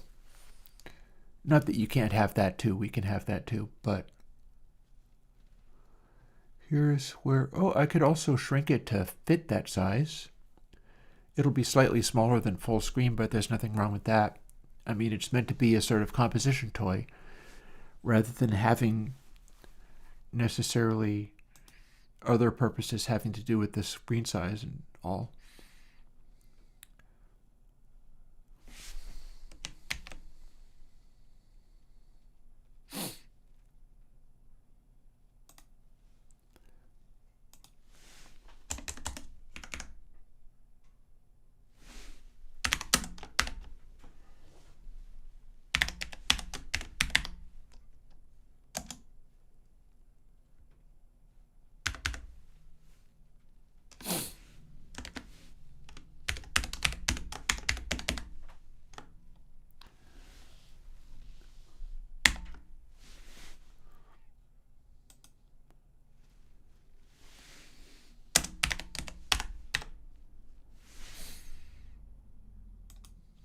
Interesting.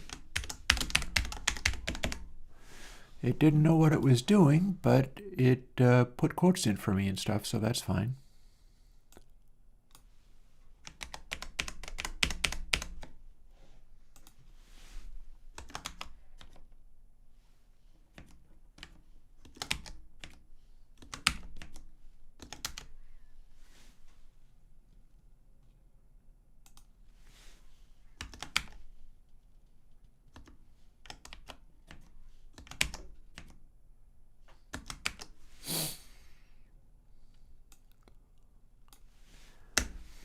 And then if we want to be real frisky, next one here can be a cycle.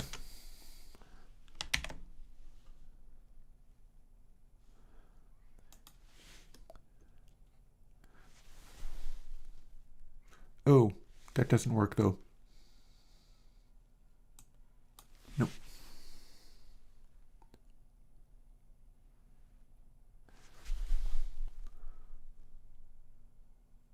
Ooh, I have a better idea. But for now, we'll do the proof of concept.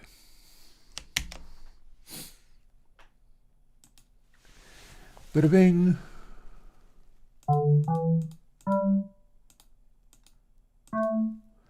And then what if we go to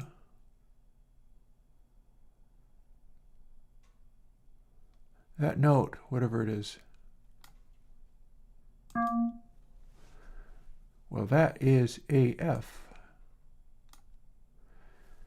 Now we haven't updated each one, but that can be arranged. Oh, and we're bleh. Advanced doesn't draw very well, does it? Okay.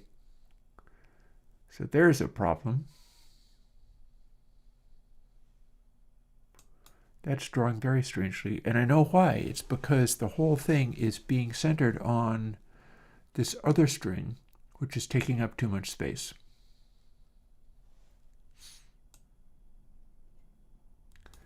Also, when I update this, it is not clicking this.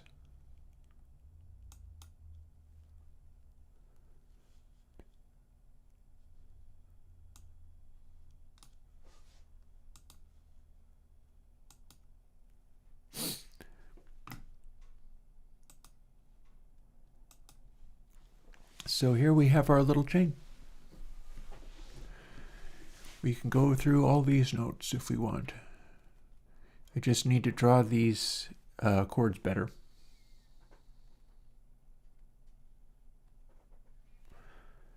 And part of the problem is that I set this too extremely.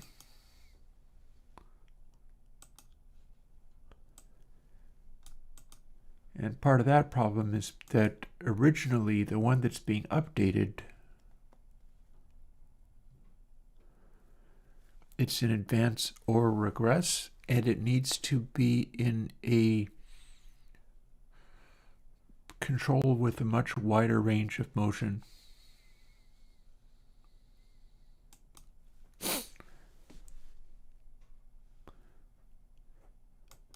But I mean, some of that is fine. So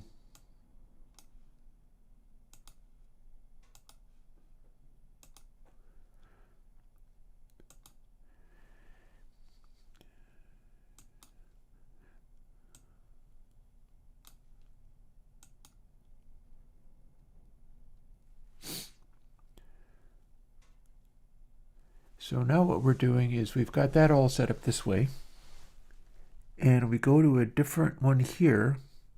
Ideally, I would like it to update all of these rather than only the one that you're clicking. That may just be possible.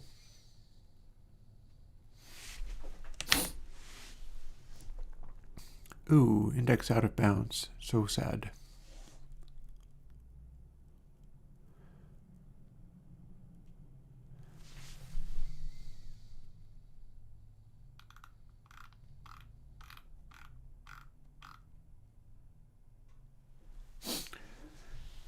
Like, we can't recede from C to the next one over because it's too big.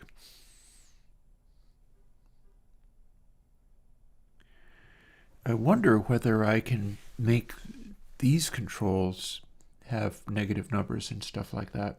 I wonder if it'll even let me do it. At any rate, this is what that's supposed to do. And again, I said that I had something to do with it. We don't even need to do this. We can do this.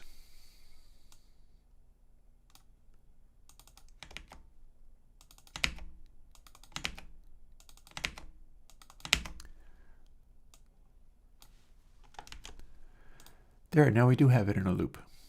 If we're E, then we wrap around to A and modify that. D goes to E, C, D, B, C, A, B. So now it does a loop and still has the same problems it had before, but that's fine. So G.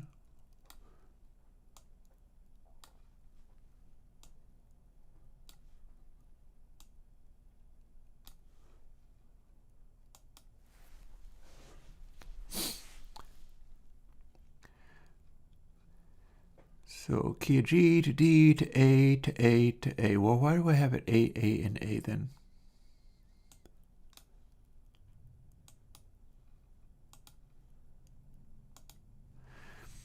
I think I do need to have all these update whenever anything gets moved. I feel like that is actually more correct. Let's see what we need to do in order to do that. I think that may be in here with the signals and all. See, we got that. And for each of these, we are sending a signal, and the signal goes to draw keyboard. But which draw keyboard?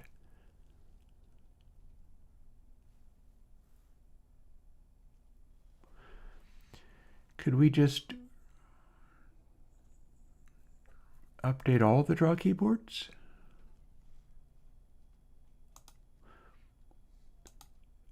Let's find out. Both of those go to draw keyboard for sure.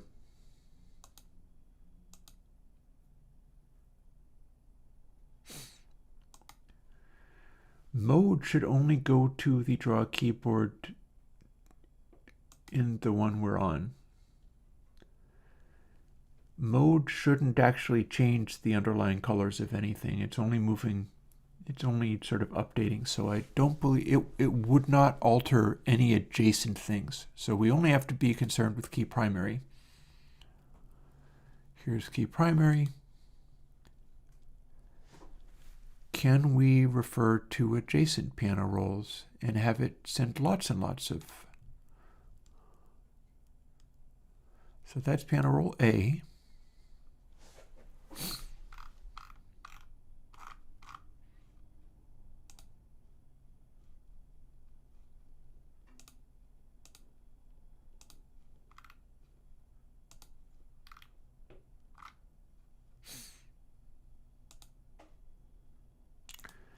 How about also piano roll B?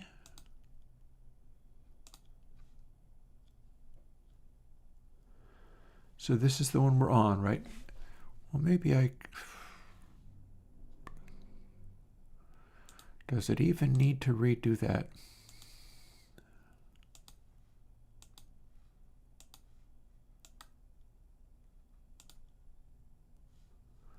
Okay, that seems a chip.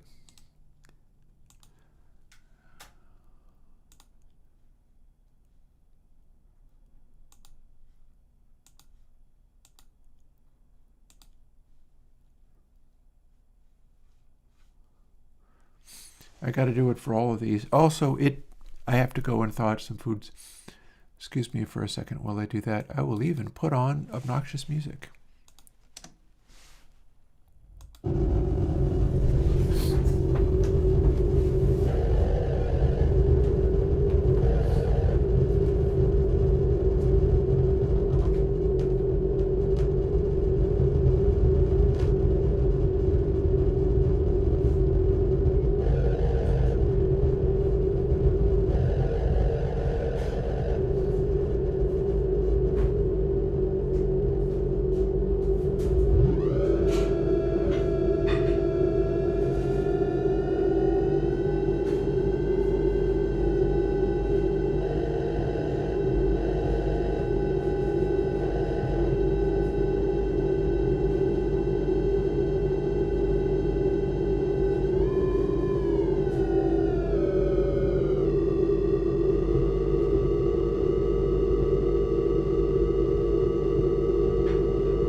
Okay.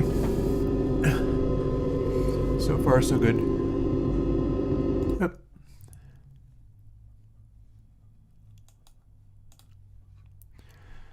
Alrighty. Where were we at? We were figuring out why this didn't work, except for it kind of works, except for it kind of doesn't. I also feel like I'm going to want to have like buttons lighting up showing what chords are available across a wide variety rather than this here. I don't think this is working. I can move it out of the way and not have to deal with it anymore, but that's going to have to become something else. It is not compatible with my vision of how this is going right now.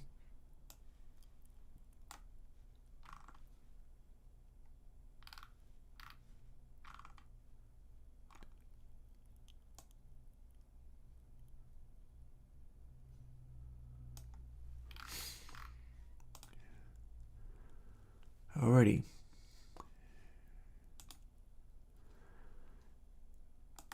So where were we? We can do this. It does not signal everything correctly. So there are a number of possibilities. One of them is to, like, I can send all the signals directly in Godot. Right now what I've done is, I'm assuming that I just did that. Oh, no, here we go. Right now what I've done is I am sending signals from key primary piano roll A. That should only be updating if I change A or E, though. I'm assuming I want to update literally everybody.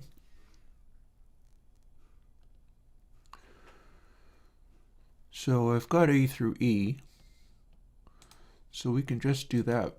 There's a reason it says disconnect all. So A, B, C, D, pick, draw a keyboard, connect, and another connection, E, draw a keyboard, OK. Now, if the code saw fit to see that and then send its own signal to everything, well, that would work, but then it would also get in an endless loop of sending signals because it would be sending signals to itself. So can you send a signal from script? I think it's worth finding out because I'm looking at the very code where if I built this in and it said, actually, no, this is not where you get a signal anyway, so no, that is next one. So let's go back to here. At least I can get some of this updated, I think. So that's updating everything. The rest of it shouldn't have changed, so it should still run. Oh, okay, we have it in a loop. And that means if I update this, then we are updating the one heading to it because it's heading into what this key ends up becoming. And again, that doesn't change anything. But it's showing which notes become available if you were to be cycling through to the beginning again. And we're actually updating everybody. And we have a nasty tendency of firing all of these off, but that's fine.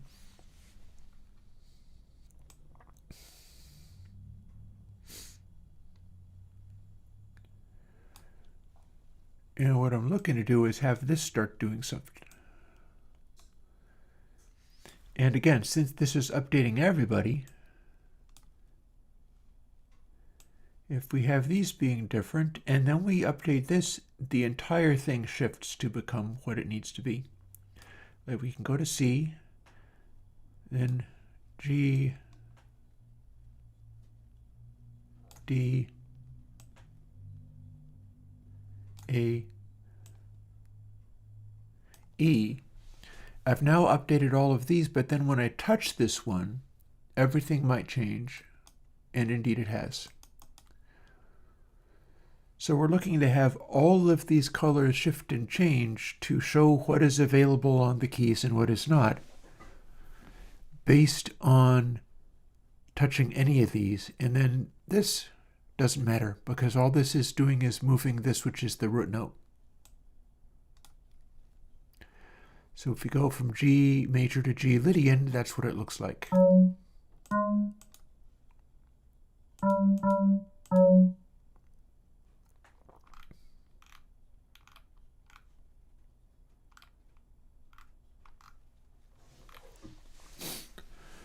So far, so good. This is what I was trying to do the previous day. This is what I was trying to do on Tuesday. And then all of this stuff is jumping around, but I intend to move this to a separate area.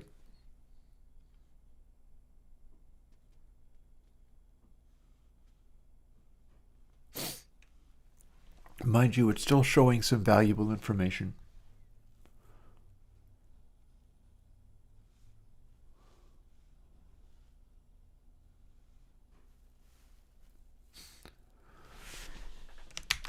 Okay. Maybe they don't all need to be squinched into each other like that. Not that concerned about that at the moment.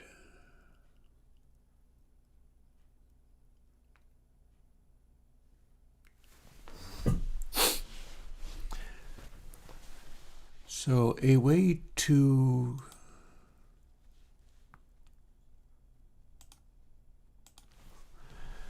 do this is to simply continue that process. And you know,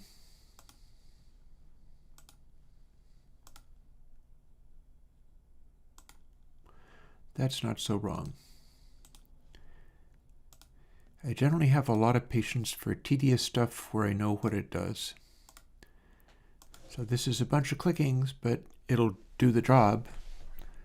And I don't have to be too clever thinking of new ways of coding stuff. So D.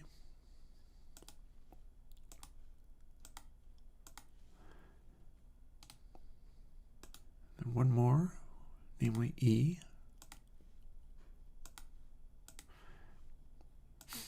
It is working. You got to remember these signals and things, the way Godot talks to itself. That has that updated completely. Over to you. Now it is piano roll C, so we do A, draw a keyboard.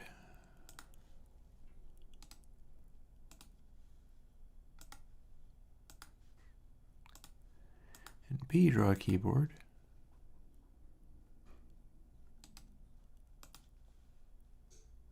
We're on C, so we're already doing that.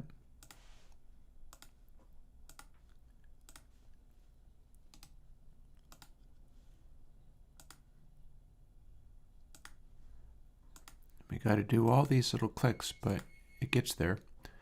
So now this one updates all of the things. Now,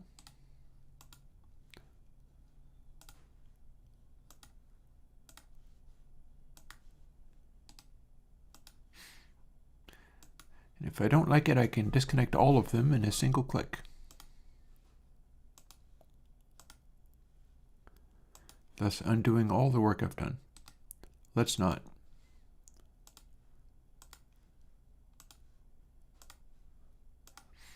It's honestly like Minecrafting or something when it gets this tedious. We're on D, so we don't need to do that one, but we do need to do E. Bada boom. And lastly, having done, we have 5 updates now. We have E. We can move these around and it'll all still work. The trick is really just having all these signals being sent to the right places. And remembering not to have it left on receiver method on key primary value changed. Got to keep picking draw keyboard each time.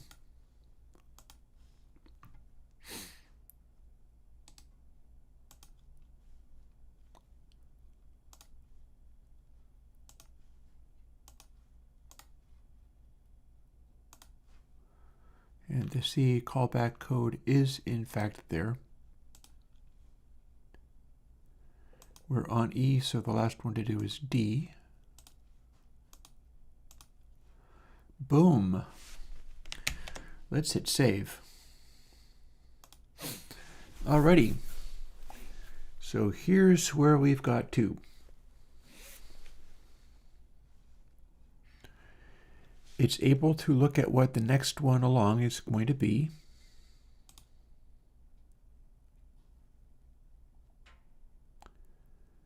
It's able to run, presumably. It's taking its time about it, but it's figuring it out.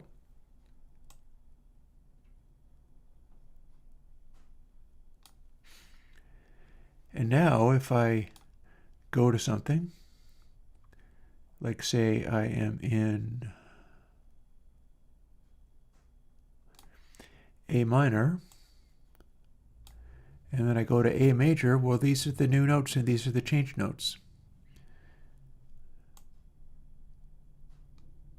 And then if I go back to A minor, well, that's what changes next. Going back and forth between A minor and A major, we still never hit this note. But these are the notes that we can play with.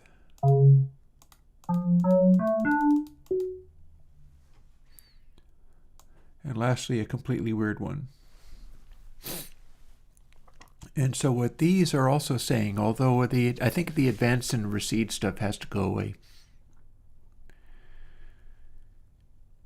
It's going to be interesting figuring out how to indicate all of these majors and minors and sevenths and things.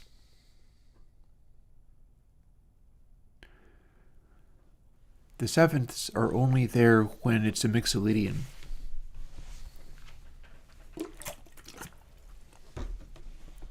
Might just be able to come up with ways of doing that better. But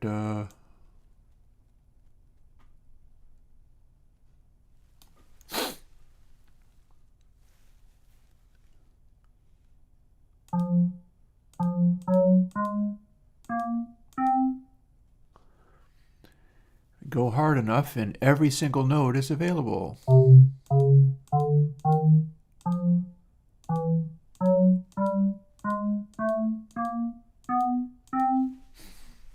Chromatic.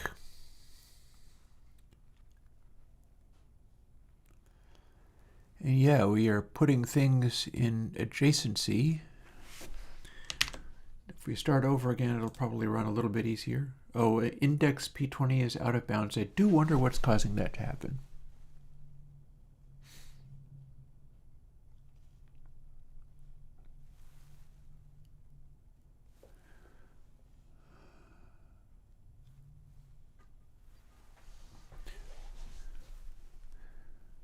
Let's do Hey Joe.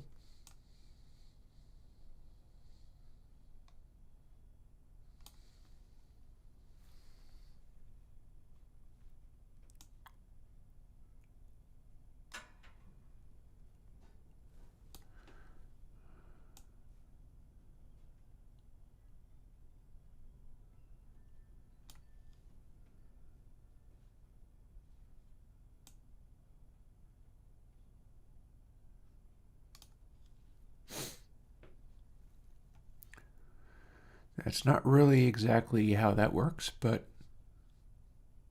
it's all in good fun. Don't mind me picking up a guitar. Actually, I have a better idea.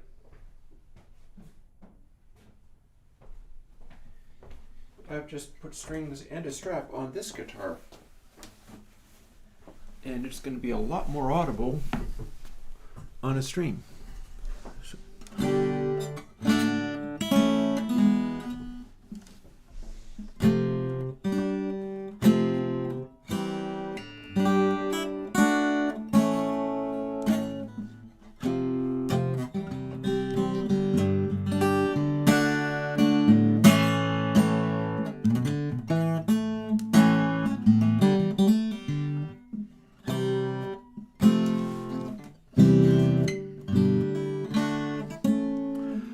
I feel like it goes to E though, but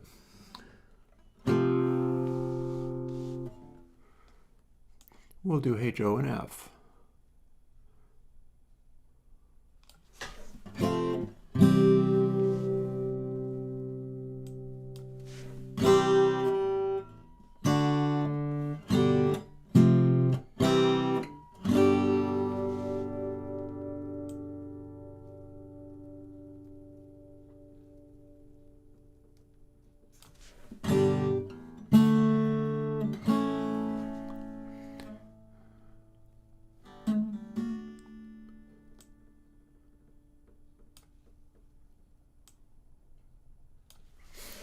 There.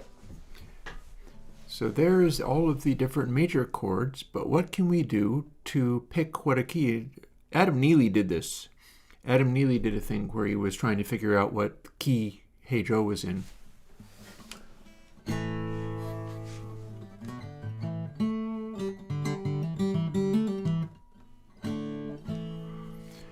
So if we do D to A, as in the key of A major,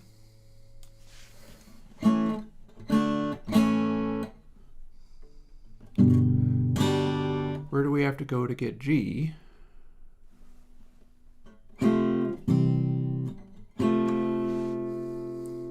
Well, that could be in the key of C, and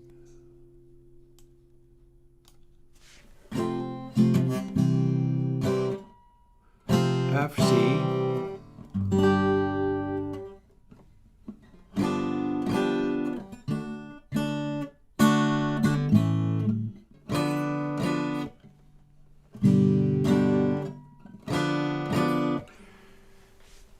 So which does it feel like that belongs to? Well, it can't actually, well, it can't be G sharp at all, can it?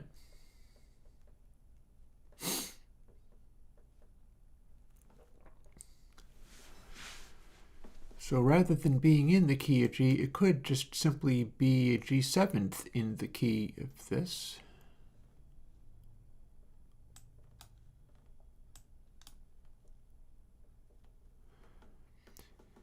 And then we end up in A.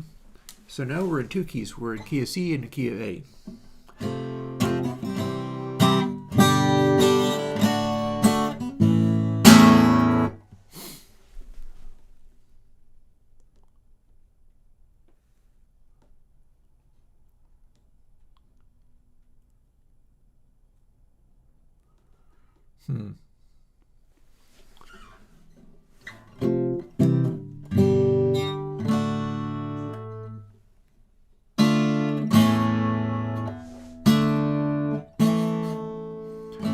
So it was all in C and resolved to A. You could do that by having it be a D minor there.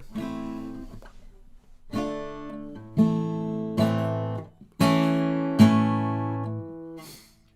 if you did the whole thing in C, and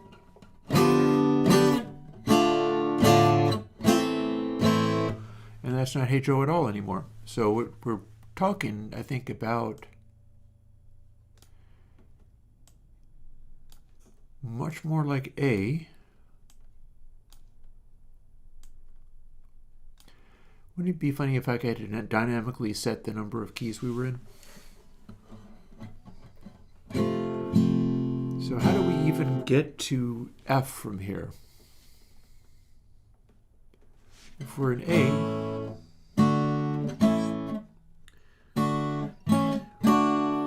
we can do D to A quite easily. But G's a little tricky. So what happens if we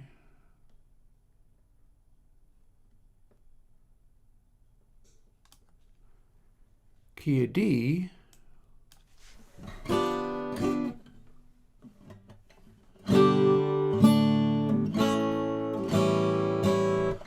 oh look, A major 7th is in the key of D. But we don't have F, we have F sharp. So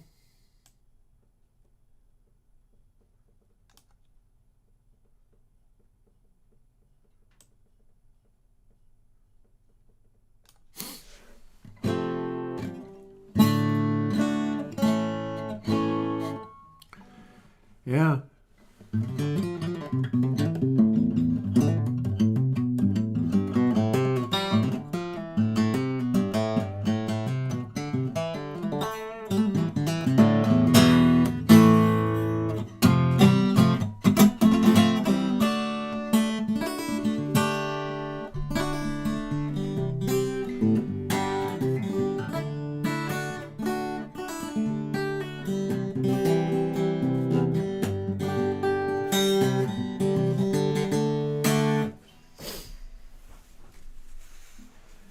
Of course, the thing is, if we're going to use this tool properly, we should be writing in the vocal melody, and that will tell us what key we're in.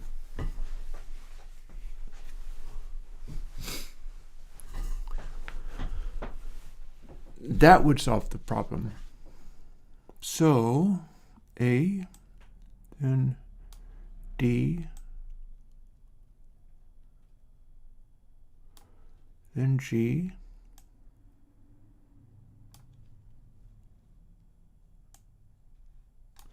an F. Or indeed we can put everything to A or something.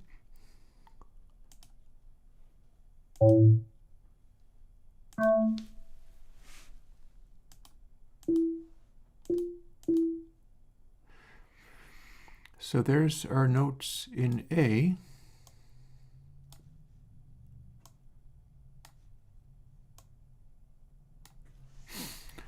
If everything sits in A,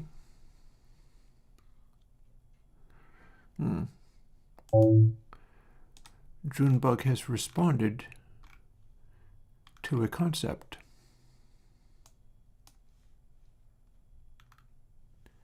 Junebug responded to the sound of playing a guitar and said acoustic, which implies Junebug is something but is capable of responding to sound. That's interesting.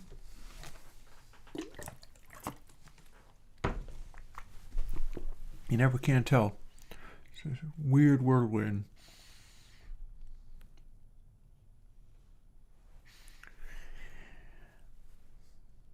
I've shown you that band hammer so many times.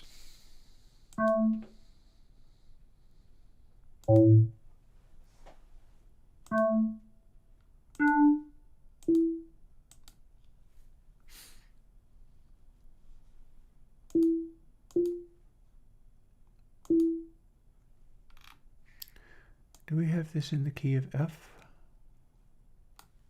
Sure do.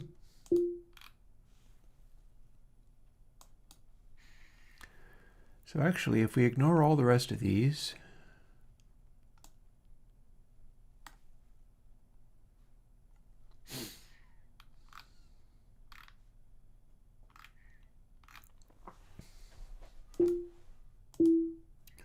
hey Joe, where you going with it? Gun in your hand. Hey Joe, where you going with that gun? Actually, it could be a majory minory thing there. Gun in your hand. So you can be in the keys of F and A and you're fine. If you were only in A, you don't get to hit these notes. Or at least you'd have to be in the major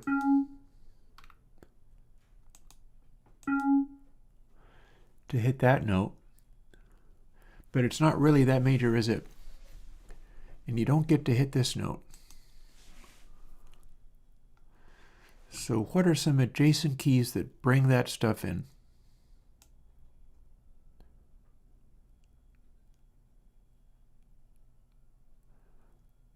Well, not E. F sharp? No, it doesn't leave this one.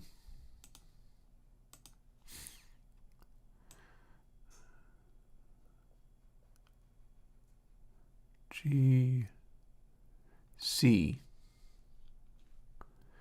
C brings them all in.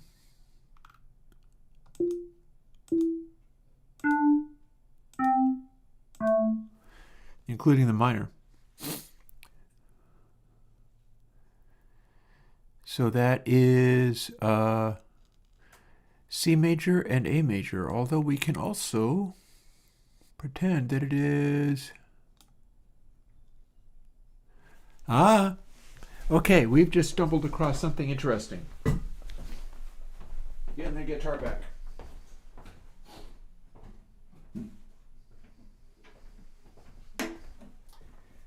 Getting that guitar back, because I'll tell you what.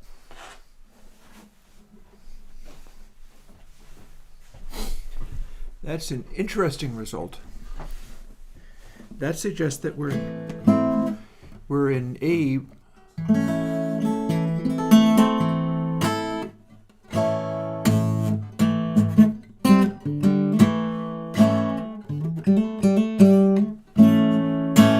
major.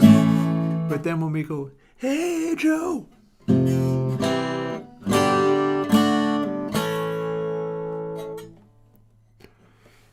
It's possible not all of these chords here are represented. Well, let's look. I've got it. It's being drawn on the screen. I get to look at it and see which chords are available. So, we're ending in A major. And the initial part of it, the F, forces me to be in the key of A minor, which is also the key of C. So F is available here, C is available here, and G 7th is available in the key of C. G major 7th, because it's definitely a major G. So if you just don't play the 7th, that's also there. And then in the key of A, there's D. So if you did Hey Joe and went to a D minor, everything would be sitting in the key of C except for the last chord.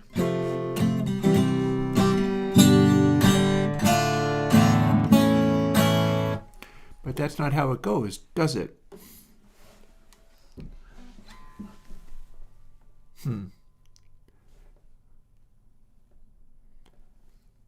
It would be extremely funny if Junebook was my sponsor. My sponsor is also interested in Fight Club.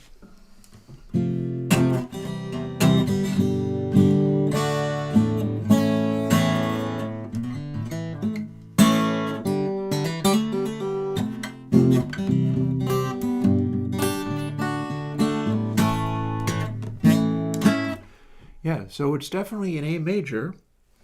And then it goes into the relative minor. You see, the reason that excited me so much is that is fundamental to Swedish pop chord progressions. They love going between majors and minors in the same key. It's very common. That is a very catchy, hook-filled kind of things that you can do. So,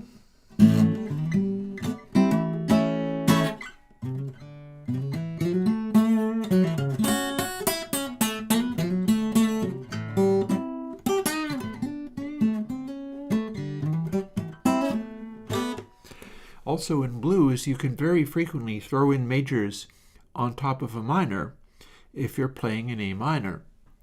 It's not at all unusual. Major minor.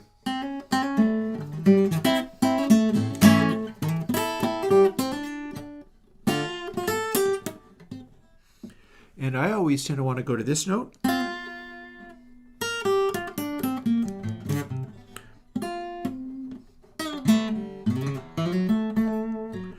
So this is the A major, which is where it resolves, but most of our stuff is being done in the minor.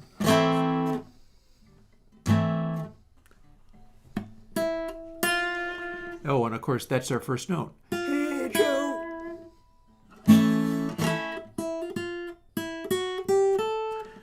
Because if you're in the major chord,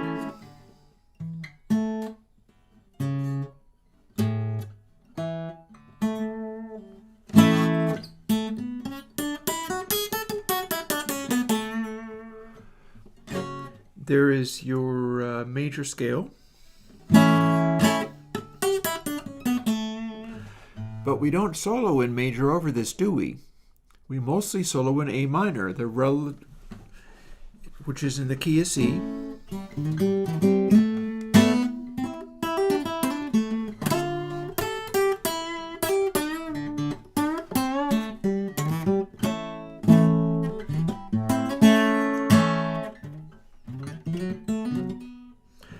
So you could throw in the A major soloing, but only in certain places, like towards the end,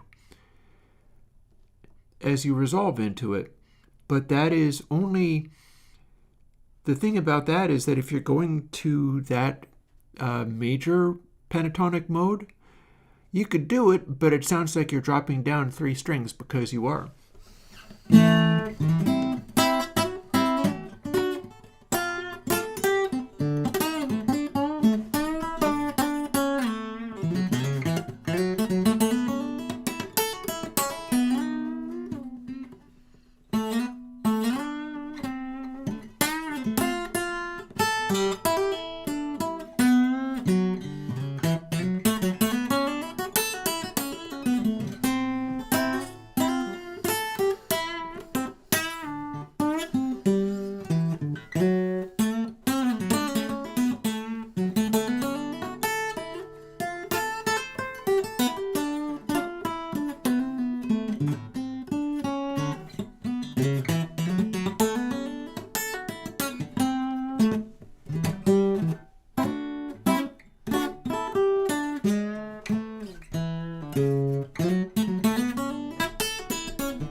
there you have it.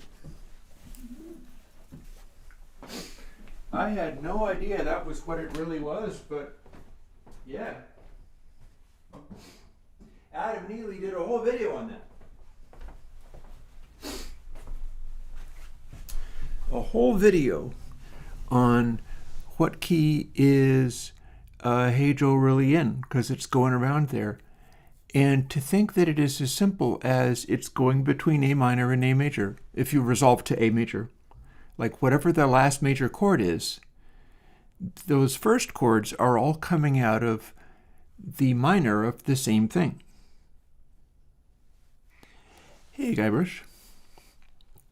So that is neat on a bunch of levels, but one of the reasons it's neat is because I just worked that out by going, okay, where's the notes? Here's the song.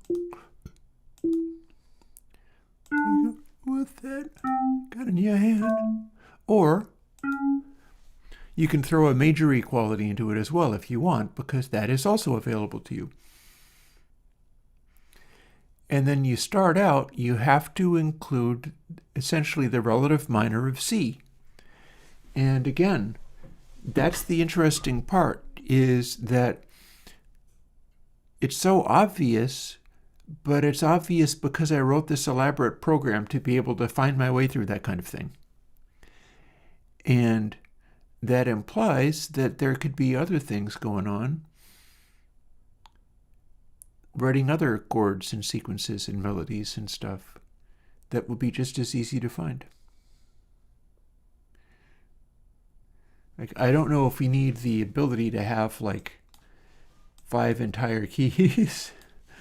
I've got 5 entire keys here, and it is doing its job pretty nicely, I think. You can even see where to hit the notes. I really should make it so that you can hit the notes on these, but you'd expect to hit high notes over here and low notes over here, and that's not really how it works. Still, it seems doable. And then what is next in line for this, now that I have this actually up and running and working? I can move some of this stuff around. I may or may not want to keep this as the sliders. It's not all that great having it be the sliders.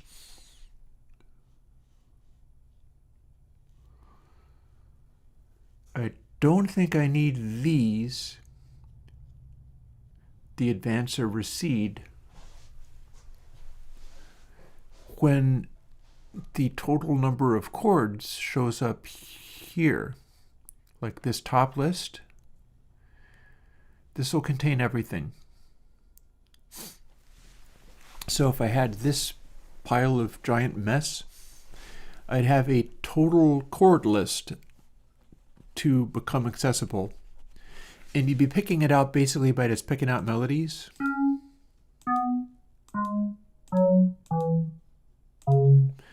You'd be picking out melodies and then moving these around until the melodies that you devised became accessible in some way. Just like I did with Hey Joe, which is only like 5 notes. But they're 5 notes that aren't immediately accessible in any one key. But then all you got to do is light these up. For instance, it would be A minor, A sharp diminished, A flat 7th, B diminished, B minor, B major, B flat minor, no B flat major anywhere though. And yeah, all right, well, have a good sleep. I am going to rush off and have tacos in a reasonable time for a change. But I have a plan as to where this is going to go next. I don't need this advance and recede stuff because all I have to do is read through every single one of these in order to determine what on a big old list of light up chords, which ones light up and which ones do not. And maybe they should be located to this area, and maybe they should just be showing up as available.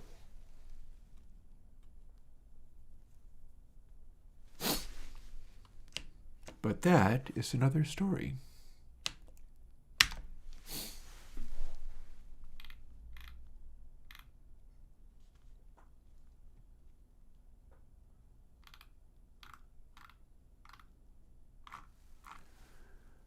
Ready, so we're setting up all of our chords.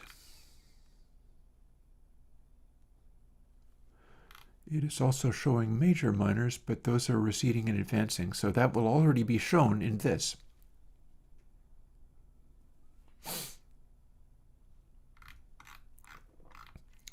Might not need to have these at all.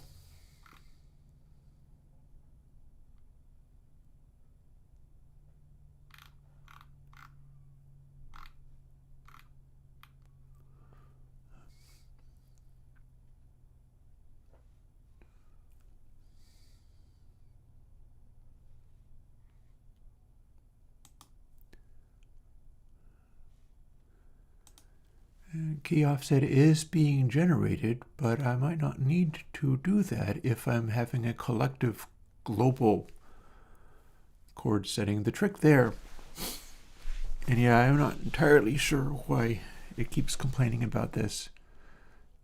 Index px20 is out of bounds. Something's causing that to happen, but I'm not really quite sure what. My colors are all working. I'm clearly not going to need to do this.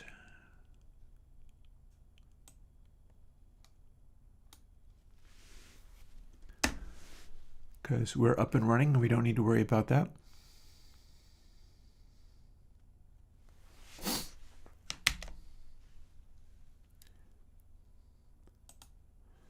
And the next thing to do when I get into doing the next thing, apart from maybe like limiting this, and you don't have to use all of it if you don't want to. I think you should probably not have more than 5 keys. Maybe I should stick it to 4 keys. I think something like Giant Step only has 3 equal ways around. See, there's a thing.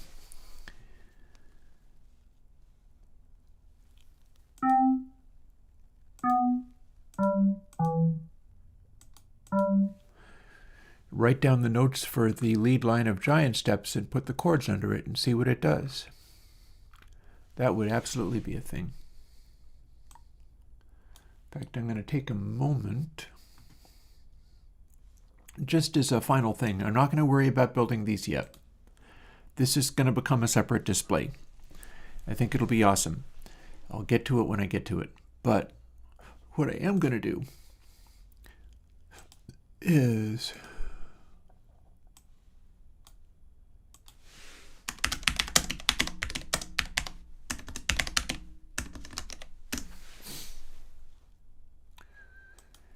B major, G major, and E flat major.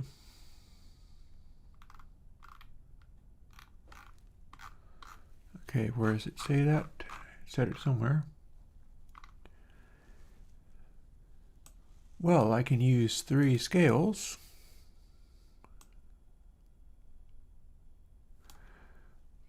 There's our, what was it, E first?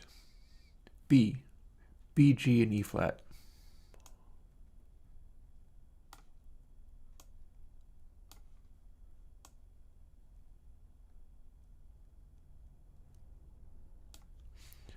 There.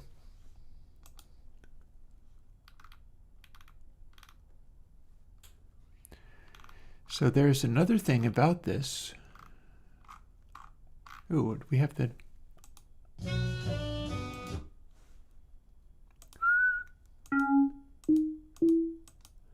Oh, it can't start there. That's the note it can't hit.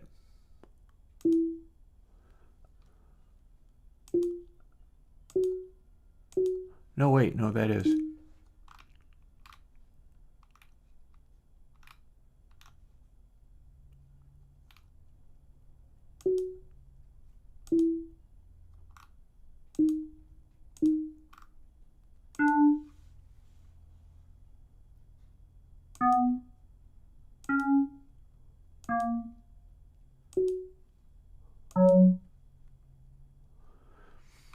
It's up in that register where if I was singing it, it would be a falsetto.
You know what? It's fine. I'm not going to go to all the work of copying giant steps out onto this only to quit the program and have it go away again. But I think I could if I wanted.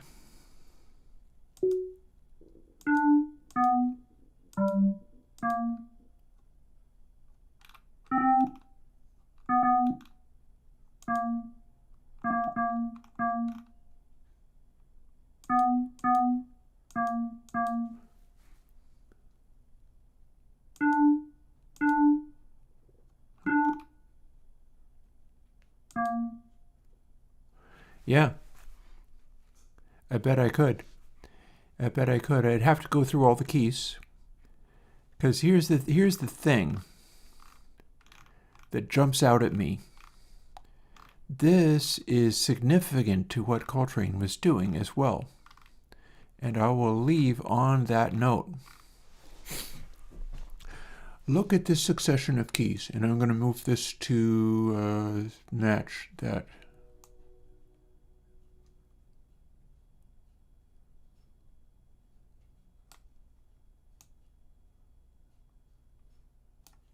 There, those can sit there. So look at these combinations of keys. We're in 3 different keys. Every single one of them has at least one no-go zone, if not many. In B major, you don't get to play this note. In G, you don't get to play this note.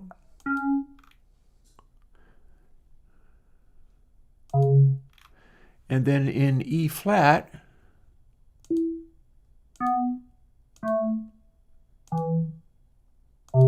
don't get to play all those.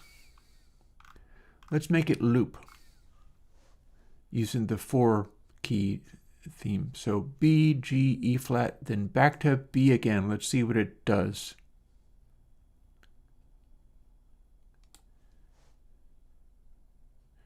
And then we'll put this to G just for laughs.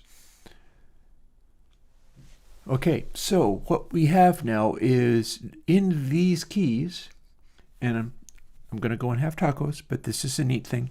I sure did, Chad. Check it out. This is now showing all the different keys that I want, and it's updating everything adjacent as it goes. So let's see, that was E flat. So the scary thing about giant steps is you need to be playing all of these notes, but every step of the way there is a note that you must not hit, and it's a different one for each key. Nope. Nope. And nope. So as it goes around and around the chords, and the chords that he plays are going to be represented in these lists. Ignore receipt in advance, it doesn't really do anything, but these lists should contain the chords that Coltrane is having people play. But as you cycle around it, there's constantly a new note that you're not allowed to play, and it's in a different place each time. Like every few bars, there's a new note that you don't get to play anymore. And in all the other ones, you have to play it.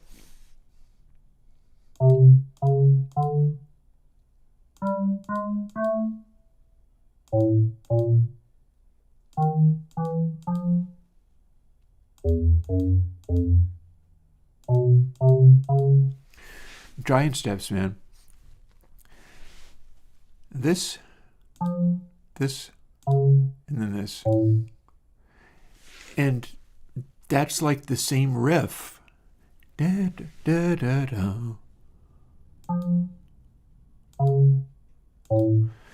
That's like the same sequence as the lead line of the song. It's just wild. It's wild how you can create stuff like that. That's pretty amazing. I'm tempted to strip this down to 4 key centers, just cause like going 2 key centers beyond Coltrane is just wrong. Could I even go key centers beyond Coltrane to the point where, and keeping everything in major, mind you, where it still shows new chords in that pattern, that would be horrifying. So for an E flat,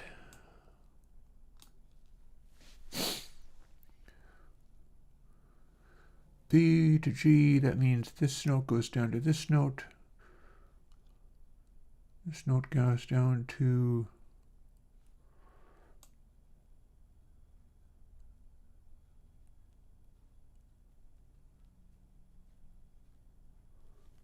can it even be done while they're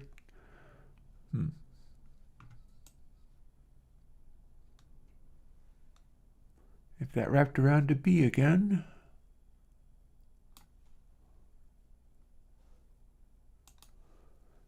it's kind of leaving this one accessible, and that can't be right.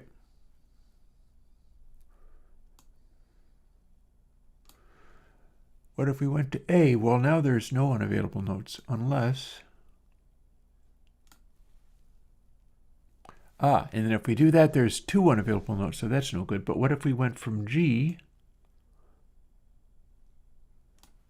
B to A? I guess that would mean G to F, wouldn't it? And sure enough, we have the extension of giant steps beyond the realms of acceptable. It does mean that in the E flat, you get to play any note you want and it's all cool, but then we continue to throw out horrible new... Well, no, that's also a... You know what? I'm not as good as that, but I did get it working, and that is certainly something. And it'll be interesting to see where this goes. I am questioning whether to simplify this just so that it's a little more graspable, and also it'll be a smaller screen.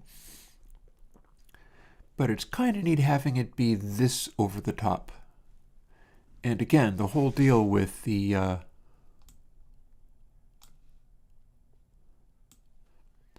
cycling it like this, so that we're kind of repeating the pattern. Actually, it needs to go from, because this loops, so B, G to the key of E flat goes back to B again.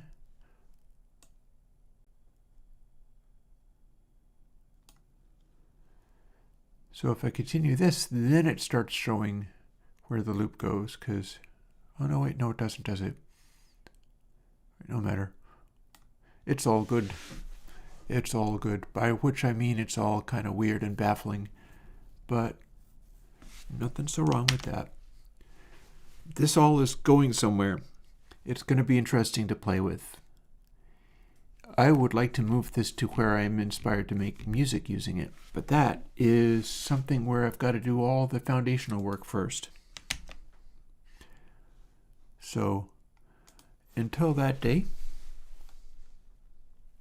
I'll talk to you later. Time for me to go and have some food, having successfully done one of the things that I wanted to do, so that's pretty cool. Talk to you later. Bye-bye.